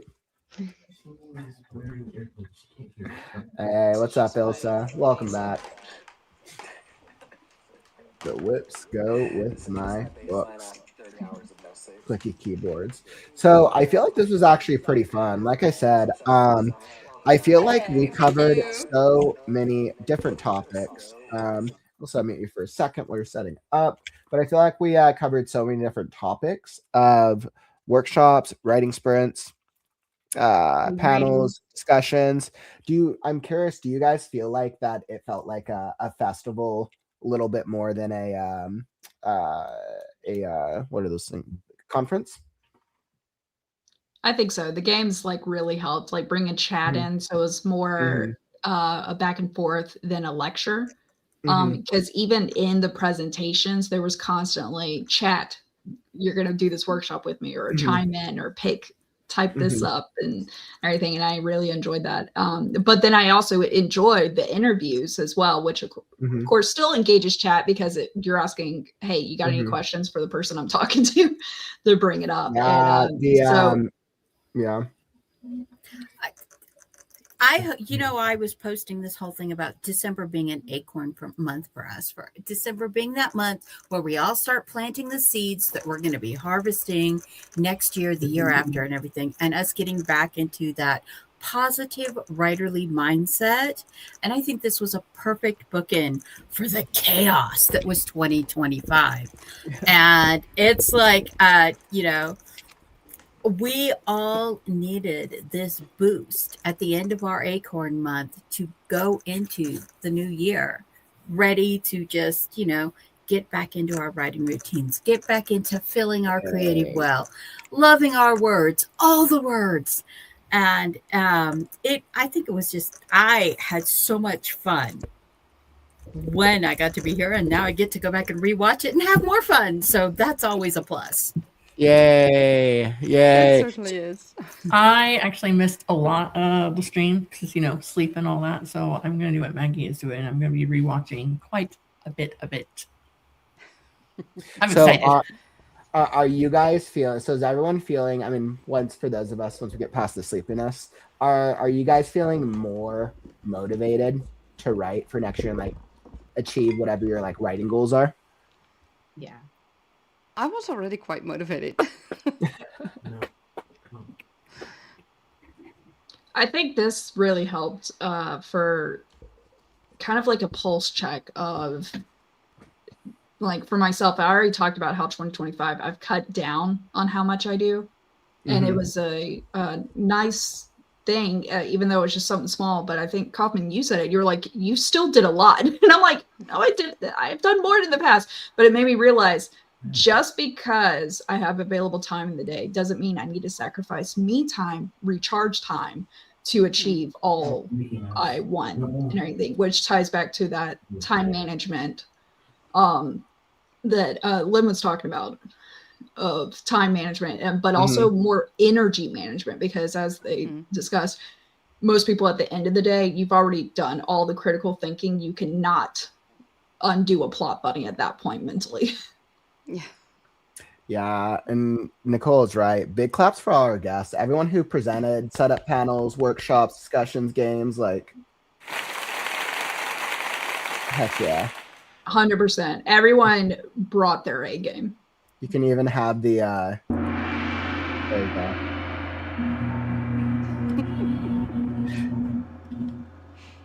StreamYard doesn't have a cool fantasy effect, but I tried. But yeah, absolutely. Completely agreed. Oh, bingo. So let's talk. So once again, so we did so much during this event. People who are just hopping in, we're celebrating the last 30 hours of streaming, which is so cool. And I know the bingo was one of the things, one of our games. Did anyone complete their bingo? Well, okay. I'm assuming a bunch of you guys probably got lines. I'm assuming we got a bunch of lines.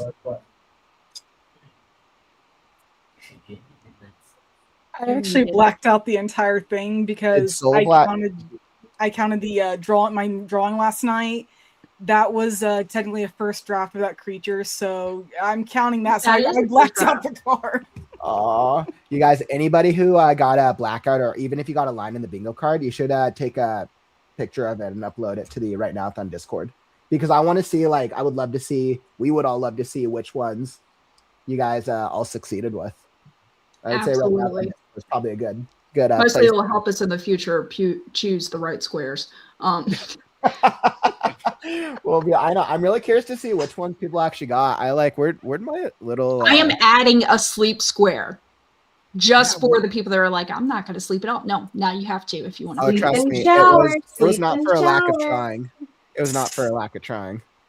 Yeah, the moment I went to go to sleep and get my 2 hours to come back, my dog was like, I demand to be doctored up because I decided to take a huge chunk out of my leg in the middle of a presentation. Ouch. Then he goes, I need breakfast and I would like to go outside. Yeah, his leg wasn't filling enough. He needed more food. No. He decided to take a huge chunk out of his leg in the middle of the night. And so I doctor him up and then, medicate him, go to sleep. You'll heal in your sleep. And then do the stream, finally lay down to go to nap. And he's like, breakfast, please. And then I'm going to take my sweet time outside. I'd like to bask in the 68 degrees weather that we have going on. I was like, oh, yay.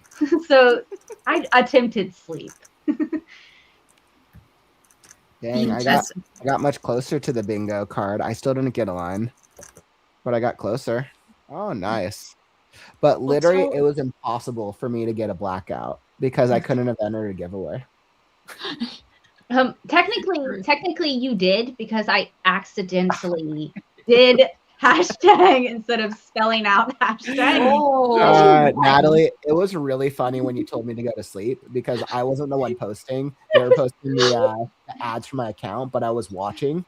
And I'm like, oh, and then I put the phone down. Every time somebody would knows. say it, I was like, oh no, it's me. Natalie sees all. What made me laugh the most is that I forget how deadpan I am. So I'm in the middle of talking. I'm like, talking about like, oh yeah, well, when you're writing, get off and go to sleep. When you're writing, do this. Like, it was just a quick snap. And I'm like, people who don't know me won't realize that's a joke, that I'm not being controlling as much as I usually am. That's funny. It lasted all night, though. The whole time he was trying to be off camera to go to sleep. It lasted the whole time. Oh, my goodness. I tried so hard to sleep. I finally gave up after 4 hours. I usually have a rule. If I'm, like, restless in bed for more than, like, 2 hours generally, I, like, get up, wake up a little bit, and then I try again. But I didn't have the extra time. Me and sleep are like Velcro. Like, I just barely touch it and I'm attached. Like, you have to pry us away. And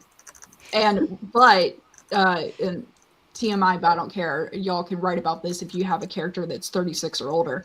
Perimenopause, holy hell. I wake up in the middle of the night, burning up. I'm just wide awake at 2 a.m. and I'm like, no. I am not waking up. I'm not getting out of bed right now. I am not going to do anything right now. You cannot make me. And so I got a little sleep mask and I'll put on an audiobook or ASMR or something. My stubbornness level comes out when my sleep is messed with. You know those old Snickers commercials? And it's like the attitude, that's me in sleep. Okay, I don't need a Snickers, I need a nap. I think so sleep aside for just a second, I actually do think that it's really important that we for a second celebrate. I was like, I know I had these cards somewhere. So it's very important that we celebrate all of the work that went into putting on this event. And I'm like, not talking about myself, I'm talking about all our volunteers. So all of them, we've been planning this for 2 months. For anyone not involved, we've been planning this for a while. There was a lot of back and forth on design, on how we wanted this to go, on things that worked, things that didn't. There's a lot of learning experiences. It was the biggest team I've put together for an event. And it's crazy because I feel like the execution of it came out really, really well. I'm so happy of it. And like, even when I look at the engagement of the streams, we probably, the streams have probably been viewed by well over like 3,000 to 4,000 people in the past 30 hours. Like, it's across the platforms. I'll have to go and count, but we've got a lot of people hawking to these streams. And then even that aside, it seems like everybody's had a really fun time at different parts. I never felt like there was any part of this past 30 hours where like there was nobody in the chat hanging out with us, even at the low periods of time. It felt like people were always hanging out. Of course, during the day, people were just more active, but man, y'all were spicy during like, even like the night spicy session. So like, clearly it's the time of day doesn't matter. But well, I think the fun part is I'm from Europe, so I'm 6 to 9 hours ahead of you guys, of most of you guys. So it's not just people from the USA that are watching. There's also lots of people from Europe, I think, that are watching, and it's fun that you guys decided to do it all consecutively and for such a long time, so people could just join in and take part in the event. And that was awesome to do, and to watch it also like Marie Mulaney, who came in from from Finland, for example, and that's just great when that happens, and that makes it really an international event, and that's great, I think. Yeah. That's kind of cool. Actually, you're right. I didn't even think about it like that. But when I think about our guests, I want to say 3 or 4 of our guests are not in the U.S. or are in international parts of the world, I believe. 3 or 4. But yeah, you're right. That's cool. And then even people in the U.S. were evenly spread out across the U.S. time zones, including Alaska, Pacific, Mountain, Central, Eastern. So it's cool. We literally have people all over the world who are all, the one thing we share in common is that we love writing. And I think that's absolutely incredible. Exactly. But before I go off topic, I have to say, like, so much work went into this, and we need to give our volunteers a huge round of applause. They did so much work, starting with our marketing team. Let me tell you guys, I asked a lot from our marketing team, and they were incredible. So huge round of applause. Let's see where it is. Maybe I can find. No, all right, no. Oh, it's heartbeat. All right, well, you guys can heartbeat one first. Well, they were kind of the heartbeat. Yeah. Yeah, they were like leading the charge. Sarah, Nicole. They you guys were absolutely incredible. All 3 of them did an amazing amount of work. And all 3 had different styles and different values that they brought to the team. But literally, we would not have been able to do any of this marketing. Everything that you guys saw, everything from the ads from 2 months ago, to the graphics, to the videos, to the fancy, to the presentations, everything was done by our marketing team. So just thank you so much, guys. Make sure to thank them a lot, because this event, we wouldn't have been able to have the awareness. We wouldn't have been able to put it together and even let people know about it without our marketing team. So you guys are awesome. Highly recommend any of you guys for marketing help, especially for anyone else who's looking for marketing help for their stuff. So highly recommend. They're all awesome. And then the rest of our volunteers, I have to give the call out for our other volunteers who helped out. Sol, Nat, Kay, Courtney. You guys have been so absolutely incredible, helping at different stages of the journey. And everybody's really wanted to make the WriteNow-a-thon what it is. So once again, huge thank you from the bottom of my heart. It's been very meaningful to me, and I really appreciate you guys. I would not have been able to stay awake for 30 hours by myself. Courtney and Sol were absolutely incredible. Nat, you were incredible. Kay, you were incredible at helping us keep the studio and keep the event running, even when I was not here. So that's cool. You guys brought different energy, and that's great, because with writing, I don't want you to be me. I want you to be you and do your own writing thing. And then hopefully we inspire each other along the way. So that's my sleep-deprived thank you speech. What I liked about this is for the people who joined in on most of the presentations and games and stuff, is that every single one ends up having something happen that became the hashtag of that presentation or the inside joke. And it is just hilarious how that came about with just naturally for every single one of them. And I love that. Yeah, man, I feel like we've gone on a journey. Since our Friday Discord party. And even then, for those of you, I think, forgetting about the Discord party, those of you who showed up for a Friday Discord party, that was the biggest Discord party we've had to date so far.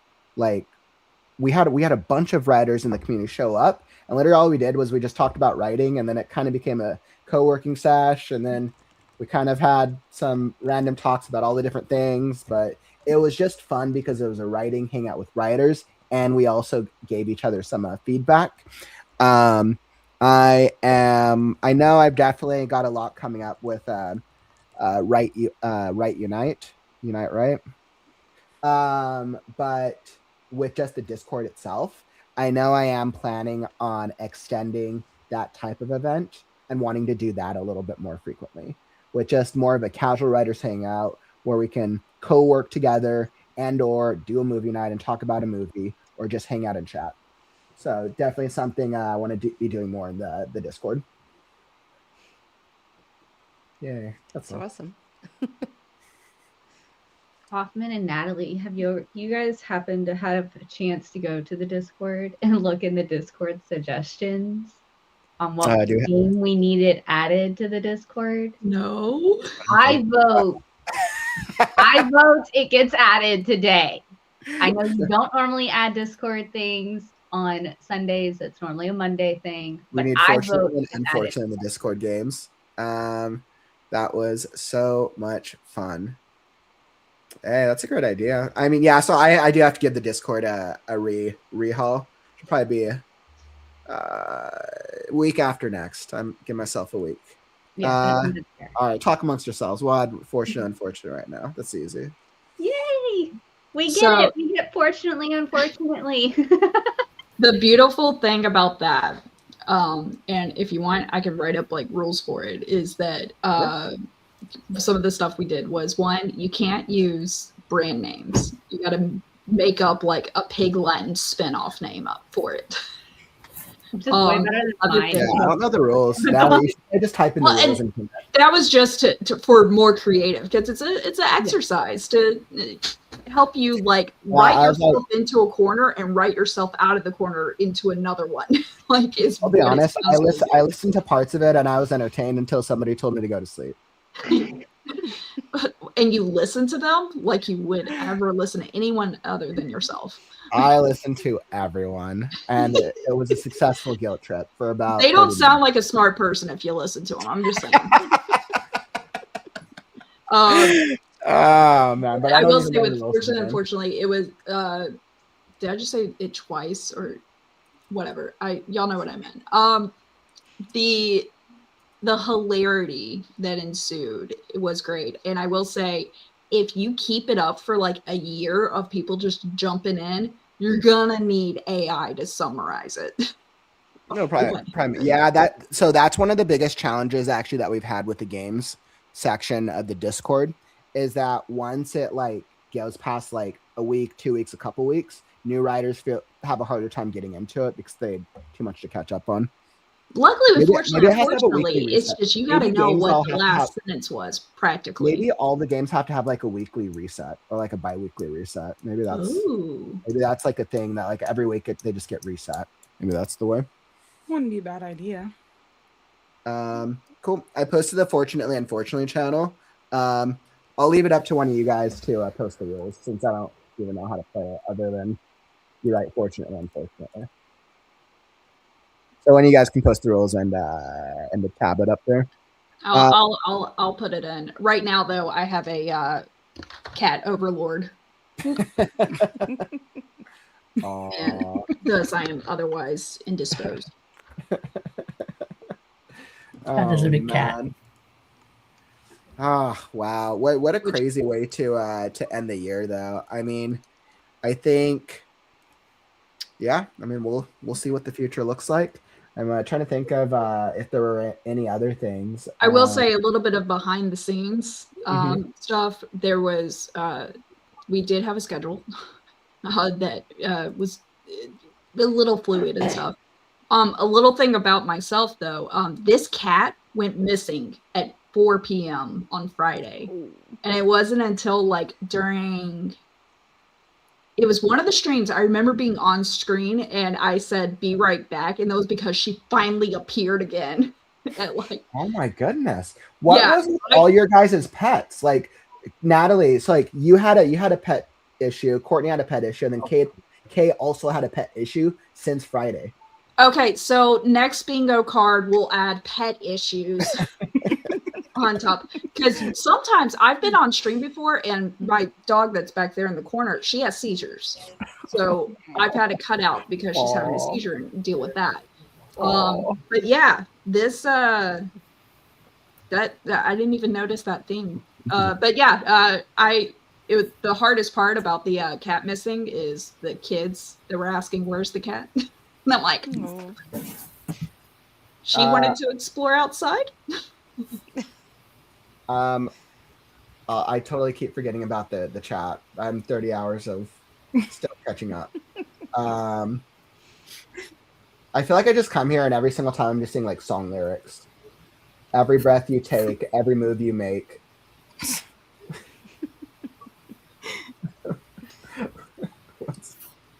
Oh man. And we see a lot of fun stuff. Sam, welcome. Dreamwork, teamwork, streamwork, community support. Hopped in. I hear you. Fortunately, unfortunately, Kaufman listens to everyone and ignores them anyways. That is not true. I listen to everyone all the time. And then I selectively ignore. I hate typing this game. Fantasy Housewives. Yes.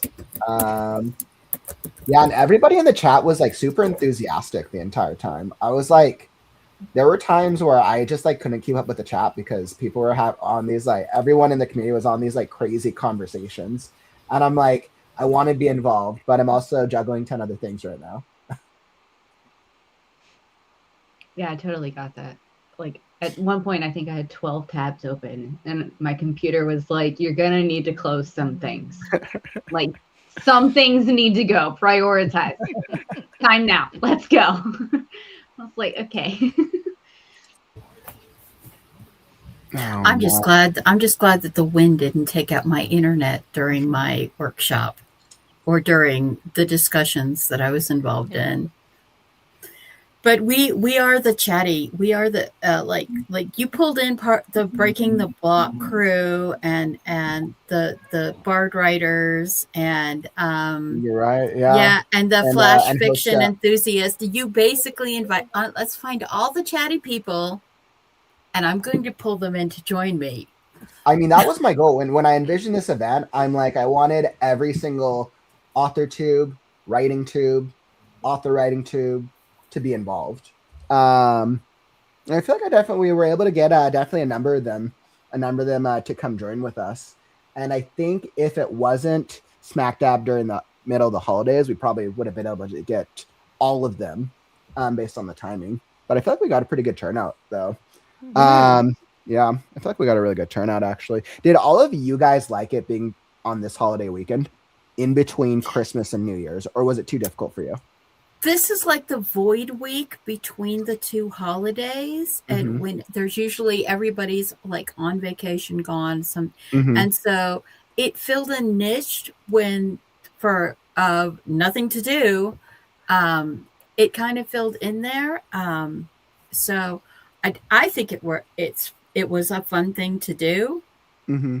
I think it was fine for me. It was fine because I just have one goal between Christmas and New Year's, and that is to not get sick. Like if I can make it the whole week without starting the new year sick, then I call it a win. A win. Yeah, for me it was a bit much, but yeah, it was at the same time it was also good. So yeah. Yeah, I think my guess is it's kind of a trade-off for everybody because some people are like family stuff in between, and then that weekend is like, well, what do you do? And then other people plan out full-on plans from Christmas to New Year's. Some people go back to work. But it's also hard to find a time of the month, year, season, century that's going to work for everyone that's wanting to be involved in any type of event like this. So, and I mean, I think my thinking was that what we've seen in previous time is more people are active during holidays. And between Christmas and New Year's, we've always seen the highest involvement from just new writers and writers alike. So from a community facing standpoint, the engagement, the enthusiasm, the likes, the shares, the comments, everybody coming to be involved is always at its highest. What's not at its highest is guest authors, their schedule, because usually it's hard. It's easier to show up and go watch a stream. It's harder to plan. I'm going to go do a thing at the stream that I have to plan and prepare for. So that's right. Well, it's all good learning experiences. We continue to evolve these things. So I'm always really excited about this and hearing how everybody thought about it. And this is always making the plans and then having the families go, the plans? We are changing the plans. And then you're like, but 2 months ago, you said this day I could have, and now not have. How many people had a family change their plans on them this month? Sort of. Okay. Couple. Yeah, actually, I did too. So sorry, I forgot. Yeah, I guess that makes sense actually. So, oof. What else? I feel like I'm forgetting something about the WriteNow-a-thon, but I'm probably just because I'm sleepy. What do we got? Oh, such a cute kitty. Does any of y'all have anything else to chime in? I would just like to say that I'm going to post the link to the form. If you want anything and you haven't filled it out, please fill it out. We would love to give you guys your giveaways, but we can't really do that if you don't fill out this form. So please fill out form. And I'm going to put it in the Discord. I'm going to put it in the YouTube chat. So please fill that out. I did post the 2 roles, unfortunately and unfortunately. And if anybody wants to pin that, it's pinned. Then everything else, free game. Yay. All right. Let's see what else. Yeah, so I mean Discord stuff. So I would say anybody who wants to like stay updated. So in the weeks leading out of the WriteNow-a-thon, I will be sending out the thank yous, the what do you think of this survey, the what did you have fun with, the giveaway information. We had a lot of giveaway winners, which was super cool. And any other miscellaneous things that come to mind. So that's what I'll be sending out over the next few weeks. And I think that's everything that I have. We have a really cool closing video once I finish loading into the studio. In a perfect world, I did this yesterday. But yeah, it'll be cool once it's loaded up. And yeah, so I just want to say, let me do a really big thank you. So everyone, oh, Courtney, I loaded you up at the beginning. I didn't know how that one would work. I assume. Oh, wow. All right. I don't even know how we pulled that one off. I didn't want to be main screen. So everyone, thank you so much for joining us. The WriteNow-a-thon has been such an incredible experience as we've celebrated writers and the writing community. If you showed up late, or maybe you showed up for parts of the sessions, if you were not able to catch the full 30-hour stream, go check out the WriteNow-a-thon playlist. All of the replays will be available. There's so much information, learning, games, activities, so many things we talked about between the announcement I made, between the Jeopardy we did, between the conversations, and everything in between. And then if there's something where you want to join the conversation, come join us on the WriteNow Discord. Link down in the YouTube description down below, because we're going to keep the conversation going in both the WriteNow-a-thon Discord and the WriteNow-a-thon channel and the WriteNow Discord. So definitely make sure to come join us. Discord will be getting a major update. It's been on my to-do list. There's a number of things that need to come to it, probably after New Year's. So I need to give myself a couple of days of a breather.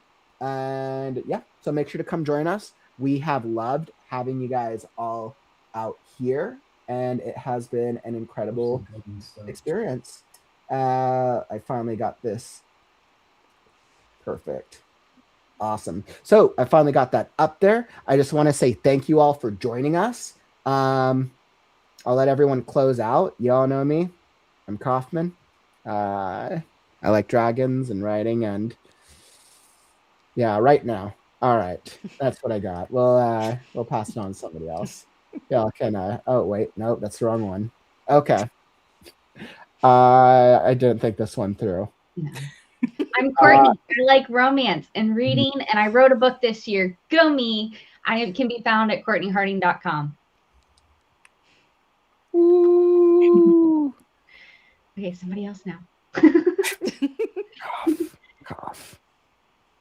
I was like, I'll do it. It's all good. Hi, I'm Stephanie. I write and read a ton of romance. I've written a few books. They're out there. You can find me pretty much anywhere underneath Stephanie and Within. And that's me in a nutshell. Yay. I'm Mama Maggie Ward, independent author, stroke survivor, migraine overcomer, Ward, pen number mine, on all social media channels. I have the books and the things and the brain damage. So, if I can write and publish, you can too. Believe in yourself, believe in your book. Don't listen to the imp. Aww. Okay, fine. Everyone knows me as Chat Soul. Usually writing fan fiction anymore. Have a couple other books that I've been doing. Usually have a cat with me, provided she wants to be up there. And person who loves to do the crazy high word counts that everyone knows of. I'm Natalie Locke, the person. I just figured this is a better view to end with. So you can find me at natalielockeBooks.com, and I have big news coming for 2020. Really, Kat? 2026. They're there for hours, and then they're like, time for the cameo. They're like, nah, you don't know. I did not request a close-up. That side eye didn't was leave such immediately. a warning. She was falling asleep on me, like full on, and then went, nope. Wherever From one cat lover to another, take care of yourself. You've always been worth it. I have a book coming out probably at least once a quarter this year, maybe. We'll see what happens. And my first nonfiction book for writers is also coming out this year. So take care of you all and see you all on the other side.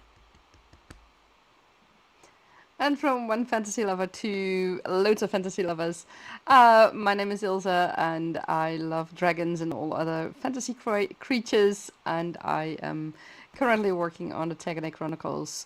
So check it out, or check my channel out, where I'll tell more about these creatures. And the Flutter Nymph is the first one that will be featured in a video.